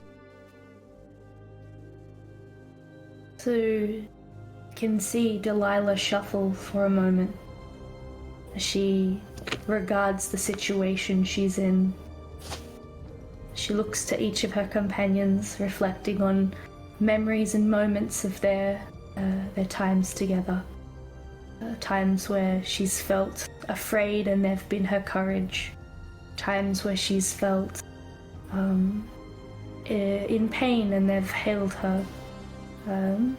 She reflects on her journey as a low-life pickpocket and how each of her friends have taught her something, and she thinks back to the nights with the stars, with the rays of the moon and the light of the stars, and learning upon her books, seeing the flicker of the Bunsen burner of Krell's concoctions, and she has a small smile upon her face.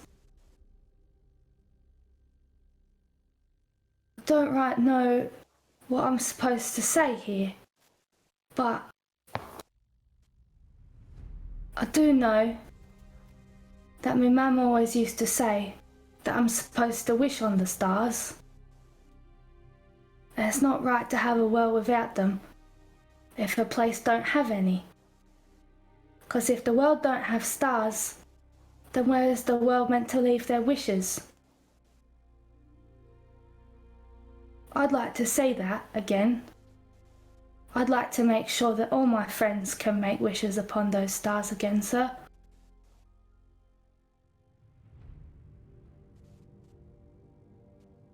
Another prideful nod and respect.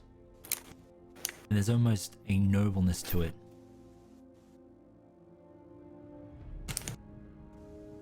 Robert Hartley GM. Krell, the stage is yours.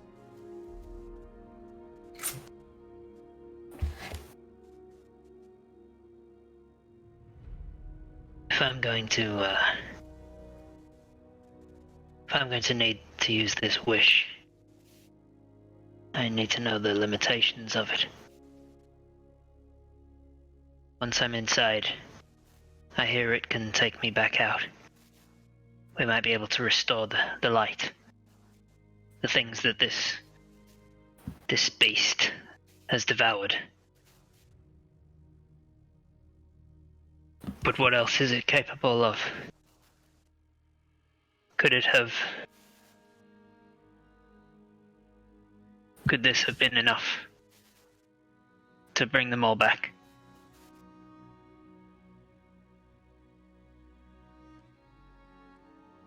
As you look upon Ganlan's form, his body, which is made up of countless possibilities,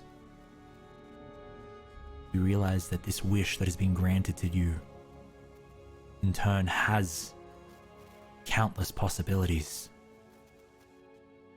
A single point of hope. But you need faith. And you have to be brave to cast it. Ganlan doesn't need to speak these words. It is merely communicated to the way that he's standing and what he is made up of. I could have brought them back.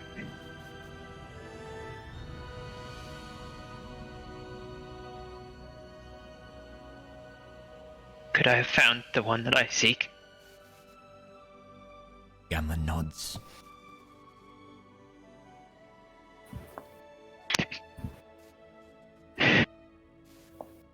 Whole life.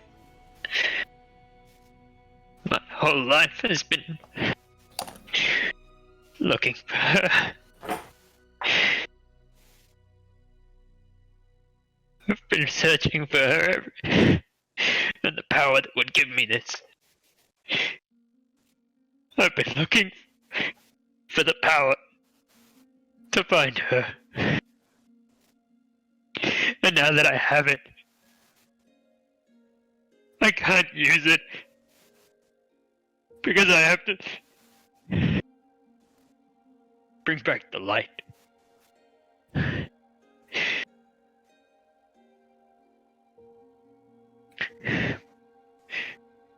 But what's the point of being selfish in a world that doesn't exist anymore?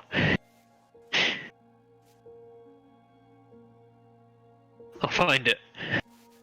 I'll find her eventually.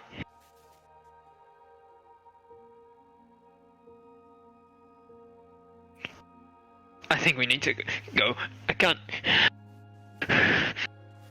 Okay, it's at this point, you looking after Krell, you start to see his mood change. How do you react to this? And what are your last words?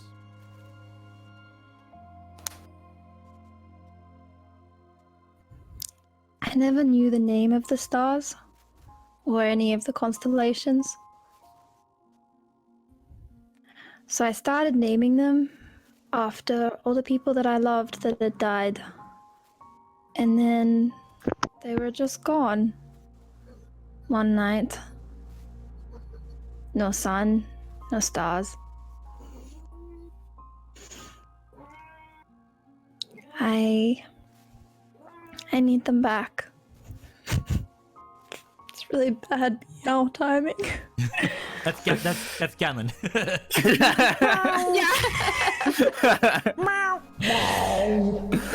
I have a cat, guys. Sorry to remove. We can pull it back. Okay. No, he was rude. Go away.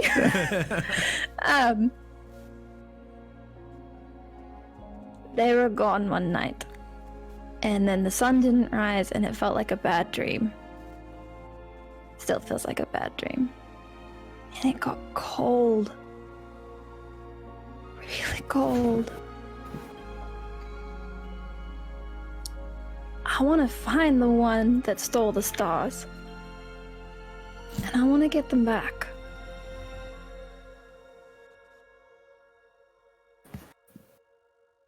And with those words, you looked at Krell. Who wants to get out of here?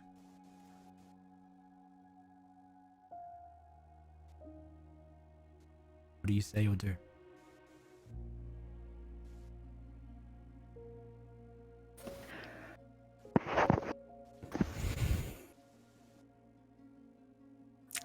Think.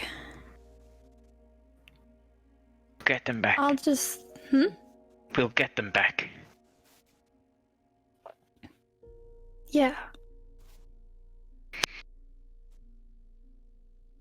I'm sorry I called you stupid. Oh, it's fine. Happens all the time. It shouldn't, though. But it does.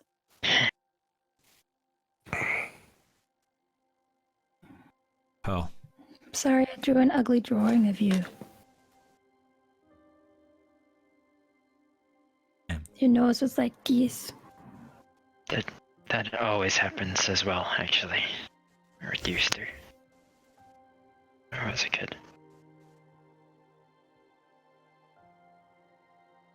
Stage is yours. Whose? Mine. Emma's. Phil. Oh, okay. I was like, wait, what?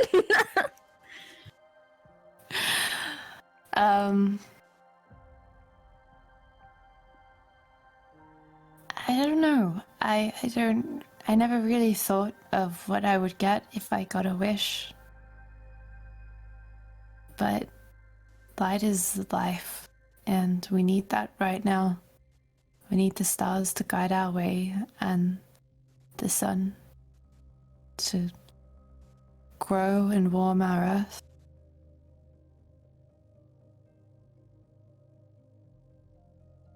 I don't know what else to wish for, but the strength to get the stars back.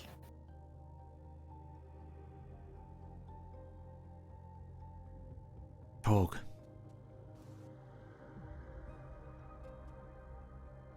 Torrig My bad. was standing near Krell with his hand kind of like hovering near his shoulder, and he steps forward. He looks up into it, and you can see this kind smile on his face, this gentle look in his eyes. Well, I have no idea what hell we are about to be walking into, but if there is some protection you could grant these wandering souls with me, that is all I would wish of you.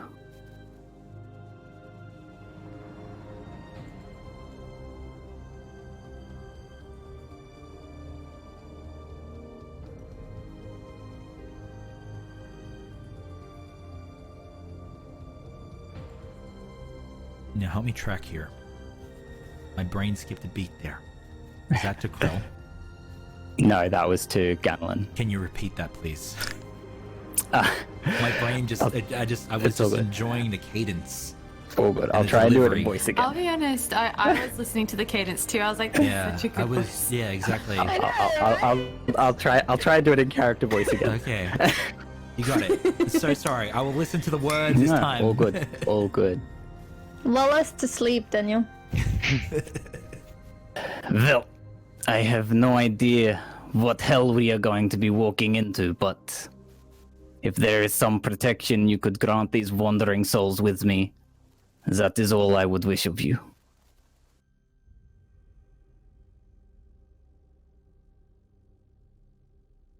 Then your wish will be granted.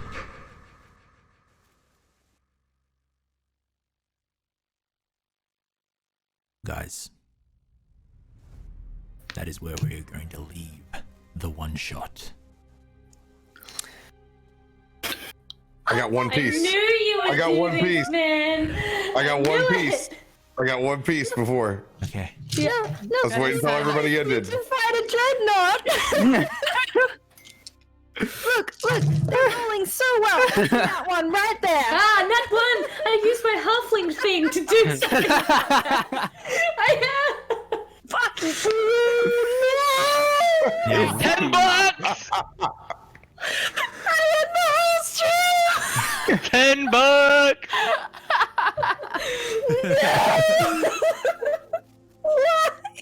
oh yeah, actually, there's two more pieces. There is two more pieces. Last statement from Scrappy. I thought the start was the last piece of Scrappy. I saw one that I loved as well, from Sunblighter. Let's get some more in the chat. I'm gonna copy and paste Sunblighters as well, and then I'm gonna check that as well. I love it.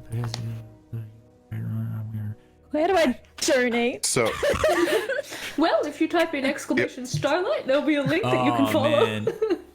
Okay, I've checked One of Whispers. us is gonna. All right, let's catch where we're up to. Thanks. All during that I was posting everyone's command ! The person that was currently saying their piece.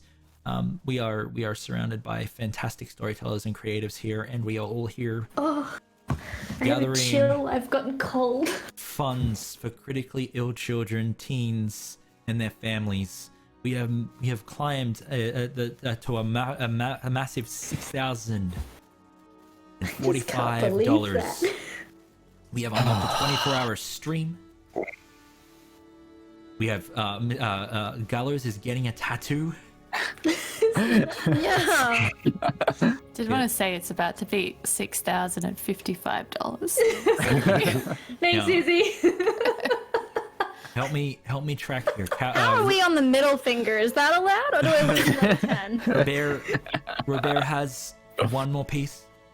One more piece. We also have a piece for Scrappy. Want to get to Scrappy's last statement here as well. So at DreadedGM, I've got Renegade Chicken who is whispering in my ear about something as well, which we'll look into. And then we'll do final. We're gonna do favorite moments. We're gonna do favorite moments. All right. If anyone picks the fact that I swore at the end, Izzy, you're fourth in line and I am second. I've got this one. Look, you got your money. What do you want from me? All right. Guys, let's start with Robear's final piece. If anyone else here has a final piece, I am more than okay for you guys to take the stage. It is all yours. Robear, is your final piece. After everyone has said their piece in front of them,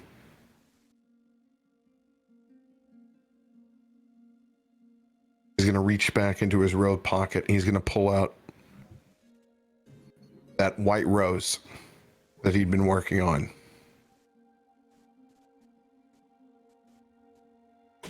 In its perfect form, holding it just in his palm. He's going to walk over to Morambe.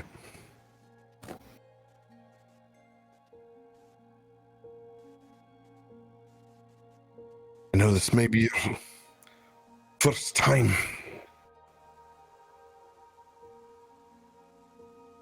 out in the field. That doesn't make it any less easy or difficult than the rest of us. There's a lot of choices in your life ahead. I know. I've certainly lived them. As he takes your hand and he places that white rose in the middle of your hand and clasp it. Don't have any regrets. Yeah. You have one of my Nat 20 tokens. Yes. Whoa. I put it Amazing. behind my. So I've got the amazing, the really incredible, the bushy hair, the one that's like up here, and I'm gonna tuck it behind my ear. When you tuck it behind your ear, the perfect amount of thorns pop out just enough to hold it in place. But whenever you touch it, they fade away to where they'll never prick your fingers. It's amazing. That's beautiful. Absolutely beautiful. So if you guys aren't sure, we have a homebrew rule here for most of our tables, what's called heirlooms. Heirlooms are items that are given out at special occasions and events just like this. The Nat 20 tokens, which were unlocked on the road to Starlight, the money that we had gathered before we started this 12-hour stream, those Nat 20 tokens are heirlooms, and everyone here that has one, if the GM has allowed heirloom mode to be on, they can use these. So thank you, Robear. That was amazing. That was incredible. Absolutely. I was trying to figure out, because I don't have any flowers, how I could get the D20 to set. Okay. Perfect. Stick it right in the ear. You have some more time if someone else wants to take another scene. Oh, I can't follow that. I'm done. And on a high note, that's it. Ride the right coattails. I'll have a scene where we kill the dreadnought. I'll just narrate it, right? I'll just narrate it as if it happens. Izzy loses another $10. Everyone's just gonna go right just go right the fanfic of it. There's gonna be like the battle. There's gonna be like everyone's gonna write it. It's fine. Hey, weekly wrap up thing. Oh my god, those glasses are my life right now. They're amazing. So I'm also the sun is so bright coming in over here. Okay, so Renegade Chicken stuff is put on hold. That means that we have Scrappy. Chat, your character. Is there anything else that you would like to do with Scrappy? Let us know. And then we'll jump into favorite moments, closing statements, all the awesomeness.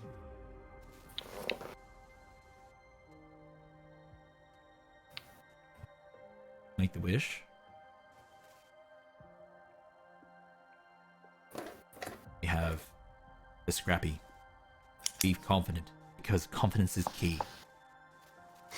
Do it, do it, do it.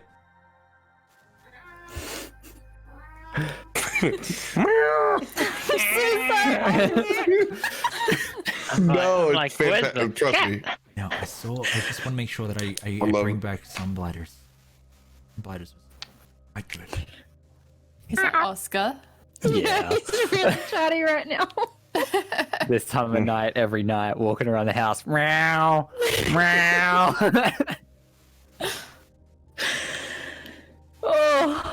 Oh, buddy. All right, I'm definitely gonna say this, especially since you can ad-lib it. I'm gonna read it line for line, and this is where we're gonna leave it. It's time to conquer the Star Thief, the Moon Massacre, the Sun Blighter. Give us the power to do so.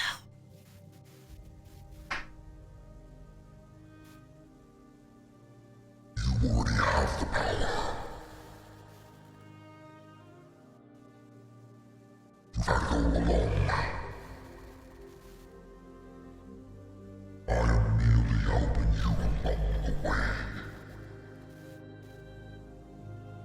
With that, you see a cosmic portal tear open again. Beyond it, not a cosmos. No novas, no stars, but darkness.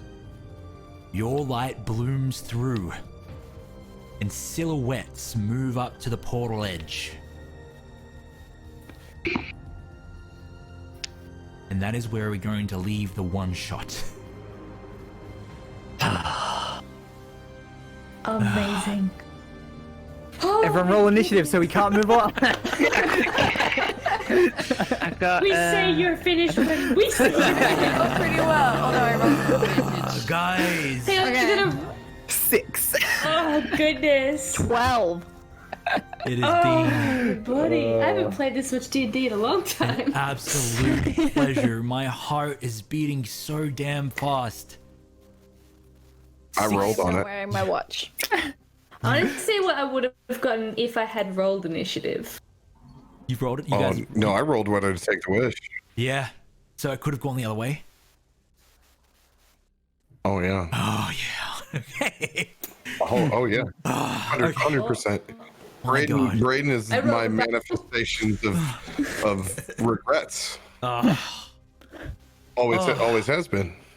He's my manifestation of career versus family. He's a long-term old friend that has those feelings. He could certainly feel tempted in times of extreme despair or darkness to think that maybe I'll use it. Temptation's But there. But there are also other factors. Enough people reminded him not to be selfish enough to take it. Josh is like, you all get wishes, and we're like, we all wish to be level 20. Guys. Peace, guys. I've never felt so much power at level 9. 6,000. I wish for 24 intelligence. Especially after we established it all, like I was very, it was a lot of folks from my chat never seen this side of this character before, but having getting to have another dwarf, and I was like, that's 100% one of the show. It's the other path. It's perfect. Like it's everything else. It's the family man. Yeah. It's the man. It's a person to their craft. It's the Al Borland. It's everything that running off to the Fae was not. That's especially funny just because this whole character's backstory was as simple as it could get. It was literally just, he's got a family and he's a blacksmith. His whole backstory, he's got nothing else. Because that's the archetype of home. That was the dwarven archetype, and he never quite felt all the way at home there, so he moved away. And there's that longing that no matter what, I'll never be the crafter back home. Those long-term regrets. I never settled down. I always blazed my own trail, and while it was an amazing life, what could have been? I just want to read this, guys, to you. Sparrow, fly away. My heart is in my throat right now. You guys are... I'm freaking bawling my eyes out at DreadedGM. You all weave such amazing magic with your stories, greater than any spell your characters use. I am in awe of every single one of you. Aww. Thank you so gosh darn much. Straight back at you. Straight back at you. Guys, okay, all right. We are at 6,304. Holy moly, it went up again. Let's go. Thank you, everybody. We still have time to hit So that awesome. $7,000 Our favorite goal. moments. We might just add 50 more. So How many times Izzy can swear? I'm using that wish. We hit it. So Captain Robear has to come and play Dungeons and Dragons with me for 24 hours, and if we hit 8 grand, RobertHartleyGM. I played D&D 24 hours with you for free. No, man, I was only joking about the 8 grand. I actually wrote down earlier what my goal was. Look, and it says, I don't know if it'll focus. It says goal for getting me back on a stream again. $6,304. How crazy is that? How crazy? What a crazy coincidence! We just hit it. We just hit it. Oh my god! I really. Goodness. So what happened? So Robear, if you're coming back either way, what do we do at 7 grand then? Maybe Em and I might help for the 24 hours. If we get to 7 grand, Em doesn't abandon you for 24 hours. We're like 8 paths down this tangent, Em. Come on. I know. Guys. Goodness. I may have got us to 6,304 by donating $199. I saw that. Thank you Because so gosh darn much. all stream, I've been keeping a note of everything that I've rolled. Oh wow! And I've added them up. Oh, that is cool. I added it up. I love it. That is I added so it up cool. and got to You need to 189. use that math brain, you guys. I added it up. No I got problem. 189, but I also swore once. So there you go. There's another 10. So 199. Been there, my friend. Thank you. That's how they get you. I was fine on stream, but I got in chat jail like 5 times. For some reason, I thought that was the safe space where nobody else could see. And your mods were like, you know, Robear, everyone else can see this. Oh, yeah, my bad. Okay, we should I probably. was practicing all day not to swear. I was like, don't do anything. You needed a week. You needed a week. I've been doing it the whole week. Heckin' is the new word of the day. Yep. Guys, the whole point is to just make a character that would never swear. And that's what I did.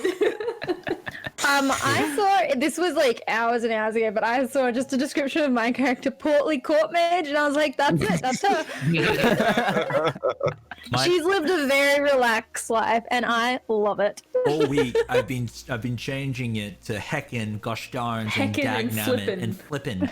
I've said Flippin'. so many flippins. Yeah, I think the other day I Going- texted Heckin' Potato. Going back to heck Jace is potato. going to be such Yeah. a release, you know? Yeah. Get it all out. Let's get that sailor's mouth, you know? Yeah. Raya's gonna I be a don't struggle. I don't even think my other character swears, it's just me. I don't want to say Dale. goodbye. Personally. I don't Dale want to say. Rademacher says, Robert's donating what he rolls. Quick, fight the Astral Dreadnought. I punched the dreadnought. For some reason, Krill just walks up to it with his arms out and dies immediately. I'm ready for the Death saving throws. Yeah, death saves.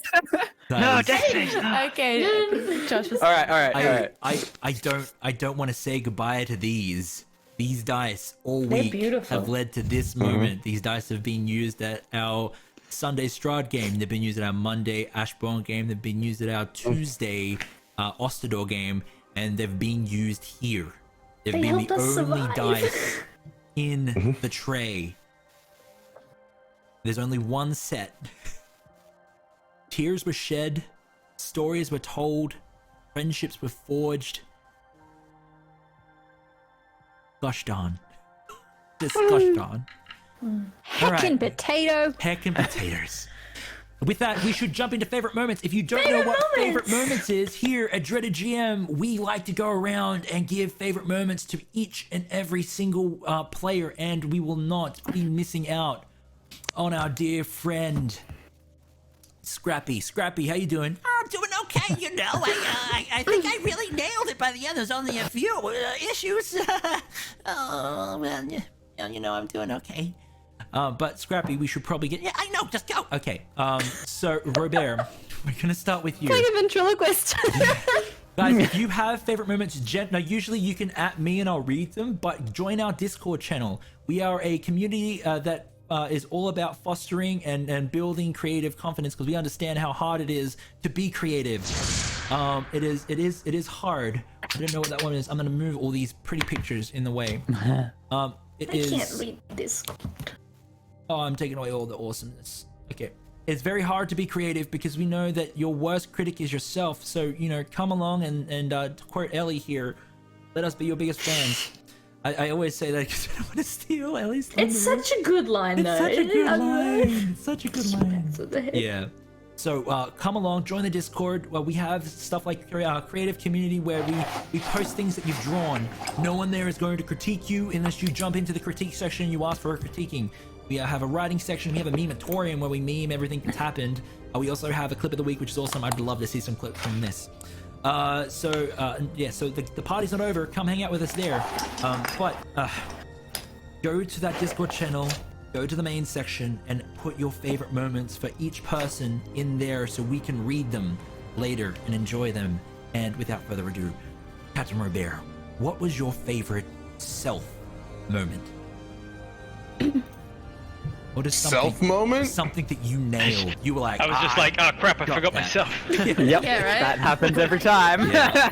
You would be yourself first. You And got like, everyone and then me. The most important person in your life is you. Yeah. I get to experience everyone stealing mine. Yes. When you're forward to it. when you're a narcissist, it's easy. You're screaming I was just thinking narcissist, that. it's not I a was like, problem. piece of cake. Planting early seeds of regret where I could, and hoping that they would bloom. And I figured that we might get to a point where we could at some place to tell that story. That was mine, because that was the piece that I wanted to tell at some point in time, was a tale of past selfishness and moving past it, especially with the subject matter. So those, you can see it through each one of the scenes. That piece is there, and trying to lend the helping hand. So that was the long con, because he had been working on the rose since he was at the campfire, even though he never really got to talk about it. He'd been working on it the entire time, and where that manifested and where it was going to go. The hammer scene was very, which is weird because you don't share that, when you don't know other characters' backstories, and you don't, and it pulls out, and I'm like, man, we could talk about a long time what's on just the hilt of this weapon, but it's condensing, right? So we're trying to condense and just say, oh, well, it's very important, and it doesn't get used very much. So we tried to reflect that with the oil cloths and move that, like, it doesn't get touched much. It's not a functional hammer. This is a ceremonial hammer, even though he still uses it for tent stakes because he's a practical man out in the field. There was lots of great pieces there. Anytime I got to interact with somebody else to share that piece, whether it was Torg, or even the little back and forth from Krill. I love the dichotomy, as if you watched the very beginning of the episode, you were going to think that they wouldn't share the same experience. Yeah. And that was the beauty of it, that we very, very similar. Loved it. At the end, and that's the power of storytelling along the way. And then I'll get to my 15 other favorite moments that don't involve anything with me. Ellie, Delilah, what was your favorite Brayden scene or moment? There were so many. I was absolutely hypnotized by your performance. You were, I've watched you on your streams quite regularly. I think you're an incredible storyteller, and I feel so honored to be able to sit at a table with you. Mutual. For a personal thing, I love symbology, and you may have known already, but white roses symbolize new beginnings as well. So when you were talking about crafting a white rose, like, my headcanon was like, I wonder if it's got something to do with this, or it's got something to do with love. Like, there's a whole backstory there in this rose. So if you want to know, it's Shanti, it's my college fraternity, and it's New Beginnings. Oh, yes, amazing. White roses have been a big part of my life. I love it.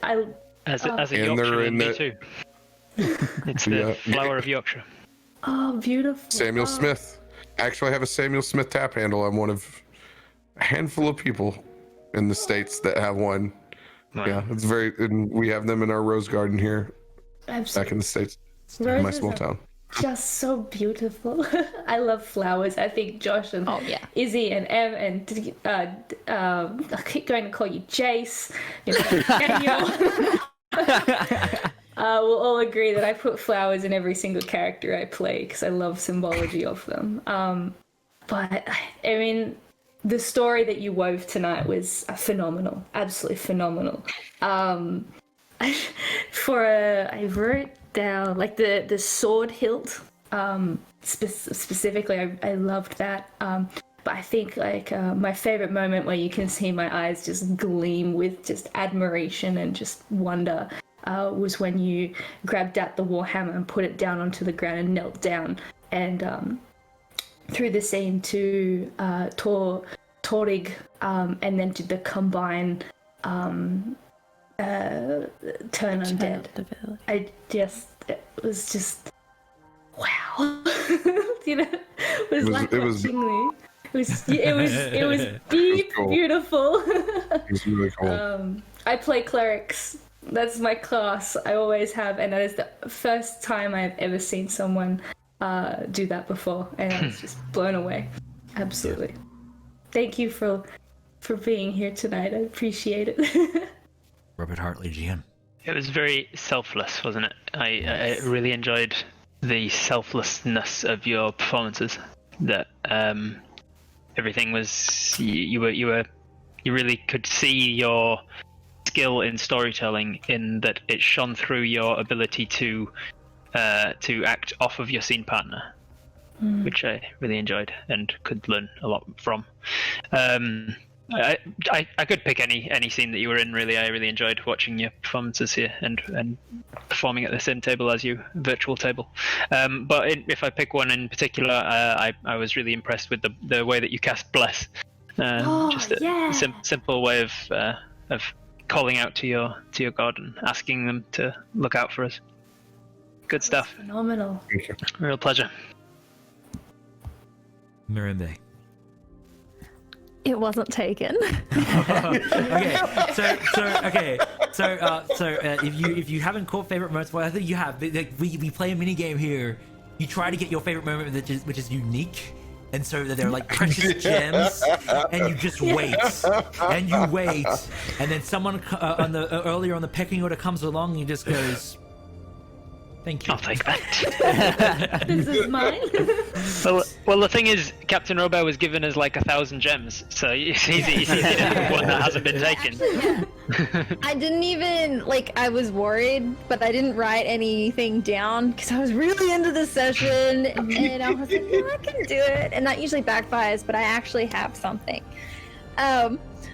What's it called? The pipe? The mage hand and taking it down to get Eric was just so good. And the way he's kind of like, come on. You can do it. Right, try it. Come on.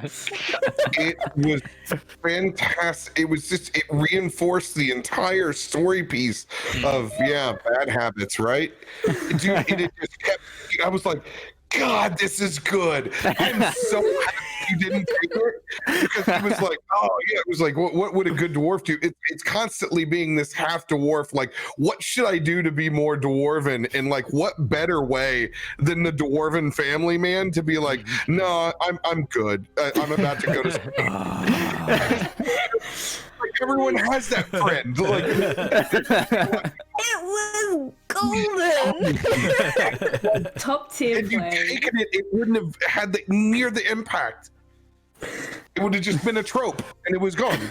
It would have been a trope and non-remembered. But yeah, just like, okay, the sad back up Harley's pocket.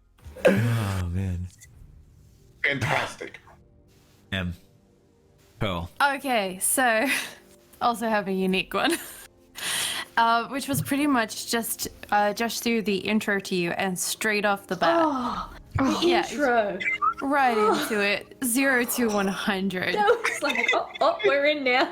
And not only did you show you weren't here to mess around, but then you talked about the effects of not having stars, what it would have on the world, and you threw context in there, and a larger picture beyond just this is this story, we're just going to go with it. You gave it a way bigger scale, and I thought that was really cool. Thank you. It was like a home run intro. I know. It's like, have the ball, home run. Kind of don't know my story. Now. It's just Go ahead, Robear. I was in the bar business for 14 years. What was that, sorry? So there's a lot of. I was in the bar business for 14 years. That's what I did. That's how I made a living. I've literally run a tavern, and we played D&D in the basement. And that world doesn't exist anymore. It's gone. It's all gone. That's Every little bit and piece of it. So living and sitting by the campfire inside the darkness is something that's exactly what happens right now. That's my life. I'm fortunate to have content creation, and this is how I make a living now. But the campfire represents this, and the stars all taken away were everything that I loved about telling stories back behind the bar, and the people that I miss and that I used to see every day that would walk their dogs and pick up the newspapers and come have a pint. Those stars are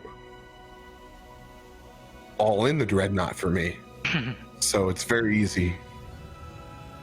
And when you placed in that, there's been that constant theme in our campaigns, and when it was presented here, it was, yeah, this is Braden again, sitting there in a starless night, but he had a campfire and he had his friends, and that was awesome. That's what he needed. It's very cool. I wish very cool.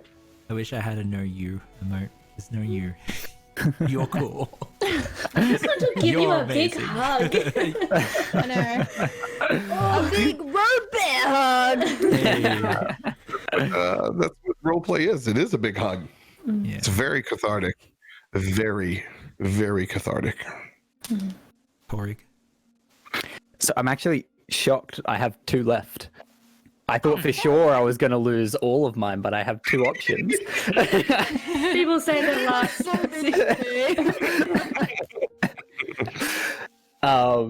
So to pick one, unless Josh lets me take a second and potentially steal his. Go ahead.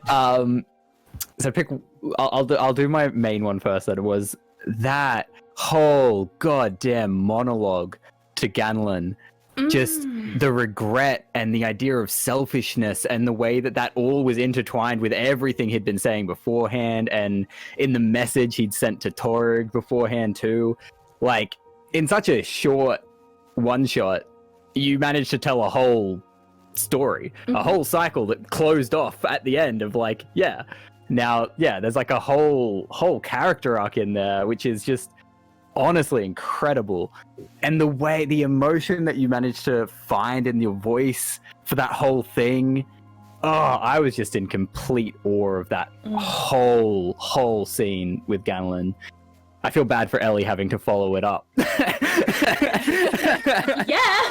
I felt bad for me too. It's like, No. not this again. But then the other one was just the amazing use of druidcraft throughout. good, But someone most said it. importantly, the hammock. The hammock hooks I was to gonna say just sleep in spoon. this, and the spoon as well. Especially because, like, you may have realized this before you made your character, but druids are like incredibly rare in Josh's world. So druidcraft isn't one we see very often. When I looked afterwards, I was like, So druids are like super rare, and nature clerics are like as close to druid as you can get without being druid. So to see druidcraft used in all these amazing ways was just incredible. I have all the fun parts except for 17,000 serpents. one other one that I want to mention, is the bomb drop of when you said to Gannon, like, oh, I've been here before, hello, old friend. Yeah. And me, resident Lord Goblin, was like, when did this happen? What is this? What's going on? Give them to me. That was my nod to. That was just my nod. Izzy, you're cutting. Am I? You're cutting people out. You're talking over people. Sorry. We're all like burst you. Fine. We should probably like. No, that was just my nod to Josh. Oh, thank you. It was beautiful. No, that was just my nod to Josh. It was hello, old friend. So Oh man. that was my piece to him as a GM. 100%. And yeah, there's characters in met before easily. With this one, he's been a traveler for a long time, so it could fit in any piece. But that was me getting to talk to him in the episode for a second. It was epic. I'm going to read some of the chat ones because we did have some. Please post them to the Discord, but we should get some for the chat as well. I'll read as fast as I can. I will oblige you. Said the Braden scene with Toreg for the divine affinity killed it in the beginning. We also have from Bloom with Love 89 says favorite moment equals discovering this Twitch channel. Yeah. And let me just say this from Bell. There's 2 other channels for you to discover. No, wait, 3. No, wait, more. Countless. Cosmos. Please go follow these guys because they're amazing. I'll post their links in the chat. If we have moderators, we get exclamation mark. Rip all of your time, people. Yeah. It's time. Sparrows Fly Away. My favorite moment was Rob's acting. Oh, wait, no, this isn't. Wait, is it Robear? No, it's meant to be there. It's good. I think that. Oh, I mean, Rob. About different. It's established a fantastic name. So Different Rob, yeah. You guys outnumber me. So. We need more Joshes. Fancy says Robear as Brayden, just referring to Krell's tower as an outhouse. It was perfectly hilarious. There was a meme about that, and it was incredible. Wait, there are memes? Yeah. So yeah. In the Discord. If you go to our Discord channel, we have a meme-atorium where people meme our games, and not only that, on our weekly wrap-up, we crown the meme of the week, and the winner monarch. becomes the meme monarch. Long may they reign. Oh, long may they reign for the week. that was the very first part of establishing where I thought I was looking at Torg as an adult figure and something that I should aspire to. He took Krill to the bathroom. Like that's the very first piece, because I was like, yeah, he's going in. He's gotta go take him in. I was like, this dude is super dad. All right, like Braden was like, this dude is the most responsible of us, and I was like, yeah, that's what he was full in after that moment. Oh goodness. Is there any more? Yes, one from Renegade _Chicken, our beautiful home brewer. For Brayden, hot damn, Robear. I'm honestly upset that I've never seen your content before now. And if this is what you're capable of, it was a phenomenal performance. And something about your character was so real, so genuine, and it was incredible. I'd have to specifically call out the scene where you helped Torg with his channel divinity. It's just wow. Okay. More truth than fiction. Is there any more? That's just in the Discord, Okay. and Okay. my chat is Please, bad loading. you know what? If Ellie's gonna read them, at Elle. Yeah, I can. Yeah. At me. Yeah. Also post them in the Discord so we catch them later. We'll try and read some of them because I've got my phone up for the Discord, so I've got all angles at the moment. Yeah. You ready? All the love. Okay. And now I definitely want to. Ellie, is it okay if Rob goes next in favorite moments? You haven't done your favorite moment yet, have you? I haven't done my favorite. Done Robert's favorite moment. Robear, Thank you. RobertHartleyGM. This happens all the time. I get caught out. I get so excited. I feel like I'm constantly having to correct you lately. It isn't a So surprise. what do you do with the 2 to 3 hour sleeps you get every 48 hours? All of his were taken, so he was trying to get away with it. The only thing, I have so many favorite moments, but my favorite moment, I think, for the game, is for you trusting us with the character that you have brought to this table. And I understand what it is to bring a character to the table. Oh, for me, I am honored for you to bring that character. But you have brought so much life, so much love, so much experience to what we are doing here. And from the get-go, you were like, "Yep, let's go!" I'm like, "Yeah!" And it's been an absolute vibe. That's a two-way street. Yeah. You can RP into the void all you want. All of us have been there at a table before where you've done that, and you go, "Man, I wish we would have got somewhere." Yeah. It's a table full of people that all want the extra little piece, no matter how tired they are or what they've done today, or if they had a bad day or if they had a good day. Giving little pieces back to other people's characters is the most satisfying thing on the planet you could ever do. And I got to sit at one of those tables, so I'm always happy and thankful for that. That's the good stuff. No, you. Oh, big hug for you. Hugs for everybody. Oh, we need that reverse card emote so much. But yeah, I have to say thank you so much for everyone here and bringing your peeps over as well. And for of course, we have smashed it. Late night gang, you guys. For the folks that suck here, and we have a lot of people that work nights, but there are a lot of people that are on 9 to 5s that are out there right now. You guys are the real rock stars. You guys are amazing. Thanks for supporting Dread and everybody here. That means a ton. That extra visibility is literally dollars that translate into hope and generosity and twinkles in people's eyes. So you just showing up and being that small little piece means an incredible amount in the whole. So thank you guys. Thank you. Rob. What up?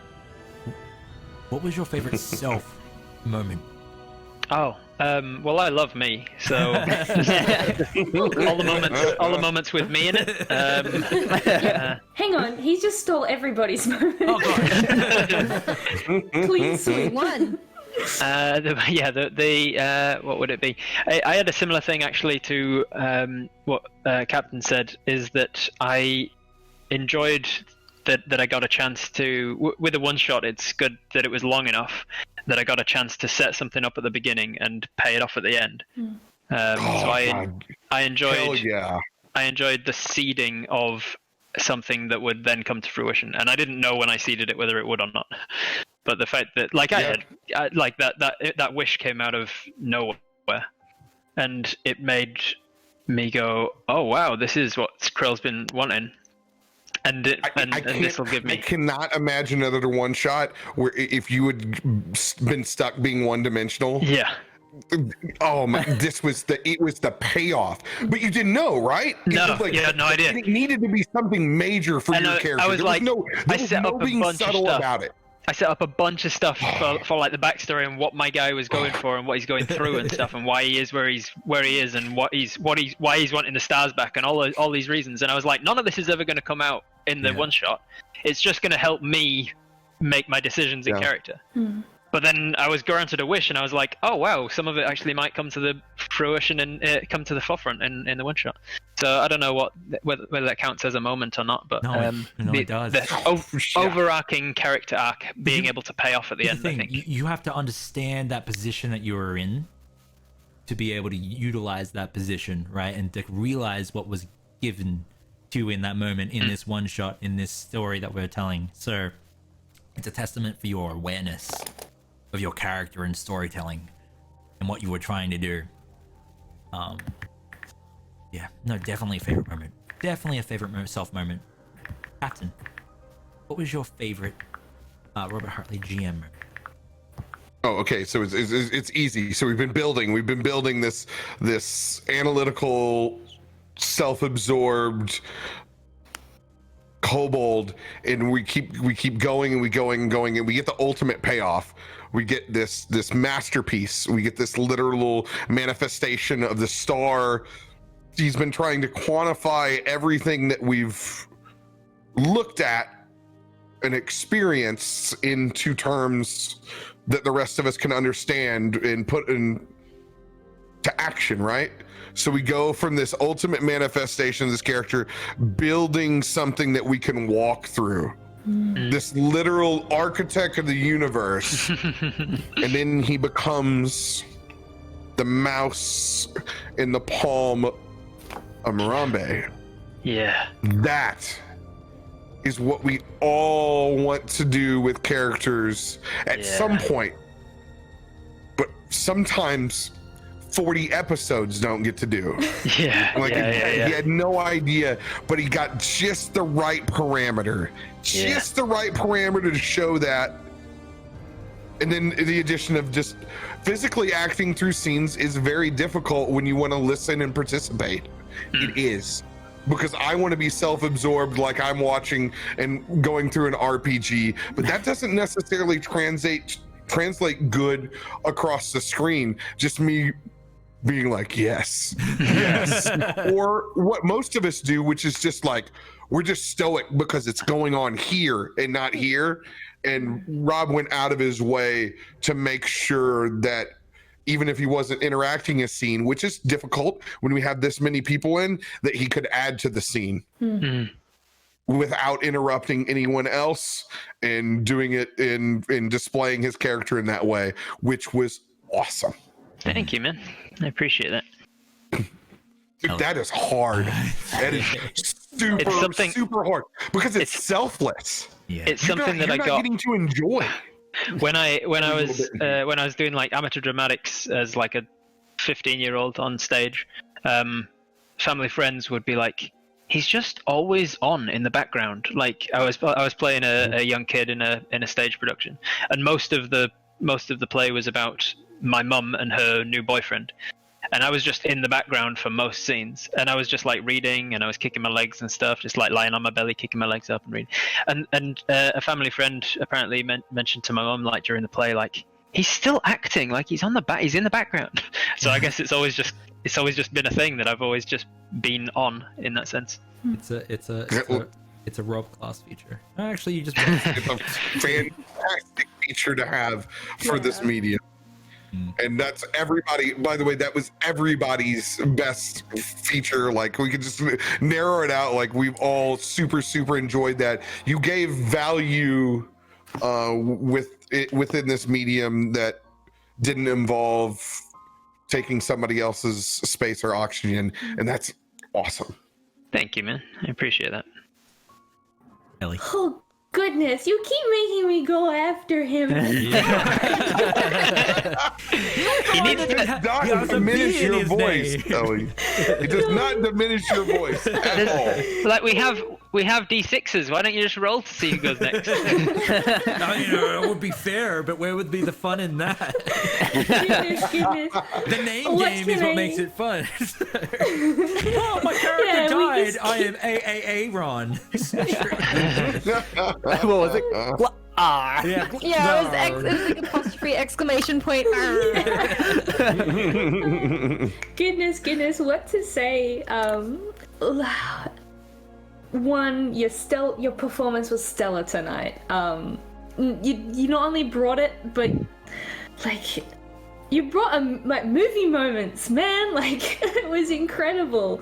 Your acting tonight was it always is, but tonight really narrowed in on it. The background, as Captain Robear has said, was phenomenal. But I think specifically for my favorite moment, 100% was the growth. And the one thing that I loved was I originally had written down at the start, my favorite moment was when you called everybody stupid, but my actual favorite moment was when you apologized to Miriam B for calling her stupid. I just thought that was just such a warming moment for everything that we've seen. This beautiful analytical kobold that has, I feel like he's gotten everything that he's needed by his own smarts and his own wits, and that's how he's gotten through. But now he's surrounded by these people that they do love him and they do support him, and he's breaking those walls down. Thank you. And it's a satisfying moment when you get that chance to pay off something like because I started so cold to you all, it gave me somewhere to build some character arc to go to. It was phenomenal. So it's always satisfying when you get that moment at the end when you can show that you've grown, and which is hard to do over a one shot sometimes. Yeah, I want to say more specific scenes, but I will leave them. Don't steal people. But I'm sure I will steal things. But if not, it will come back and I will say more. But most importantly as well, thank you very much for being here tonight and with us. And I said it to Captain Robear, but I feel honored to be sitting at the table with you. And Thank you. The feeling is definitely mutual. I feel honored that you guys think of me in such high regard that you would have asked me to come on in the first place. So it's very flattering. Love and the stage is meant to be shared. Yes. Absolutely. Remember, what was your favorite? Okay, so mine's just a very specific thing of what's already been said, but the fact that you had props was amazing. Oh yeah, the props was so good. The beakers, Potion bottles. the little baby ones, this big. I'm an alchemist. My heart melt. I can't not have bottles. I'm an alchemist. It's gotta. It was so good. Like I think that the most I do is like look around, like oh stuff's going on, you guys. But the props really, and they were right from the get go. They were right at the beginning of the session. Really, yep, props. I got props. That made me so happy, and also I really want props now. Like I really wanna, we need to get you a mole. Props help. Oh my god, yes. I'm buying a flower crown for when people put a flower crown on my characters. I actually already bought it. It's on its way. No, it's not a tangent. It makes me want to buy props because it was so good. Yeah, see, Emma? It all comes full circle. Where did we land on that middle finger? What was your favorite RobertHartleyGM scene? Oh, okay, so I do want to say my big overarching thing for you was the physical acting and the props, but I don't want to beat a dead horse. So I hate that saying. I know. But it's a saying. I've got one of two, and I'm not really sure which one I want to go with more. Just go with whichever one Daniel's got. That's usually how it rolls. Okay. If I'm trying to guess which one is Daniel's, I would say the insane improv skills that you threw around. Like you brought up past adventures, you were doing the salve, and you created a whole relationship with Torek out of nothing. And specifically, I really liked the way that you declined the hug. The body heat comment. Oh yeah, that was really funny. It seemed a very analytical reason for not wanting hugs. It's just two cold things. Yeah, just smashing two cold things together. We don't hug. It doesn't make sense.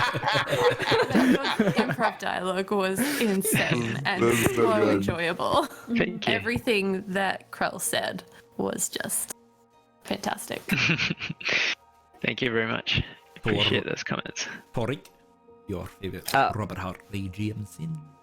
So yeah, as everyone said, your physical acting was just out of this world crazy, even in the background. But in particular, it was right after we went through the portal and we saw Ganelin, and you immediately started cowing and shielding your eyes. And that immediately led into, once you were, told it was okay and you wouldn't burn your eyes, you were like being terrified, and then you started hyperventilating in the background, and then that led into your goddamn crying monologue. Like, you actually, like, I think I saw someone in chat was legitimately concerned if you were okay. Yeah, they checked in. Going hard in the paint. And the fact that, during that monologue, you brought up the whole, I could use this wish to bring back the one person I've been doing all of this for, but having to, decide whether that was too selfish or not. And then just the pièce de résistance was just to throw in the line that Torek had already said to you before at the very end, to just top it all off of, this is the reason, Why be selfish in a world with nothing? It was there was only so much time in a one shot with so many people playing to have a single scene with each possible pairing. Yeah. And I'll get back to it again when we talk about M's favorite moments. That I was really disappointed that I didn't really get a scene with her, because I was trying to get a scene with everybody, and so I'd set up something early with you, Torek, and then to be able to sort of put a button on that, as you say, towards the end, It was really satisfying to be like, all right, yeah, he's now taken on board something that Torrig has said, and it has actually really it's gone through to him in such a tangible way that he's not going to use this wish in a selfish way. It was just phenomenal, and just such a good way of giving this deep insight into the character. I was blown away. Thank you. Appreciate it. I will have Xantu. Goodbye. Thank you for watching. Bye, Xantu. Do you want to read some from I have a few. Okay. So our beautiful Vegemite Dangerous has said Robert Hartley as Krell, nearly crying at the ending statement. It was so powerful and so moving that I felt every bit of anguish. Amazing talent. And Sparrow Flyaway reaffirms, saying, Rob's acting as Krell, the physical, visceral agony was so real. I so badly wanted to hug him and bawl my eyes out. Holy beep. He wouldn't have liked that.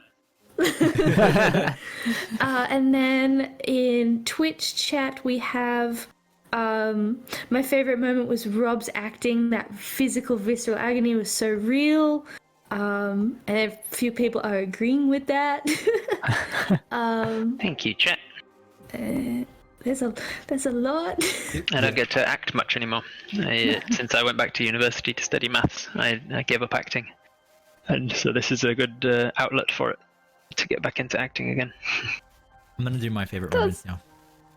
No, you won't. Okay. No, I say you. Okay. Electrocuting Torg to wake him up, and Krell's vulnerability at the end.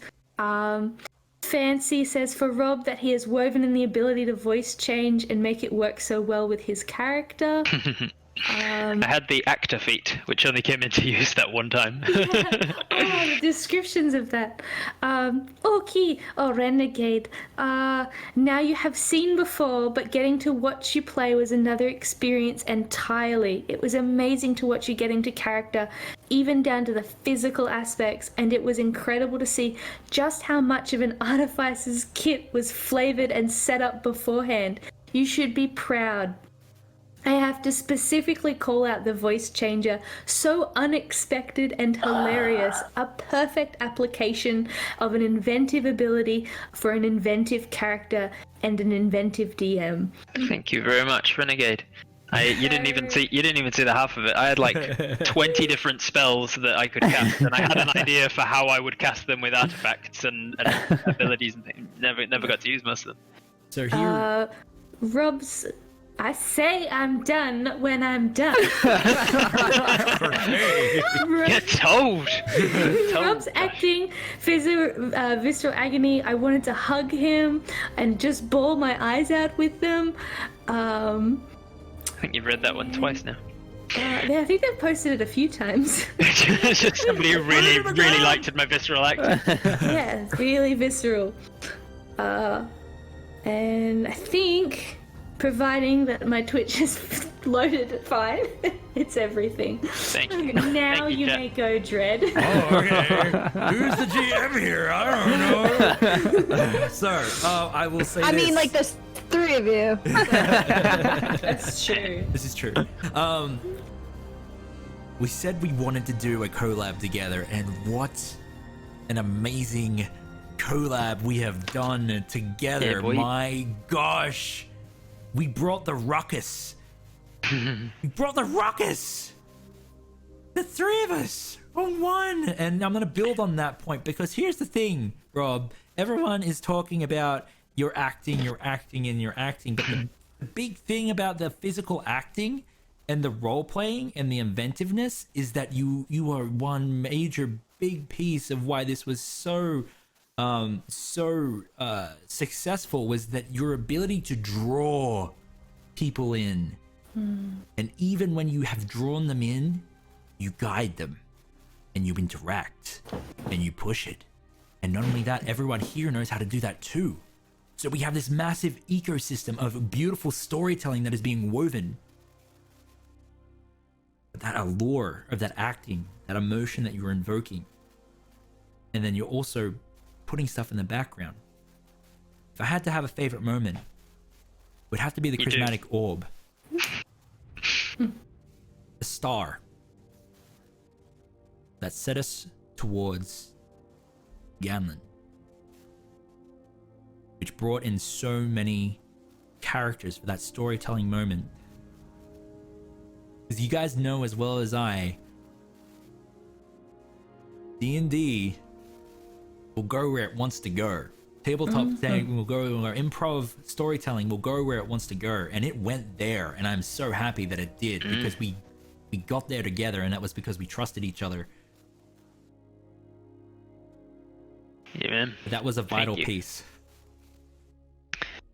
And It yes, was fun. definitely the artificer, the voice changer was amazing. And like you did the voice acting for all of it, like you know the actual noises, like Yeah. Yeah, Really that. cool. Yeah. I had that written down. I think RobertHartleyGM secretly beatboxes. Just saying. So, yeah, I think I'm gonna. Will neither confirm nor deny. Okay, yeah, all right. I might have to use my sing for your supper. Get you to do like the four true. elements. Get you to do the 4 elements. If you know what that is. You don't. I don't know that one. Well, I will make you look it up. But I will. I'll look it up. I am so gosh darn happy that you are here, and I'm so gosh darn happy that Captain is here, because it has been an Well, absolute- I'm very glad to have gotten the chance to do this collaboration with you. And now I have to set something up with you coming onto my stream. Yes. Yes. Yes. Ah, Need amazing. to see that. And the 24-hour stream as well. You said it. Yeah, true. Both of you. yeah, that. I'm gonna hold that to you. You both said it was good. You both said it. Yeah, you both said Said it on stream. It's not like you've got witnesses to us saying it though. I got video. I don't know. I think I didn't hear anything. Em, did you hear anything about a 24-hour stream? I didn't. I never would. All right. Yeah, we should probably just, because I did want to say, while you guys are more than welcome to stay for the rest of it, I know that you're in different time zones and we're running way over time. So, by all means, feel free to take off, because you got a lot to do, I'm sure. Maybe sleep, maybe I was get just up, I gonna don't say know. I got some sleep to get. Yeah, But yeah, I've got a more DM for the kids D&D that I do every Sunday tomorrow. Oh, Or today. that would be so cute. Oh yeah. Yeah, definitely. So I do need to get to sleep at some point, and it's nearly 2 a.m. So I probably should get on. Yes. Good. Thank you So I will quickly go through my favorite moments for the rest of you then. Yes. So I've got for Izzy, it was a real simple moment really early, but I just thought it was really fun that your character has a +1 to a 0 to wisdom, Something like that. and M's character has a +4. And Emma just failed a wisdom save against this thing with the pointed finger, and you were like, "I'll take the bullet." Josh is like, you can take the you can drag her out the way, but you risk being seen yourself. And without hesitation, you were just like, "Yeah, I'll do it." I'm like, you're not gonna. If she failed a wisdom save, you ain't gonna succeed against it. But you didn't even think twice because you were so in the character, and the character was such a loving, sort of caring person that they wouldn't have even thought. They wouldn't thought twice about taking the bullet, and so they just went for it, and it was great. And I really liked that commitment to the character and not the number crunching of being like, wisdom save, I'm not too good at that or anything. Nope. Delilah, I was really Ellie, sorry, That's okay. calling you by your fake names. I really liked that we managed to get a scene together of the lesson. I really liked amazing. that whole scene was great, and it came about because of the scene that you were having, where you were just talking about how to describe how you were casting spells, and I liked that description of what your spell looks like and how you cast it and how it failed, and like you were describing your own failure in a moment where in the game you mechanically can do it. You can do minor illusion as well as anybody else can do minor illusion, right from the very moment that you get it. But describing that learning, adding unnecessary trials and tribulations to your own character is a good way to flesh out some growth to them. It was fantastic. Who else have I got down here? I've got M, obviously. As I said before, it was really disappointing to me that I couldn't smash in a scene between us. I was genuinely thinking we were about to go and fight a dreadnought, and I was like, I'll be able to definitely find a time during that fight to head over and help Emma or something, or get her to help me. And I was hoping to get a moment with you then. But I will take the art because I'm going first and I can. having the astral Sphinx there to look at during that scene was amazing because it really helped me with the visualization of it. I could really picture what it would be like to be thrust through a portal into the astral sea and have this astral godlike entity right in front of you, because I could literally see it. And the crescent moons for the eyes and everything, wonderful, absolutely tremendous artwork. So I'll take that as my favorite part of it. And Torig, Daniel, I think the way you worded your wish in such a selfless manner, it was, I think, yeah, your scene with the wish was you say your character only had two things about them. They were a blacksmith and they had a family. but both things kind of came out in that moment to the forefront as you were like, well, we need to protect each other. We need to. I've got a wish. I can protect these guys. I'm already well protected with an armor class of 25. My friends need protection, and so Party dad. Yeah. Party dad. I'll put my hand out to stop you stepping out onto the road or whatever. He was there to protect us. Our protection was forefront in his mind. He's at me. Take it to the bathroom, you know. Hey, it was only 3 points of lightning. No, you can get over that. Yeah, so wonderful stuff. Josh. Scrappy first. Scrappy. I really enjoyed Scrappy's change after getting greater restoration, and the embodiment of Scrappy. And it really was a tangible change between how they were acting. It was quite a subtle one, but you could tell that they were coming out of something that was manipulating them beforehand. Of frightening them or something. So that was wonderful. And then Josh, just as a general note, it's amazing that you've put this together. Thank you. I know JP took this one in the last stream, but it's such a lot of work that you've done, and all of you have been involved. You've all done a lot of work. But Josh, the amount of time that you put in out of every waking moment of the day, it's clear that you've put in so many of those waking moments into your stream in general. It's phenomenal to see it growing and to see it continue to grow, and I'm glad that we have the relationship that we do between our two streams, and I hope that continues. Stronger together. Yeah, stronger together.